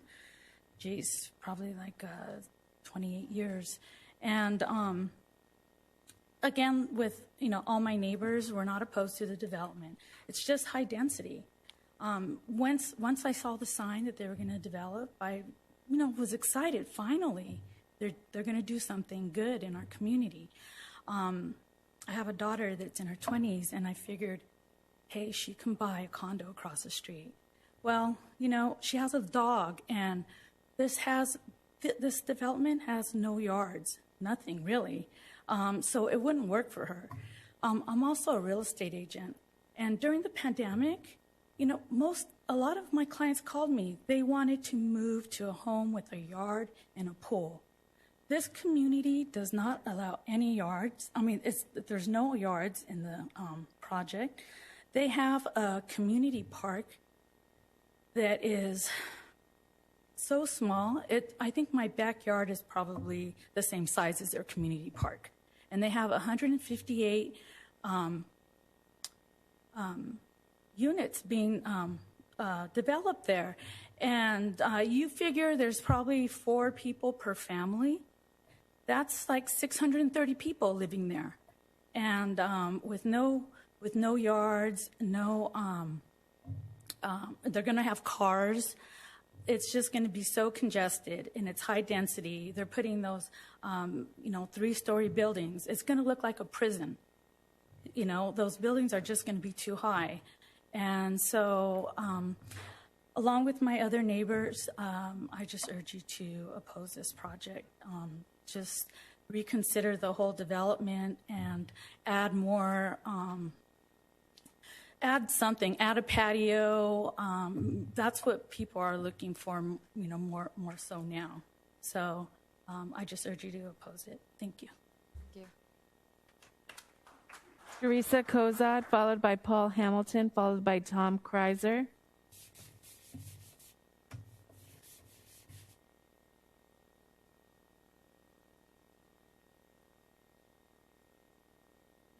Good evening. It's been a long one. I'm Teresa Kozad. I have lived in this area for many, many years. I went to Pioneer School in 5th and 6th grade. So that kind of tells you. I'm here in opposition to the zone change that will allow 158 unit housing development on the Pioneer School site. This proposal is not consistent with the city's general plan. The density is not aligned with the surrounding neighborhood of 8 houses per acre. The zone change is going to allow up to 20 houses per acre. There are no low-income or moderate-income housing. You just heard from the developer. 450,000, 500,000, 600,000. Those are not low-income housing or even moderate income. It is not located near a transportation hub, even though they're trying to tell you that. A bus runs up and down Azusa, and a bus runs up and down Roland, but they're not direct buses to anywhere. If you want to go to LA, you're going to have to transfer many times. I take the buses quite a bit. So also, it actually encourages car usage by the number of parking spaces that they're going to be putting in. So it's not encouraging walking, and it's not encouraging public transportation. It's encouraging cars. It's not an environmentally friendly. The project will be 80% covered in cement. There is, as a woman before me mentioned, there's a 10,450 square feet common space, the park, for approximately 632 people. If you have 158 units and you have 4 people per unit, about 630 people. Finally, in the proposal, they are going to remove 5 oak trees, 5 coastal oak trees. They said they were going to put in 10 or more trees. I don't see that anywhere in the plan. Coastal oak trees. Yeah, they're going to put in trees, but I don't know anything about the coastal oak trees, which are the native trees for the area. In April of this year, the City Council of Montebello turned down a smaller project of 3-story townhomes in a residential neighborhood because of residents' opposition. And I quote, this is what one council member said, "I think this is a great project, and there are numbers that we have to meet," referring to the state numbers of housing that you have to meet. "But I'm a representative of the local community, and there is strong community opposition to this project. Residents don't like the size amid single-family homes, and they are worried about privacy, traffic, and congestion. Please take the local community, end of quote. Please take the local community into consideration when you vote. We are not against development, but this specific proposal needs to be redone with community input. Thank you. Paul Hamilton, followed by Tom Kreiser, followed by Angie Gillingham.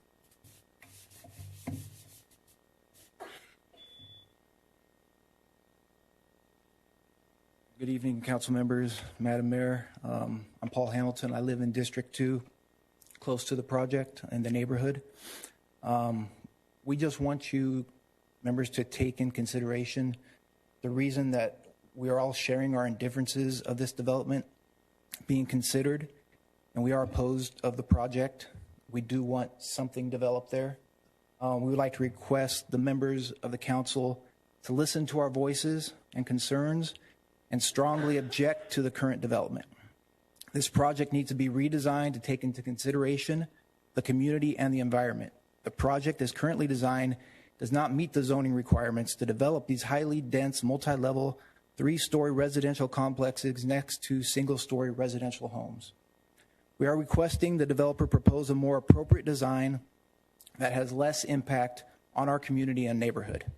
So some of our concerns are the 158 single-story or single residential homes and 2- and 3-story townhomes in a 9-acre lot. It's too dense for the existing neighborhood.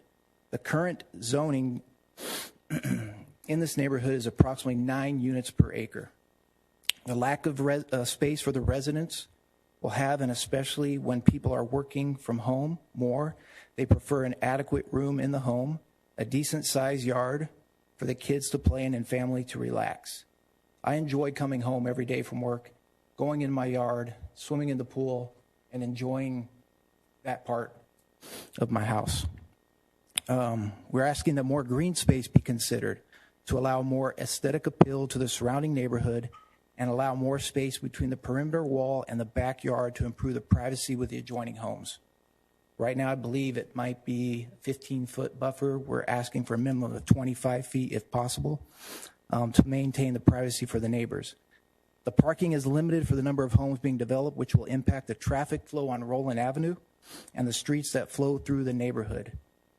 This is already a problem without the project there. We have traffic goes through the neighborhood, they speed through the neighborhood, so this is just going to increase that. It'll cause accidents with increased pedestrians, especially children walking down the street from the near middle school and other close schools and nearby shopping centers. Many of our current residents have lived in this neighborhood for a long time or have passed down their home to their children over the years. This neighborhood is one of the more attractive neighborhoods in the community, and we would like the development to be part of our neighborhood. So thank you, and we really appreciate you taking this into consideration. Thank you.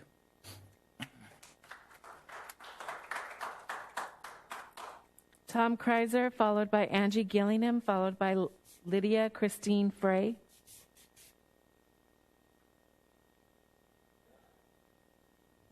Good evening. 36-year resident, District 2. I strongly urge you to oppose this project, to table this project until it's designed to a more neighborhood-friendly model than it is now. As far as the parking situation goes, there is no guarantee that a homeowners association 2 years down the road won't change their mind and allow people to fill their garages with storage. We have no guarantees that people will not be subleasing these. We have no guarantees on any of the things that he brought up. The density of this is ridiculous. 300 to 500 people in that small area, where there should only actually be 81 single-family units in that area, if you follow the plan with the rest of West Covina. Also, force a 3-story building in a neighborhood of 1-story buildings, it doesn't fit. Those of us with solar panels aren't going to see sun until 1, 2 o'clock in the afternoon, and I live on the west fence of this project. So there will only be 2-story homes there, but the 3 stories it should be out of the question. The aesthetics of the neighborhood it's just too much. And at the meetings we brought this up, the density was the biggest problem. Nobody's opposed to a project there, but the density is off scale. And they even want more than that. They should only be 8 single-family units per each acre, not 20. It's just not fair to those of us lived there as long as we've have for us to have to live with this now. Traffic-wise, traffic will be a nightmare. You're adding 300 cars minimum. And these people are going to have to work if they're going to be paying for a $600,000 condo. They'll probably be working more than one job. So as far as that goes on the traffic, bus-wise as well, there's bus service up and down Azusa Avenue, but those buses are empty. And there's bus services down Roland Avenue. I see them all the time, and those buses are empty. So the buses are not going to address the traffic problem.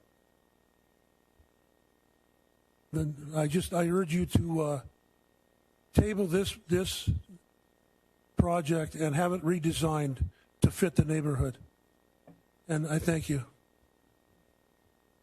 Angie Gillingham, followed by Lydia Christine Frey, followed by Carl Frey.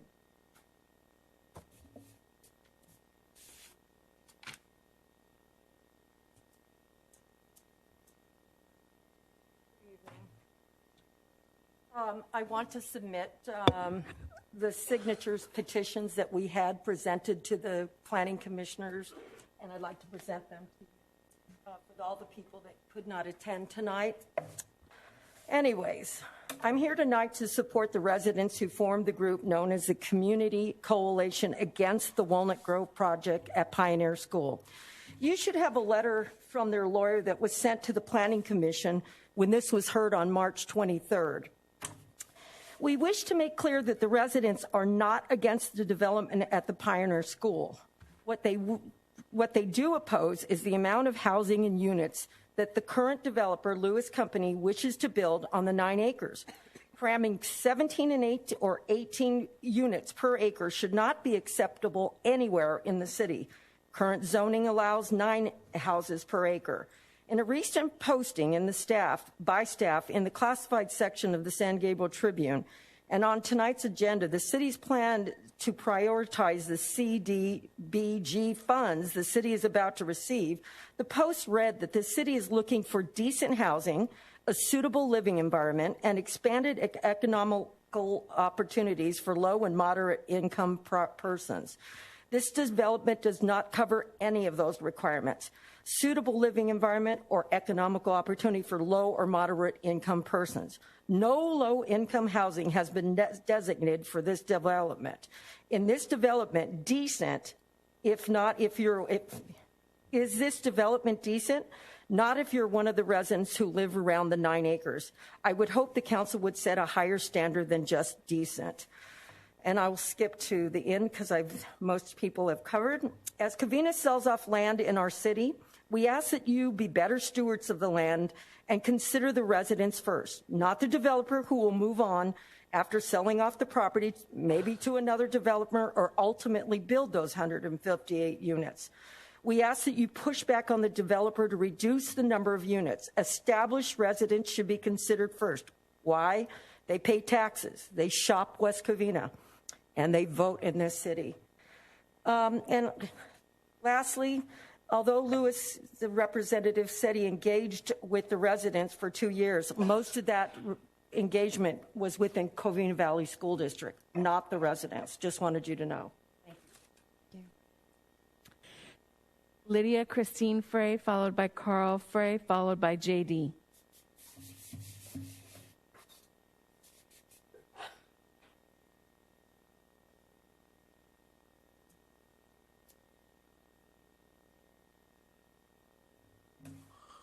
Good evening.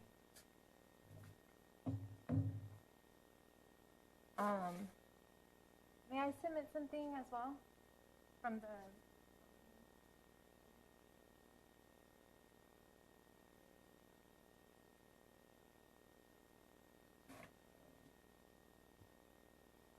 Good evening, council members, mayor. I'm speaking in opposition to the development on agenda item 13, the proposed project on the Pioneer School site.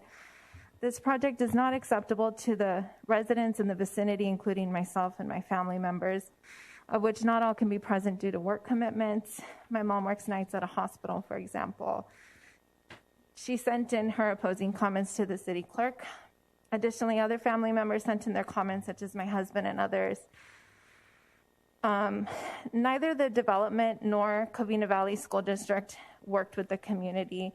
A representative of Lewis Company has met with some community members, but only to tell them that nothing can be done for the economic viability of the company is at stake. Council members, please put the community and residents of our town first, and I ask you to stop putting businesses first, and I say this as a business owner since 2014. We do not welcome this project as is. It is unacceptable. We are unhappy with the size of the development. 158 units is far too many for this 9-acre site. It is unhealthy to give this many residents such a small amount of green space. This contributes to poor air quality, to poor neural development, and spatial working memory, and more. The economic viability of Lewis Company should not outweigh the health of our residents. Please take a look at, actually you already are, so I'm not going to say that. This development is unnecessary.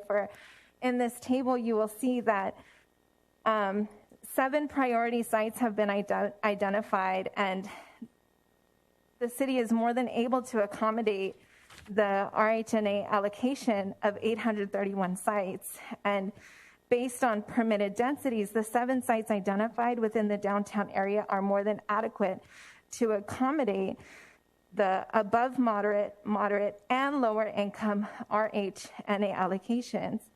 As a matter of fact, the 7 opportunity sites identified in the West Covina housing element of the general plan combined are able to accommodate 1,094 units. And this project does not provide low-income housing. Furthermore, in your packet for tonight's meeting, you received, as Angie stated, a letter from an attorney that residents have secured to provide authority as to why this project should not move forward as is. I, too, sent multiple letters outlining CEQA, Cal EPA, SB 743, SIP, transportation conformity, as well as differing expert scientific research backed by facts. Thank you. Anyway, we genuinely care about the community's health, and I just ask, do you? So please take this into consideration. I respectfully submit these comments, and I thank you for your time and attention. Good evening. Carl Frey, followed by JD, followed by Steve Bennett.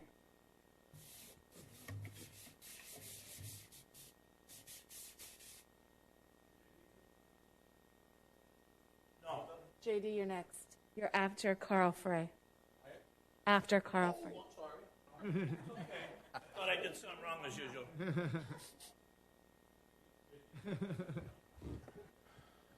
Good evening, Honorable Mayor and council members and staff. I don't think I have to say I live in District 2. I live practically next door to Pioneer School. I love this city. I was so happy when I moved here. And I'm getting a little bit disappointed in how things are going. I am opposed to this. The main reasons is the density, as we've all talked about. It's way too much. It's a monstrosity. And then traffic. I know we had, talks about traffic, and I know what the new matrix is now, which because there is public transportation along that area, a traffic report's not necessary, but I got to get up and go to work in the morning, and it's dangerous. And school's not even in session, and when it is, it's ridiculous. Now you're going to add about 300 more cars there, and Lewis Homes and the Traffic Commission was trying to say there will be no impact. There will be an impact.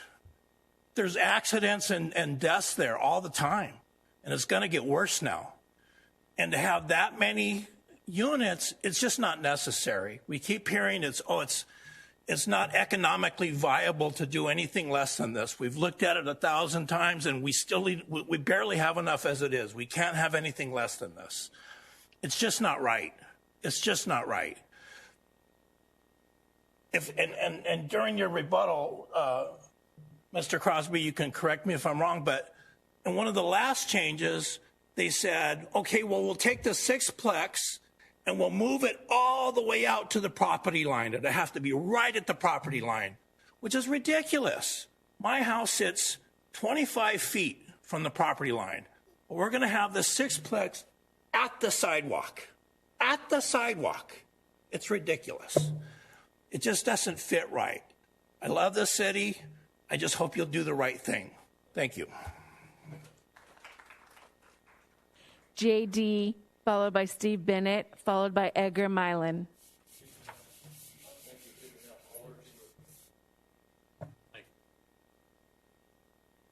Well, welcome back again, right? This is a beautiful project, and I'm sure it passes all the CEQA rules, but I think it would be a better fit across the street at the old Kmart building if an exception had to be made on the zoning. That would be a whole lot better fit. But in a residential area, it's a sore thumb, really is. I have two concerns. One, you don't have the police force now to properly provide service to the city. That's a fact. Another fact is that the homeless problem that exists there now, you're not going to get rid of it by building this. You're just going to shift it, just like you did, well, maybe not you, but previous council decision caused to happen when they removed Sunset Park. All those homeless migrated over to park areas, Cameron Park, Grim Grove, or I think that's what it's called, Grim Grove. The same thing's going to happen here. These homeless that are, and quite a bit of them, living right in that lot and in that Food for Less parking lot and in that entire surrounding area, they're just going to move somewhere else.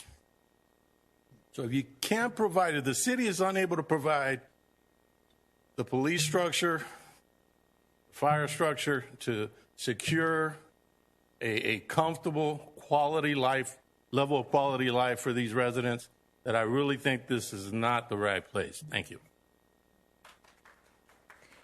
Steve Bennett, followed by Edgar Milan.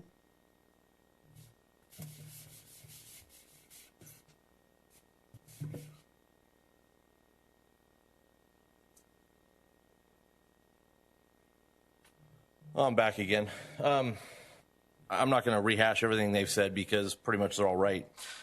This is not an anti-development thing. It's an anti-this development thing. So I'm going to kind of let that sit for a second, let you guys understand that I agree with the people who live closest to it. I live between this and the Vincent School project, which is very similar. They had to redo their development quite a bit, and because of residents. And I don't live right next to either one, but I'm in between the two. And both of them have problems. Both of them had density issues. If you don't think 300 cars is a problem on Roland Avenue, you've never driven Roland Avenue. And I know none of you live near Roland Avenue to begin with. All of you live south of Cameron, pretty much. So none of you make it up that way. None of you come up there and drive down Roland. When you go west on Roland Avenue, it goes from a 2-lane each way to a 1-lane each way at Roland Avenue School. Roland Avenue is an elementary school. We're talking 5- and 6-year-olds to 11-year-olds. Trawick goes the other way, next to Covina High School. There's hundreds of kids that walk this street and walk this driveway, the two driveways. They're going to have 300, 400 cars coming in and out.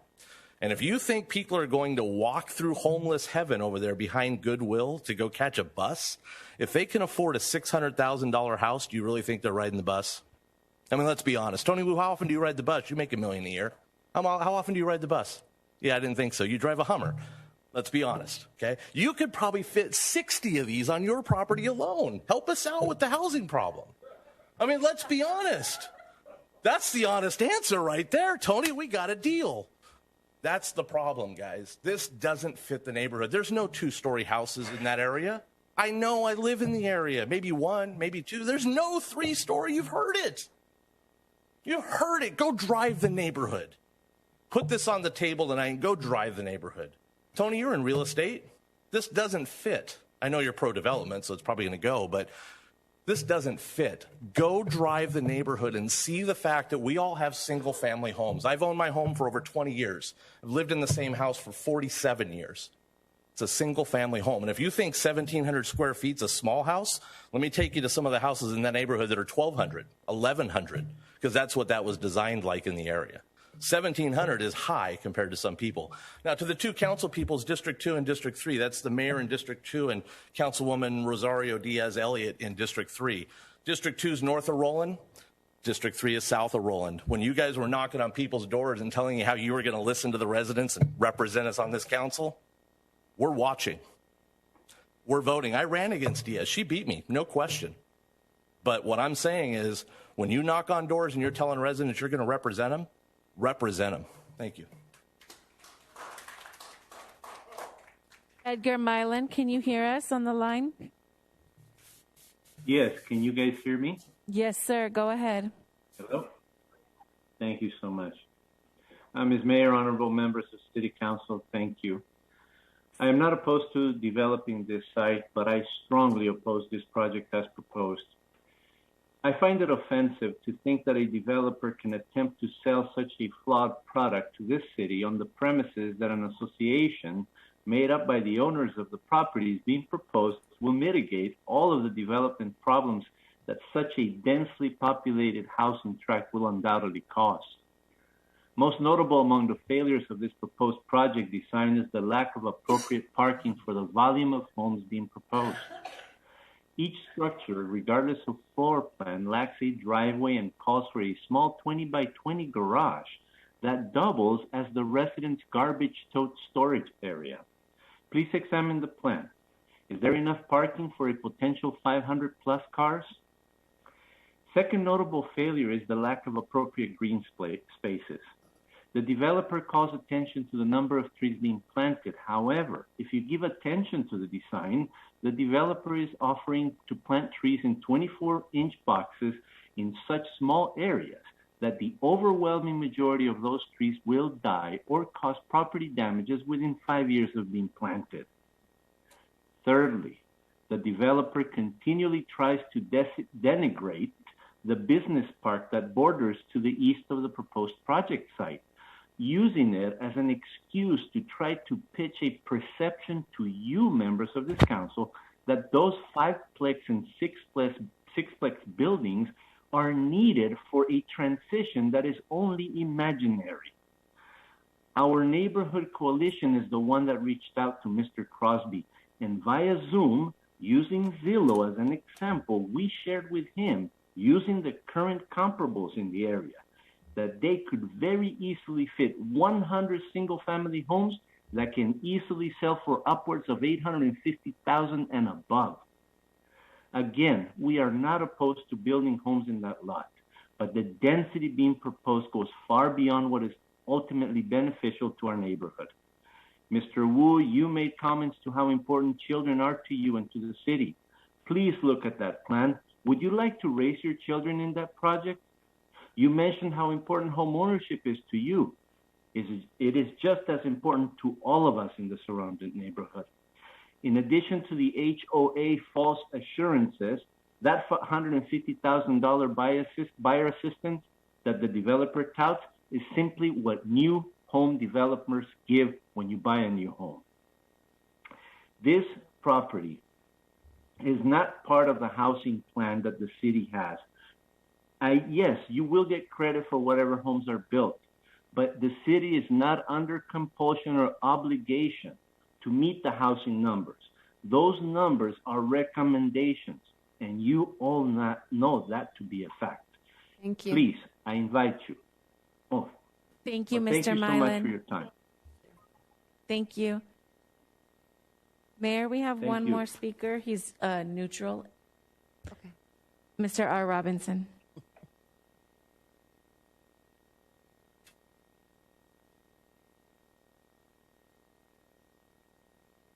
Bill Robinson. I live about half a mile from the project. I've talked to some of the residents in the neighborhood. This project needs a full EIR, not a negative deck. I disagree with the planning commissioner that says 100,000 people, residents need to show up for you to kill this project.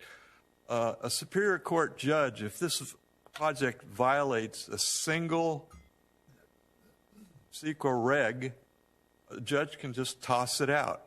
All you need is a violation of a single reg. 100,000 residents aren't needed.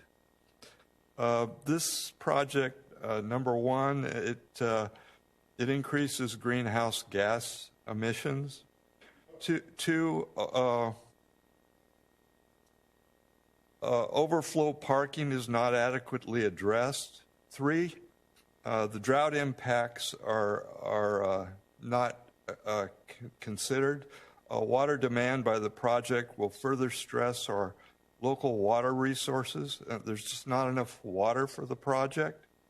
Four, Roland and Grove Center schools, elementary schools nearby, are extremely overcrowded already. And the 9 acres should be turned back into an elementary school, which the neighbors need a lot more than an incompatibly zoned adjacent development. 5, it's incompatible with the neighborhood zoning. 6, old oak trees must be preserved. This project permanently damages valuable biological resources. 7, there's no demand for $600,000 condos. The development is not economically viable. Now, if my statement was before a Superior Court judge, you know what? I bet you the judge would just toss the developer and toss the project out, or force you folks to do a reasonable environmental impact report. Thanks. Yep. Is that it? You have no further speakers. Would the applicant like to rebut any testimony offered in opposition?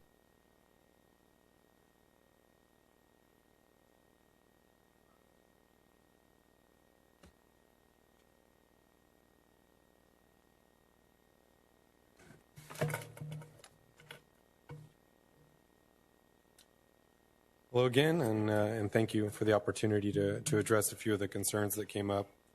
One of the first ones that came up, again, a lot of people that I talked to were very fair and objective. I don't know why someone would make a comment that simply isn't true or put words in my mouth. The woman that I spoke with about leaving her wall was genuine. I mean, I met with her in person, went out to her house, spent hour and a half with her.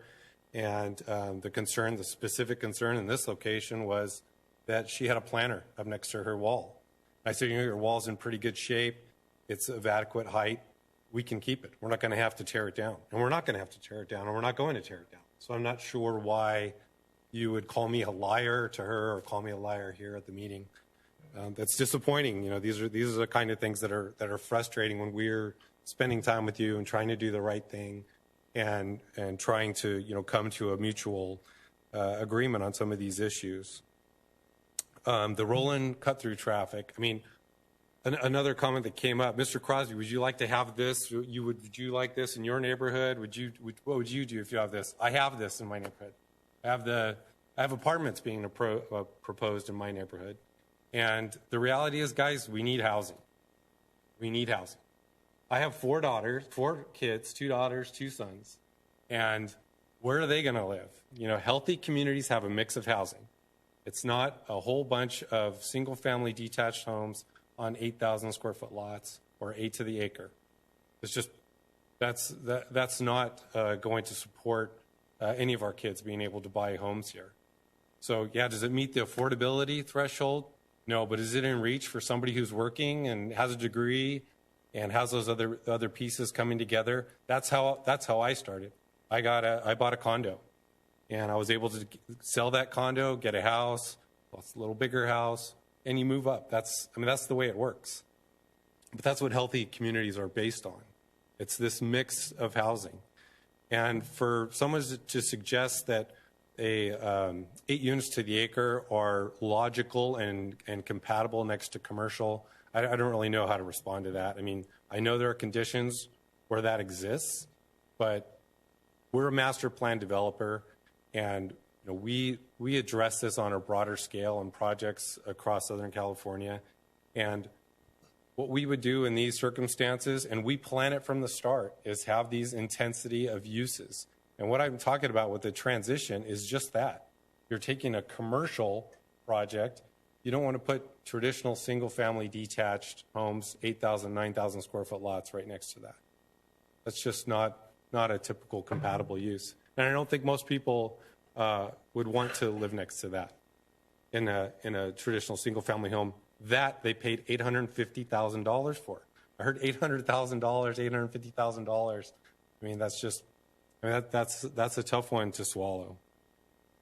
A couple other pieces that I want to address. In addition to the park that we're proposing, we have a pocket park in this community. There's a fantastic park within a half-mile walking distance of this site. And we're also contributing $1.75 million to the Quimby the Park Fund.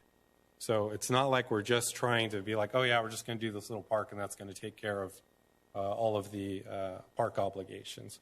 We're fulfilling our obligations, and there's going to be a lot of opportunities to utilize that $1.75 million in other parts of the city, not just selfishly for our community.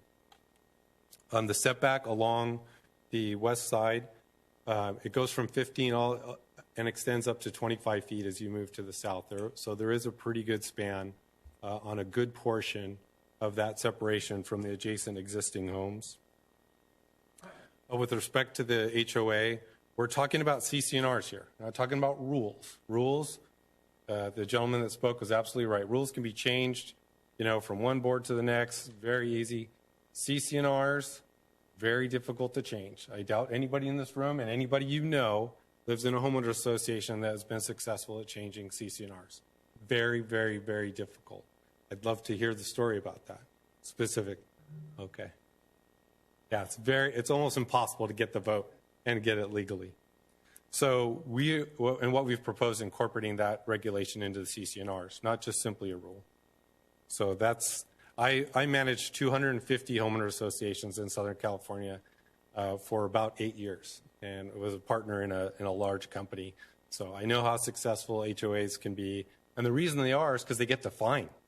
And you have the ability to fine the owners if they're out of compliance. That's where we don't have that luxury as a city to do that. We have code enforcement and other avenues. Homeowner association, call them to a hearing and you fine them for lack of compliance. So those penalties, believe me, it brings people into cooperation, into compliance with the governing documents. A few of the other things that came up, were a bunch of people questioned the traffic and the air quality and those things. We have to work within the state regulations, the laws.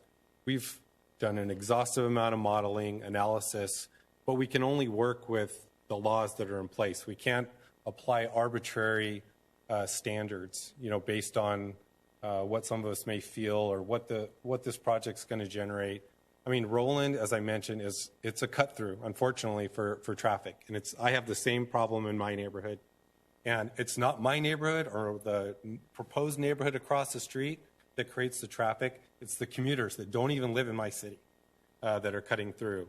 The amount of traffic that this project's going to contribute, if you look at the peak hour in the morning, you're talking about 82 cars in that peak hour, a little over 1 car per minute. I mean, you can count 1 car per minute out there, non-COVID time, in just a blink of an eye. It's not even going to be measurable. So to feel that this is going to have some dramatic impact on the Roland is just not a real result of the traffic. A few of the other things we've done in terms of, the point of moving that building on the front, we brought it up to be in alignment, the sixplex, the gentleman brought up the sixplex. We moved forward to just be in alignment with the rest of the units on Roland. But the whole point there wasn't to move that building forward, it was to get rid of the parking lot.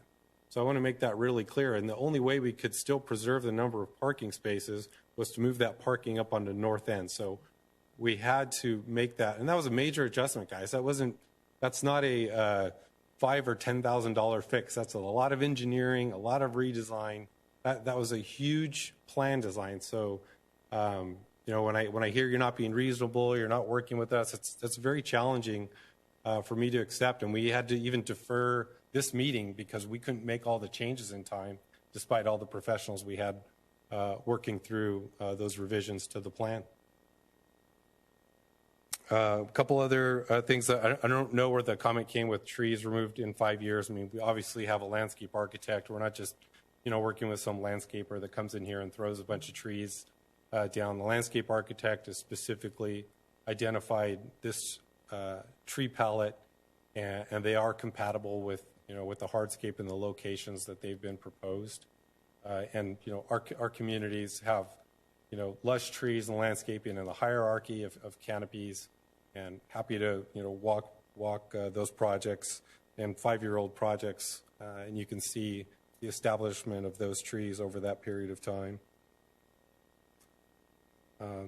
That's really the last. I think those are most of the items. I'm sorry they're a little bit out of order, but I really would just encourage you to consider, healthy communities have this mix of housing. It's not just one type of housing. And, I constantly talk to my kids every day and just, I don't know where you guys are going to be able to go. I don't know if you're going to be able to stay in California. And without condos or higher density home opportunities, they won't be able to. I mean, it's just not going to be a viable option. And, all boats rise. I mean, if these are smaller units without yards, for anybody to think this is going to impact their adjacent home negatively, I don't see how you could come to that conclusion. When you have yards, you have the larger homes. I mean, if these homes are selling, for that price, it's just going to help your houses even more. And if you're at $850, it's not going to impact you at all. It's only going to be an improvement to the area. I mean, standing there right now, looking at that site and the problems that are out there. You saw the police calls. I've been out there numerous times when there's just riffraff running around on that property. We've heard about the drug connection that was happening when there was no security there. We have security there right now, and if that wasn't there, I don't know what would be happening on that site.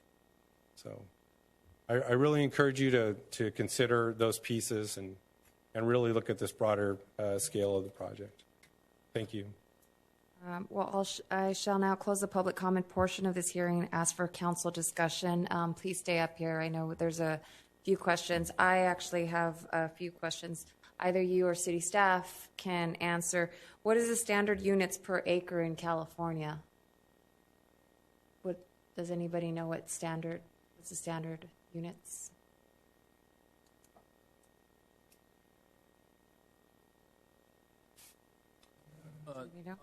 I think I can help out, since somebody already mentioned in the real estate, it depends on location. Location, either location, if you in the downtown plan or some other area, they have a different density, requirement.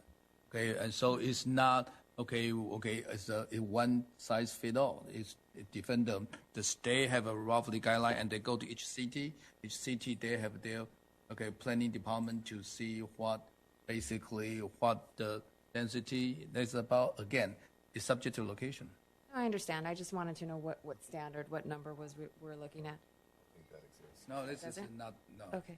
How high is that commercial building adjacent to that proposal? Existing commercial building? Yes. I'm not sure what the.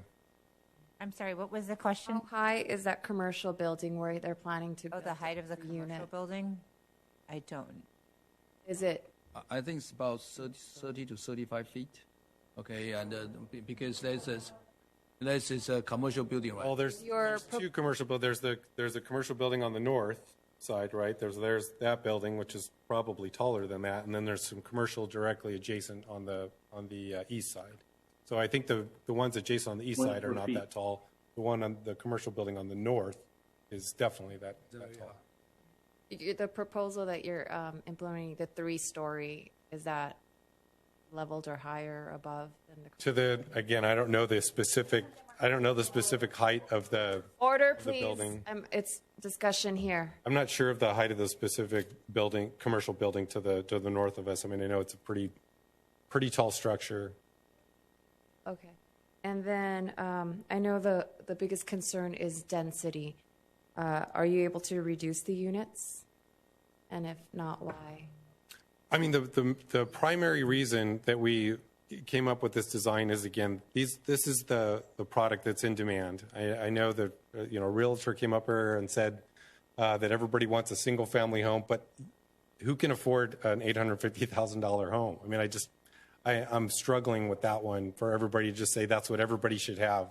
Hey, everybody would love to have that. Believe me, but it's just the reality.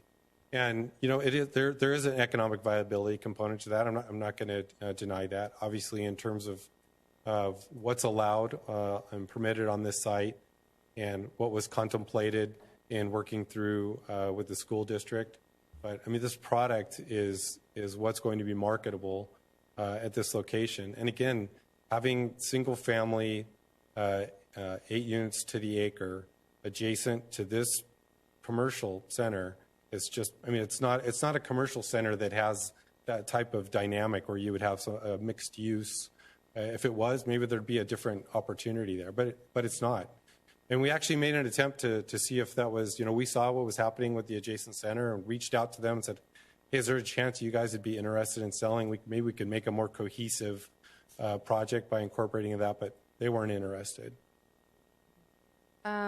I've always preferred owner-occupied, and I know one resident said no guarantee to sublease. Is there prevention on that in regards to subleasing it, renting it out? And I mean, this is going to be a for sale community, but there are, there are going to be a certain amount of, you can't restrict people from renting out their homes. You can't just say there are going to be no rentals in the community.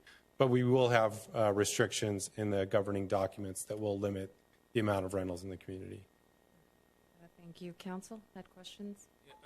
And I think most of the residents tonight, they're talking about, and I listened the planning committee meeting hearing too on the YouTube. Okay, and I think the concern is high density of this area. Okay, and I understand because the school sell you guys $70 million, right? Okay, so with that kind of, and school want property tax because I think 40% of property tax go to the school. So that's what the school has a higher benefit, okay, and interest about the project, okay, and but we as a city council we want to see this project really fit into our city and in this location, and I think this location is pretty interesting because you adjacent to a commercial and then on the Azusa, okay, at the same time you in the residential, how you best use of the land, okay, and so in any possibility based on the concerned resident reduce any of density, is there any possibility? Okay, and I'm not too worried about the height because that over the commercial, nobody want to live next to a commercial at all due to some issue. But density possible. This is the most of resident concern. So for Louis' home, you guys kind of reduce some number that in any possibility. I don't want to become a deal breaker and the letting will be obsolete there forever and ever. Okay, and the school doesn't have a revenue, and school desperately needing some revenue for all this empty lot. But at the same time, okay, any possibility at all? Yeah, again, I mean, when we analyzed this project, we looked at, I mean, there was probably 25 different land plans that we looked at for this particular site, different product, different densities, and this was in all of those reviews, the product that we came to that made the most sense for us. I mean, this is what we do. I understand, the emotional side of this and, what somebody might want to see next to them or not want to see next to them. But, when you look at what we're trying to fit in, half of this project is surrounded by commercial. It's not just the one side, it's also half of the north side that's surrounded by that as well. So. No, please, okay. Guys, please. So there's the exhibit. I mean, it's the entire east side and then over, halfway through the site on the north side. I understand no matter what kind of project, they always have opposition. Okay, no matter what. Okay? Sure. No matter such a group. So you have to get used to it, and we, as council, have to get used to it too, because you always have two sides, and one side is they're very passionate, and we want to see how we can work it out, any possibility, and we want to see what would best interest for our future of our city. Okay, so I understand, okay, this thing will be like this, but we have to make a very, very tough decision and see what is feasible, but we have to listen to you, the resident, and our staff, and our professional, the traffic. So any issue. So basically, you guys are not going to change. Yeah, again, we've looked at numerous different products and densities. And, this just doesn't work with any of the other alternatives. It's just completely impactful when you change the product to the site plan. So if we table this request, you reduce the site, you're going to walk on this project? Yeah, we wouldn't be able to make the site work.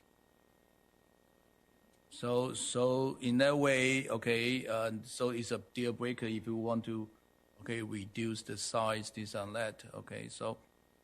Okay, thank you. Other questions? What's about to buy? Yeah, I have some concerns as well. I share many of the concerns that were shared by the fellow, the mayor and Councilman Wu. I also had concern about the amount of money that's being provided for the low to moderate grant. And I guess first question, this one actually for staff. So I understand that the city is not going to be controlling the grant process. Can the city go into the rationale and what the issuing of the $150,000 is going to look like? Can you share some of that? Yes. So the program, the parameters of the program would be developed with the developer. So right now, it's 150,000, 50 units. The city would probably, within the program guidelines, require some kind of monitoring, or way where we would verify that the program guidelines were being met for each applicant that the money's being given to. So either monitoring or some kind of monitoring. Now, the developer mentioned issues with how that money could be. I think Councilman Wu even mentioned that the money may be used for improvements or to add, but not necessarily as the down payment. That would be specified in the program. And it's a down payment assistance program. So I think that's where we'd want the money to go towards helping them qualify for the home. Through the chair, if I may. Maybe I can help out over here since I'm in the mortgage business. Okay, and the first-time home buyer assist program, they have a down payment assist program. Okay, and then Fannie Mae even have a 3% down payment with interest rate right now around 2.625, 2.75, with a 3% FHA or a 3% Fannie Mae without too much of insurance. Okay, and that become the loan. Okay, they become cheaper than you rent a house. So that is what Fannie Mae or Freddie Mac or FHA try to encourage. Okay, the first-time home buyer we need. First-time home buyer. If you're not a first-time home buyer, you won't become second home buyer. My first home is only 1,400 square feet on the 235 leave. Okay, very small home, no air condition. But I gradually moved out my life improve myself. And the same thing for young people, they have to do the same thing. So, but we have some program, okay, for the first-time home buyer, and we really want to help, okay, and help the first-time home buyer have a chance. Okay, I'm sorry, go ahead. Can you speak to some of the issues? Yeah, so one of the things that we were looking at internally, because as you point out, the tough thing is since we're an interested party, or the builder would be an interested party, that that money can't be used towards helping them qualify with us involved. With the city involved or another government agency, that money can be used for helping them qualify for that down payment. So, I mean, I would be more than happy to, commit my help to working with. I just have to believe LA County has some type of program that the city can piggyback onto so that it's still funneled through a government entity. And maybe we can, close that gap. Maybe there's, a little additional cost that's associated with joining that program. Maybe the county charges the city a fee to do that. But, maybe we can bridge that gap so that those funds will be available where I think we want them all to go. I think we want them to be part of, when I bought my first home, when I got that first condo, the hardest thing for me was getting that down payment. And I needed that extra money. The other stuff you can manage. It's like, what, we can, do without for a little bit, and maybe we'll have to pass on that sofa or whatever the other piece is, or the paint job. But that down payment is really, I think, where we want to see that money go. And so, if we can work with the city and the county towards trying to make that program work the way I think we all envision it, I'm committed to doing that. City Manager, can you? I was going to make the same point. I think we each got there in different ways. I personally have served on the subsidiary corporation of one of the nation's largest housing nonprofits for the last 30 years. And I know in these kinds of programs where there's a will, there's a way. One of the ways in this instance is we've got a developer that's voluntarily committed to help provide some assistance to a segment of the population that might need a way to help access. And that's the key to California home ownership, is just before you can turn the key for the first time, you got to come up with a down payment and a monthly mortgage that works. A couple favorable conditions in our state at the moment is mortgage interest rates are really good. So we're looking for a partnership. We're happy to work with Lewis Homes. They're a very experienced builder. They've got a reputation for delivering high-quality products, and they're familiar with these kinds of programs. It's a short drive from here to the County Housing Commission offices in Alhambra, and we know the staff there, so we'd be trying to figure out the specifics of that. We don't have that ready for you tonight, but we think it's entirely possible, and this is a goodly amount of money that'll help us get at least a segment of these buyers in. One other point I wanted to make is we had the experience at Cameron 56 that a large percentage of those buyers were first-time buyers in the kind of segment that we were thinking might be interested here. Nurses, first responders, people that maybe were just starting their careers but needed a way in, and that's what this money is about. So we'd have to implement that later, assuming council approval, but I don't see this as being an insurmountable thing. This is something that's achievable. The last question for me, and this goes to the value that the surrounding residents were concerned about. So that for me, I am wondering why is there a way that we could increase that $150,000? Because again, when we're talking low to moderate, what we don't want to do is we don't want to bring down the value of the home, right? The whole idea is to keep the value of the homes as high as we can. And so what really hurts a lot of these low to moderate, nurses, beginning of your career, if you don't have any kind of, let's say, generational wealth, that down payment becomes the real big obstacle.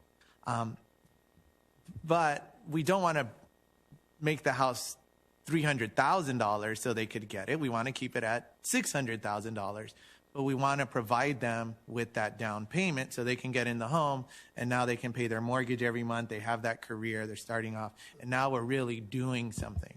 So what I'd like to see is I'd like to see Lewis Homes go back and really, because I see the amount of units and I see what they're priced at, and I can do some math. This is millions and millions of dollars. And so I would like to see Lewis Homes really, really come back with,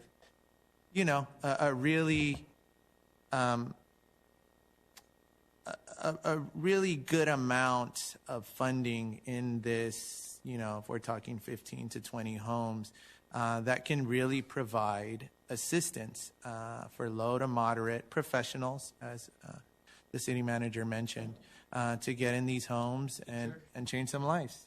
Yeah. Thank you, Madam Mayor. Other questions? Go. Yeah, we've been involved with similar programs like this, and sometimes, like I said, it's just that additional amount that helps them get over the hump. I don't know what the cost is to piggyback onto the county. I'm sure there's going to be some fee that's imposed. I think to the city. Councilman Tabai talking about, can you increase more than $150,000? No, that's what I'm saying. It's just I don't know what the additional cost is going to be for the city. We can certainly bridge that gap and then see what else we can do additionally. There's going to be some cost above that 150. If you can increase to help to put first-time home buyer, I think you might can get his vote. Possibly. If you can contribute a little bit more to the first-time home buyer, especially West Covina resident, the second generation or third generation, they are a young couple. They want to move in, something they can own. If you can help out, I think you make quite a lot of money, including the school, make a lot of money from this. But how about our resident and how about surrounding neighborhood, the impact? So maybe you can consider it. Some of the contribution, not that much of money to you guys as a builder. Well, you say that, although every single change we've made has been more money and more money. No. We want you to have a successful project, and we want our residents happy. And we have our first-time home buyer have a chance to move in. I totally respect that. Okay. If there was something we could do, where if we could, take it from, 10,000 per unit to 15,000 per unit. Will you consider it something like this? Huh? Or you consider? I actually see some residents out here who oppose. Actually, is in agreement. So I don't know if they're saying, "Okay, we'll consider that." I'm not nodding their head. Most of the night they're like this. Suddenly they're like I know. This. I was like shocked. Say you touch their heart. Like they were at a position, and now all of a sudden is that?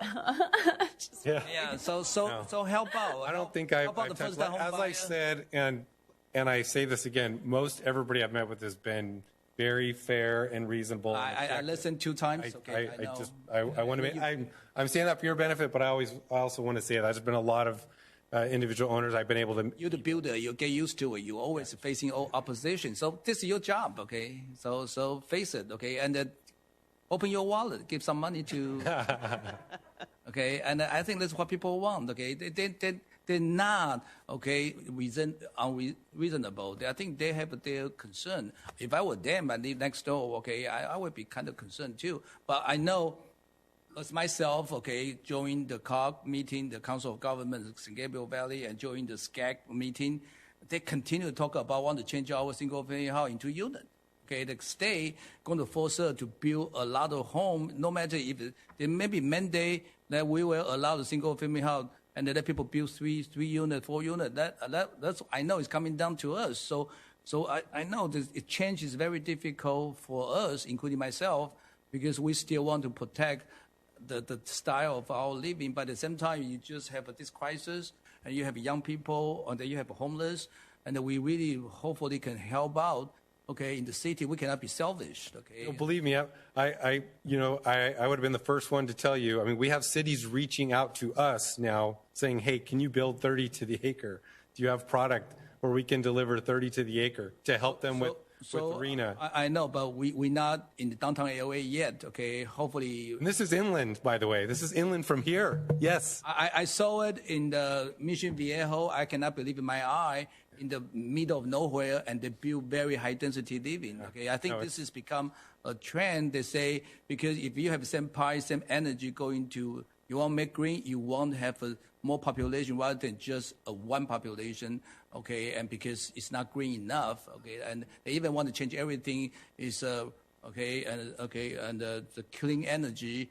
no gas, no this. So they have a lot of restriction from the state coming to us with all the politicians we elect them, and they want to take out some of our choice and freedom. But the thing is this, I think if you can consider it, okay, some of the open your wallet thing to help out with the first-time home buyer, not to us, not to the city, but to the first-time home buyer, you might can get this through much easier because you contribute something. Yeah, no, and like I said, we could definitely look at increasing that, 10 per unit up to 15,000, and then looking at, again, I don't know what the cost is going to be to the city to piggyback onto that, but we can look at helping to bridge that gap. Because I'm sure there's going to be a cost. Lewis Home is a big company. You guys selling a lot of homes. Give us some money. Yeah, open up your wallet. Don't be a miser, okay, please, okay. And it's a lot of property. A lot of people worry, okay. Butter them up. Get some of things, so maybe their kid can move in. So they don't worry about the kids still with them. My kids still stay with me. They cannot find a house. They cannot afford it. Okay. City manager. So something like this.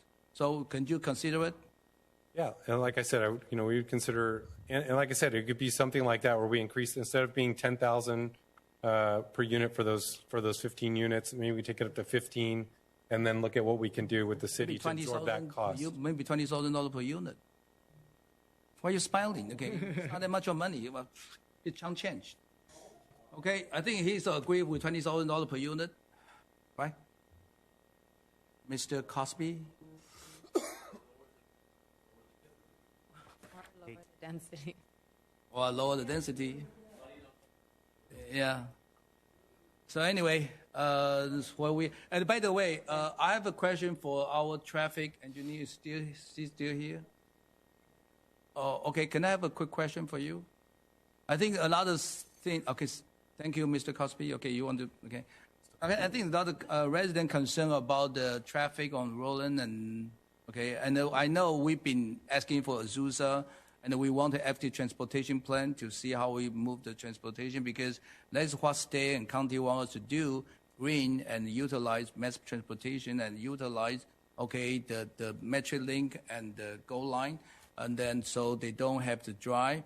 And as long, I remember we trying to, Azusa, we want to go to the synchronized traffic signals, north and south. Okay, and to make everything people easier to go to the Gold Line or Metro Link to take the mass transportation. Is that what, including the traffic study? What was that last question? I say because the concern is how these people, how to utilize, okay, not driving the car, and that is what state and county want us to do. Yeah, the state has the new guidelines, so it's kind of like we've all grown up for years looking at level service and congestion and all that. And now, if a city even wants to add capacity to anything, they have to do, it's frowned on. So even, if it went to an EIR and that for vehicle miles traveled, the mitigation is transit related. It's not add a lane, add this or that to an intersection anymore. The whole mitigation process for traffic has changed as well as how we do traffic. So it's going to be a big adjustment. I mean, no matter what happens, the state says, we're going to get you out of your car. Yeah, they want us out. They want us out of the car, whether there's people riding the bus or not. Well, that's why the Metro Link, Gold Line. Right. So we have been looking as your synchronization on Azusa. We've looked at funding applications or processes. It's some of the grants. Because it will help people much easier to go to the Gold Line. Right. Okay, because right now you have Azusa like crazy, and it would take us like 40 minutes to go to 210 to 60. Right, if and we have synchronized traffic, and with Full Hill Transit, with the bus, they have a device with a satellite. When they own the Azusa, there will be green light all the time. So they will encourage people to take bus. The bus, I mean, they're trying different ways. Convenient. Even the county, LA County has a project on Badillo all along with all the cities, and they're going to have a... Because we really need 5 cities on Azusa, we need synchronized traffic. Yeah. And including they have more development will come. No matter what, no matter how we hate it, it will come to us. So we need to We are looking prepare at the areas street, for that. prepare the synchronized, prepare the transportation. So the study, you study traffic study, we don't have a, I know of course we will have some impact, but not impact to like the concern we have.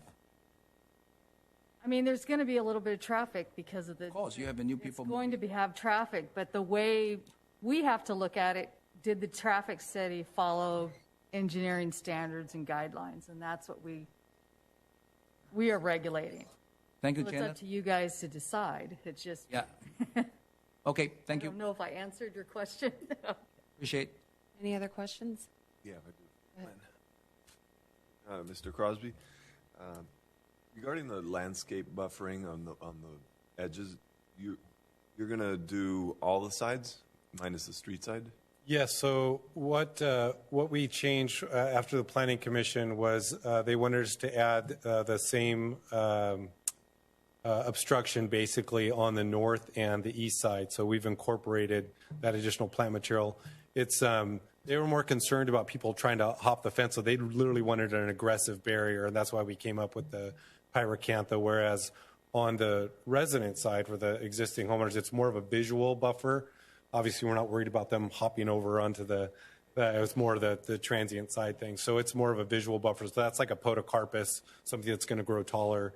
And we are sensitive. I know one gentleman brought up the solar concern.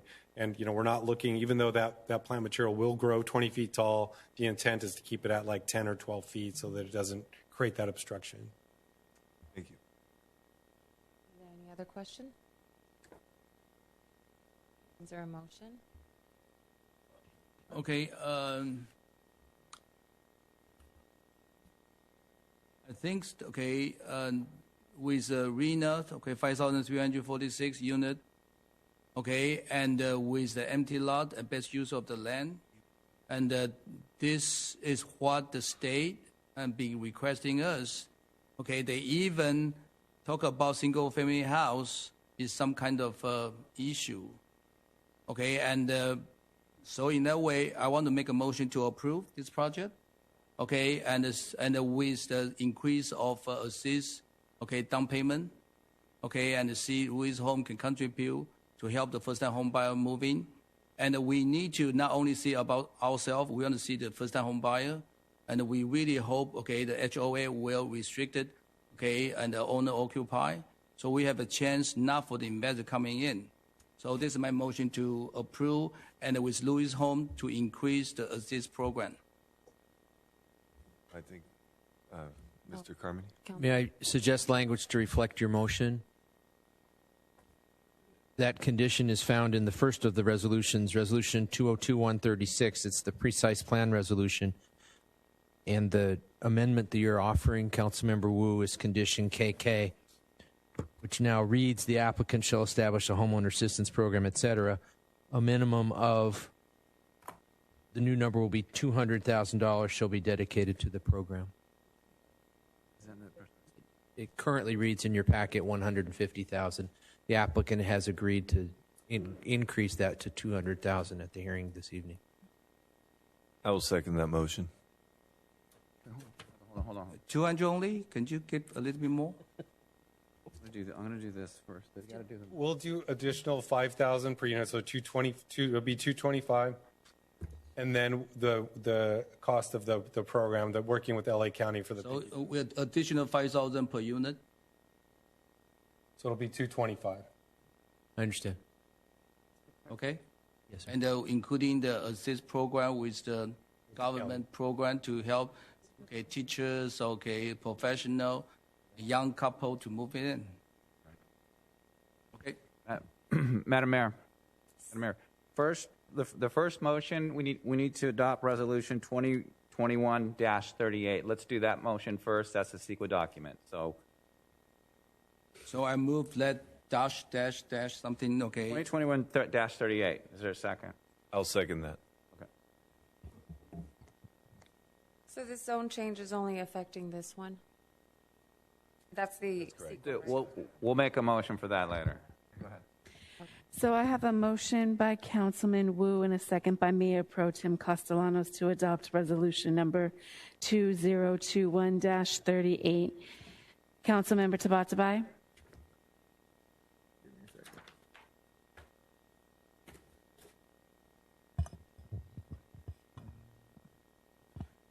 Aye.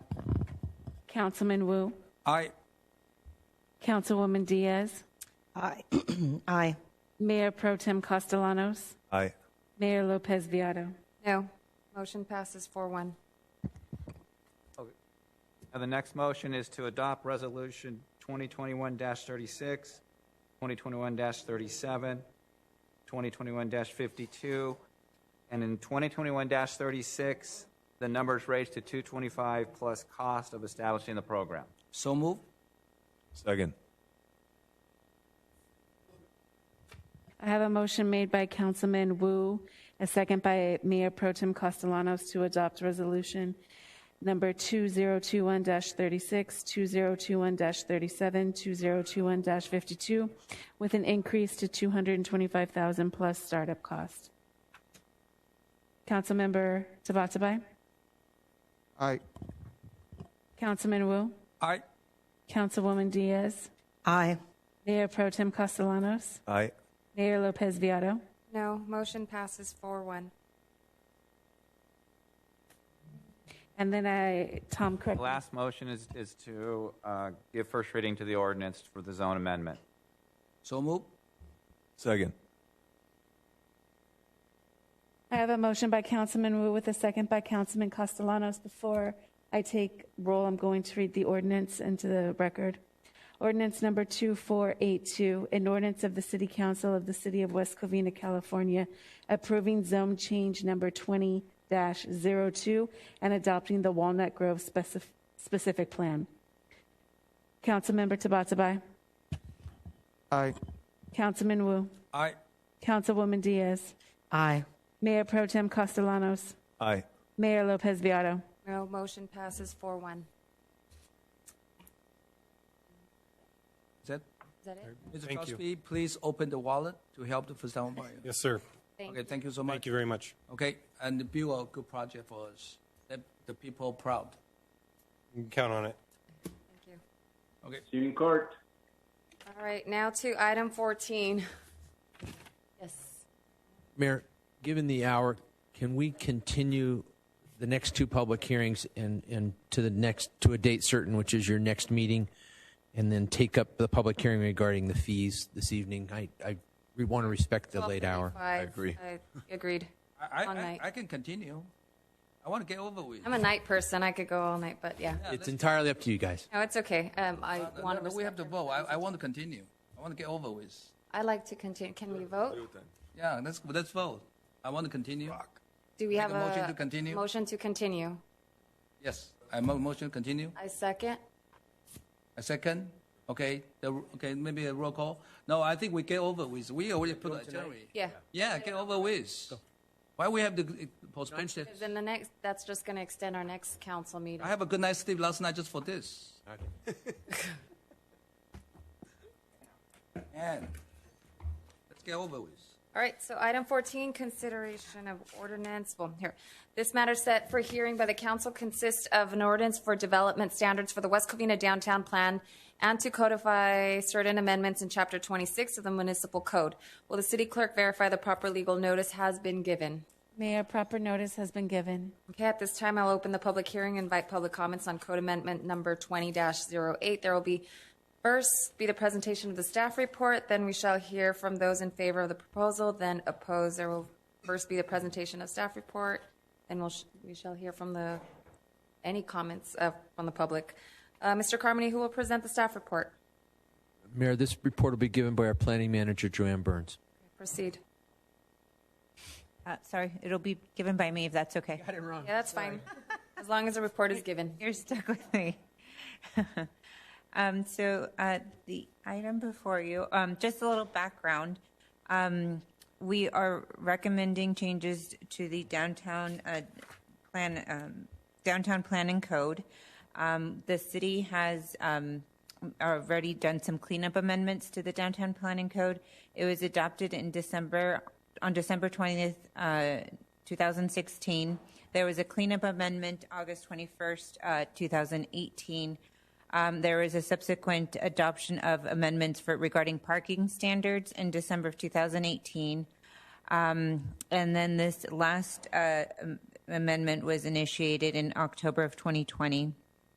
And it went before the Planning Commission on April 13th, 2021.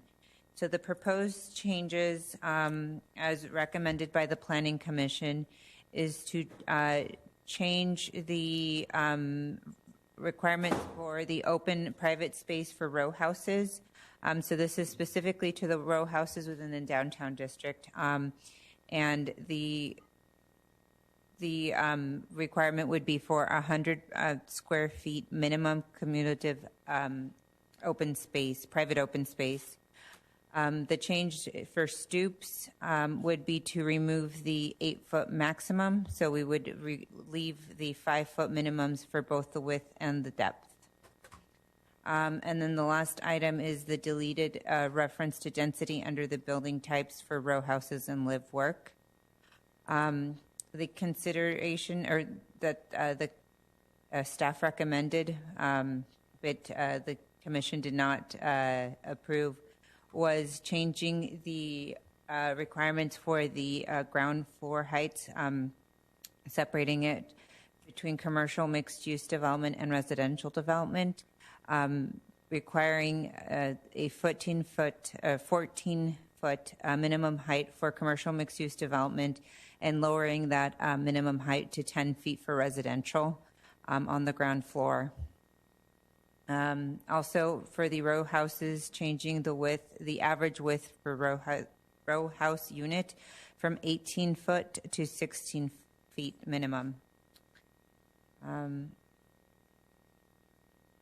so it is recommended that the City Council conduct a public hearing and then introduce by title only after further reading waive the following ordinance. Ordinance 2483, an ordinance of the City Council of West Covina, California, amending portions of the Downtown Planning Code. And that concludes our presentation. If you have any questions, I'm here to answer. Any questions for the I have a question. Council? Go ahead. Do California Building Code has a restriction for building interior height? Because it doesn't make any sense, okay? And I know they have maybe building high, but why we, our downtown plan, we restrict people with a minimal height? And you know, you higher the ceiling, you create more usage of energy. So why is the purpose? Okay, it should be market driven. That people like to be save energy. They don't want it too high. 14 feet minimum is very high. So they create. We try to cut down the energy, ozone layer, all these kind of things. Now we tell people to build higher ceiling, so more air conditioning you're pumping in, especially for office. So why is the purpose for that? I'm just very confused. Is that California? I don't think they have any requirement. To answer your question, Councilmember Wu, I spoke to the building official today, and she stated that the building code does have a minimum plate height, and that's only 7 feet for commercial. 7 feet? 7 feet, but she said that most development or most developers or property owners do not build that low. That's 1950. The typical construction is typically between 8 feet to 10 feet plate height. Correct. For commercial. Because it's market driven, Yes. because people don't want. There are certain commercial development that require a lot higher than that, between maybe 14 feet and above.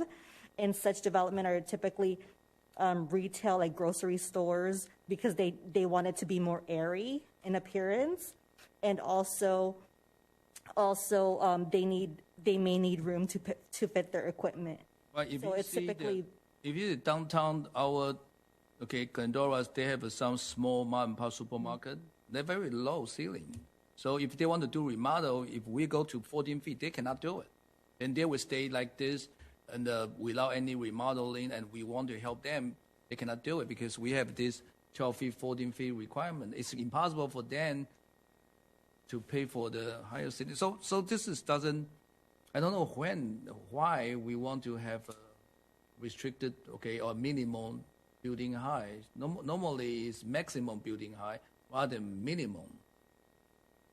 So what's the purpose of it? What's the purpose? You just mentioned it's 8 to 10 feet, and that's like average. And Yes, yeah. nobody goes over 10 feet normally. Why would you increase the minimum height? The initial thought was for, I guess when it was considered first, we looked at other cities that have like a high-rise type development. High-rise. But that's not West Covina. So if that's not So it's not something that staff is supposed to changing or making lower. Can we take out the minimum height and a lot of restriction? Then almost nobody can remodel, especially our old downtown. That if we do all these kind of things, it's just very difficult for them to do any renovation. If that's something that the council would like to do, then yes, we can definitely accommodate that. I'd like to do that. Yeah, go. I think we should propose no minimum, and maybe you can start the motion. I'd like to motion that we remove that minimum. Because I don't see the any standard it benefit from is. Because it's not a big thing that's needed. It's not a need here in our city. Do I have Do it make sense to you? Because you are the planning specialist. Are we right? It does make sense, yes. Huh? It does make sense, yes. Doesn't make sense, right? No, it does, yes. Oh, we make sense. It does. It makes yes, sense. yes. Okay. Too late. I'm sorry. I know. Okay, so we make sense that we don't want to restrict people, Exactly. and it's market driven. Because the builder have to build somebody attracted, or a patron want to go inside, feel airy, and they have to decide themselves rather than government tell them to do this. The government just too much of a request. So anyway, Mayor, you want to have a motion? Do I have a second? I second. Did you have a public? Oh, sorry. Yeah, I know. Everybody's gone. Let's see. So is anybody here that would like to speak in favor of the project? We have no speakers. Is there anybody who'd like to speak in opposition of the project? We have no speakers. Really? We'll come back. The number. Keep going. Run faster. Start his time. I'm just going to make a quick comment. One of the things about the downtown plan and considering of stuff, and Tony keeps bringing up the high rises. One, you just approved a high rise thing in a residential area, but one of the things that was brought up in the downtown plan was not to do mixed use development because of residential behind it. So I agree with you with the 10-foot, by the way. We're all on the same page there. I know it's surprising, right? But yeah, I just want to make sure we're not doing anything that's going to allow people to build higher when they're, again, same problem we just had looking down into residential behind the Glendora Avenue type places. And it seems like, I know we're talking about all these different things, but if that can affect that area, that bothers me. Because if I was in one of those houses, I wouldn't want someone looking down on my daughter if I had one in a swimming pool.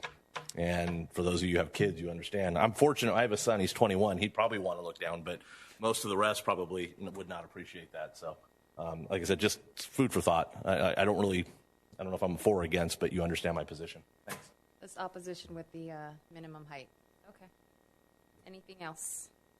Let's see. No more in opposition? So now council discussion? Seeing none? We already discussed it. I guess I could go ahead and have motion. Councilman Wu, second. Second. Okay, well, Councilman Tabatabai, second. But he has to do the roll call. So I have a motion. Hold on.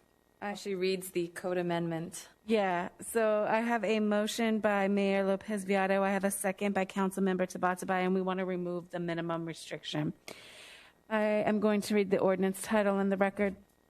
Ordinance number 2483, an ordinance of the City Council of West Covina, California, amending portions of the downtown plan and code. Councilmember Tabatabai? Aye. Councilman Wu? What are we voting for? Can you repeat it again? Just say motion, the same motion. That Okay, aye. Councilwoman Diaz? Aye. Then we have Mayor Pro Tem Castellanos? Aye. Mayor Lopez Viado? Aye. Motion passes 5-0. Now to item number 15.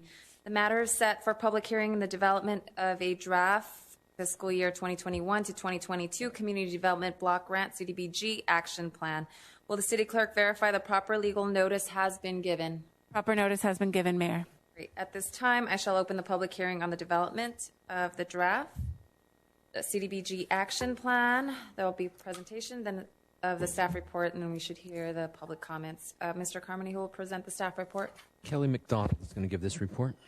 Make it quick, Kennedy. Make it quick. We still have some public here, residents.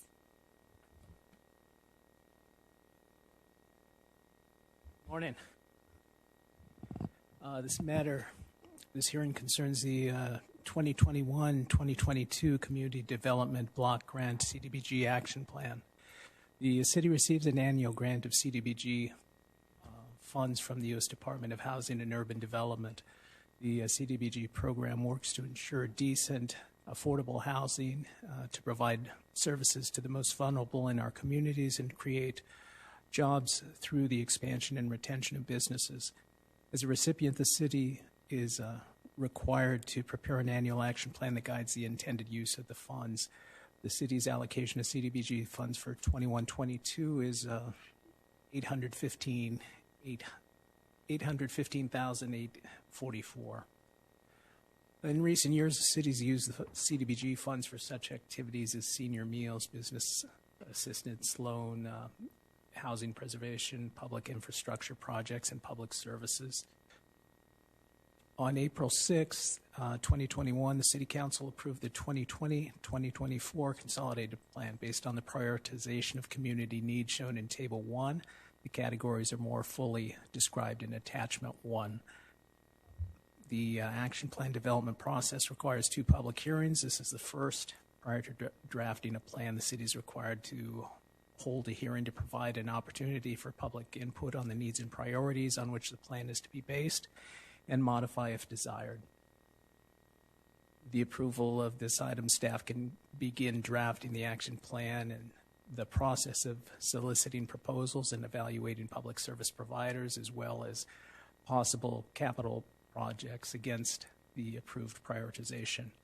Once a draft is finalized, it'll be made available for a required 30-day public review, then presented to the City Council for consideration in a public hearing. And options, the City Council has the following options: to approve staff's recommendation or provide alternative direction. Notice for the hearing was published on April 24th. No comments have been received. There's no fiscal impact resulting from the report. So it is recommended that the City Council direct staff to draft the fiscal year 2021-2022 action plan based on the 2020-2024 consolidated plan priorities. That concludes my presentation. Thank you. Any questions from the City Council? I think we approved this last time in April, right? So this is second reading? No, this is the first for the 21-22. So last time, It was the 2020 to 20. that's the previous. So Correct. we just continue.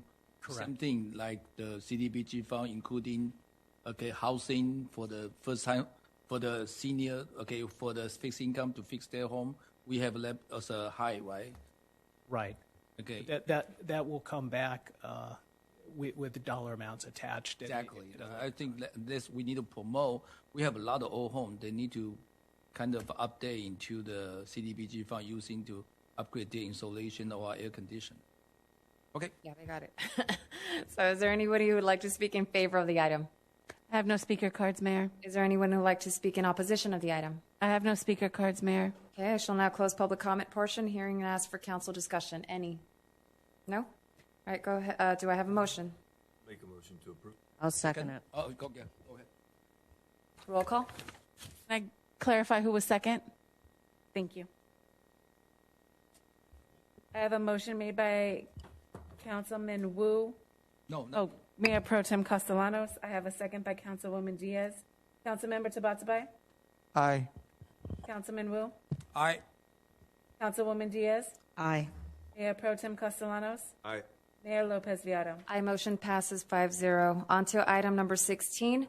This matter set for public hearing is the adoption of fees and charges for services provided by the West Covina Health Department. Will the city clerk verify the proper legal notice has been given? Proper legal notice was given, Mayor. Okay, at this time, I shall open the public hearing on the adoption of fees and charges for services provided by the West Covina Health Department.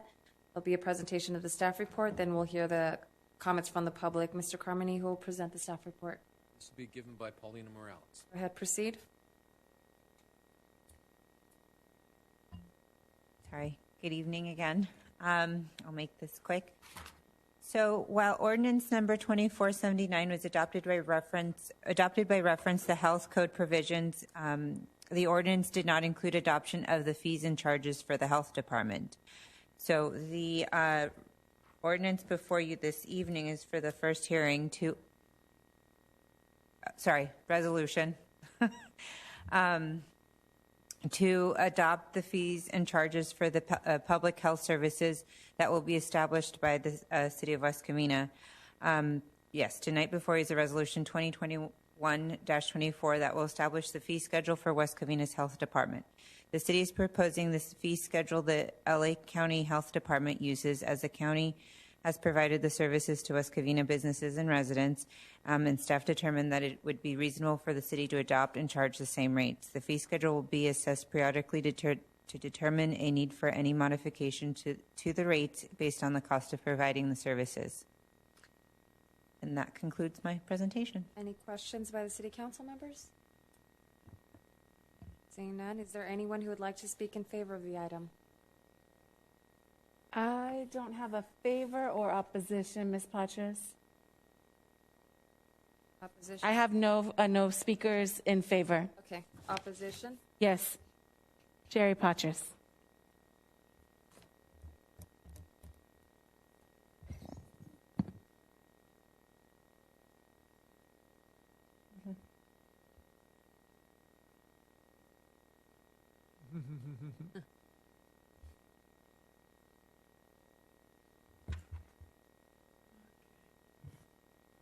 Evening. Good morning. Good morning. I know, good morning. The staff report for this item states, as it's been read earlier, that the city anticipates utilizing multiple available revenue sources, including grants, fees, subventions, and contracts to initiate and maintain public health services with the American Rescue Act funding utilized as a one-time supplement. What is your alternate plan when the grant funding does not materialize and you have legally required health department obligations to meet and not enough money to cover the contractor's expense? Approximately how much of the American Rescue Plan funding is being used as a one-time startup supplement, seed money, beyond what the $90,000 to $100,000 that was mentioned earlier tonight? And my last question is, what is the planned budget for the West Covina Health Department? Specifically, how much revenue and expenditures do you expect during fiscal year 2021 to 2022? Thank you. Thank you. Any other comments? I have one speaker who is neutral, Mr. R. Robinson. That's why we have the last two residents here. Thank you for sticking around.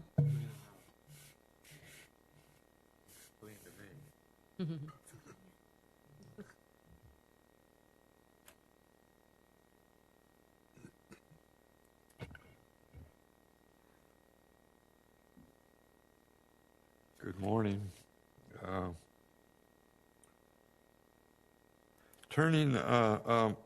The West Covina Health Department's new fee schedule, it looks identical to the county's. I think you just changed the logo on the county form, and all the fees are identical. So where's the benefits to the West Covina, the regulated community, if all your fees are going to be identical to the county fees. I'm uncertain as, according to resolution number 34, which is before you, it says the effective date is July 1st, 2021. I suggest you add that the fees take effect on the day the state legislature and the governor declares the West Covina Health Department becomes officially sanctioned. I don't know how you can, maybe you can. I'm not a lawyer, but starting July 1st, are you going to start charging fees? The county's going to charge fees? I think the regulated community will be a little upset if they're paying two government agencies the same fee. West Covina, as an inexperienced council in a lobbying battle with the County Board of Soups, I think lobbying for a health department and leaving their reservation. There's several county administrative units that are not gonna go along. So you're in a lobbying battle in West Covina, and I think you're not going to win. So you can always go to court, but I think it would take $4 to $6 million to get the case before the California Supreme Court, and we can't afford the legal fees. So I just suggest the wise thing to do is just to stop this process now. I mean, you're not going to beat the county in Sacramento or in court. So whether this is a good idea or a bad idea is pretty much irrelevant. I like it a lot more since you decided to go to a private contractor, because I don't like the way any of the levels of government have handled this crisis. So why don't you just quit while you're ahead, and we still have a few dollars in the bank. Thank you. Thanks. Is there any other comments? I have no other speakers. Did he fill out a yellow card? Nope, I didn't get a yellow card for the last one either. Magically appeared.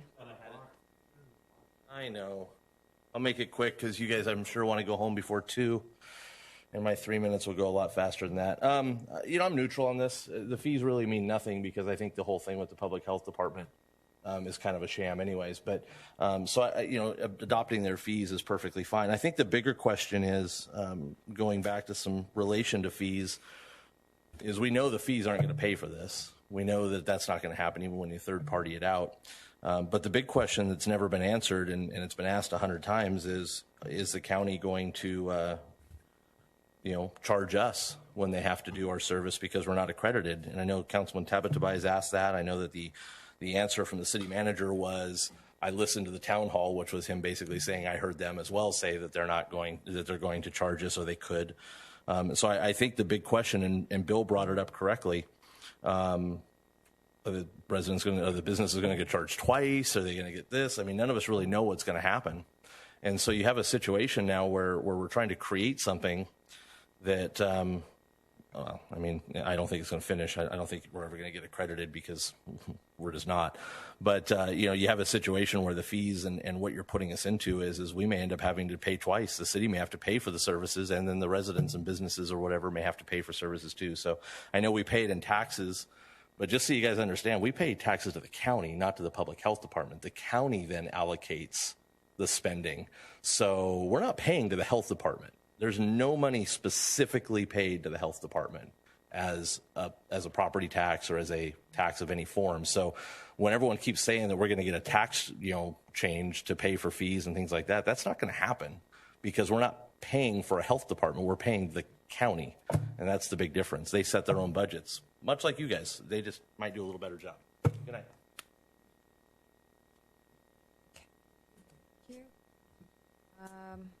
That ends, we'll close public comment portion of this hearing and ask for council discussion. Any? No? Do I have a motion? I'll make a motion to approve. I'll second it. Roll call?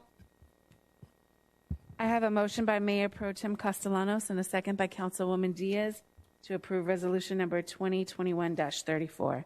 Councilmember Tabatabai? No. Councilman Wu? Aye. Councilwoman Diaz? Aye. Mayor Pro Tem Castellanos? Aye. Mayor Lopez Viado? Aye. Motion passes 4-1. Now on to Mayor Council members' report. Any AB 1234 conference and meetings to report? Seeing none, any council requests? Seeing none, any council comments? Seeing none, we will adjourn. I know it's time for bed. It's 1:05 a.m. This ends our... We broke another record. We broke another record, the latest time. This concludes our meeting. Do we have an adjournment? Yes, meeting adjourned? All right. Have a good night. Well, good morning.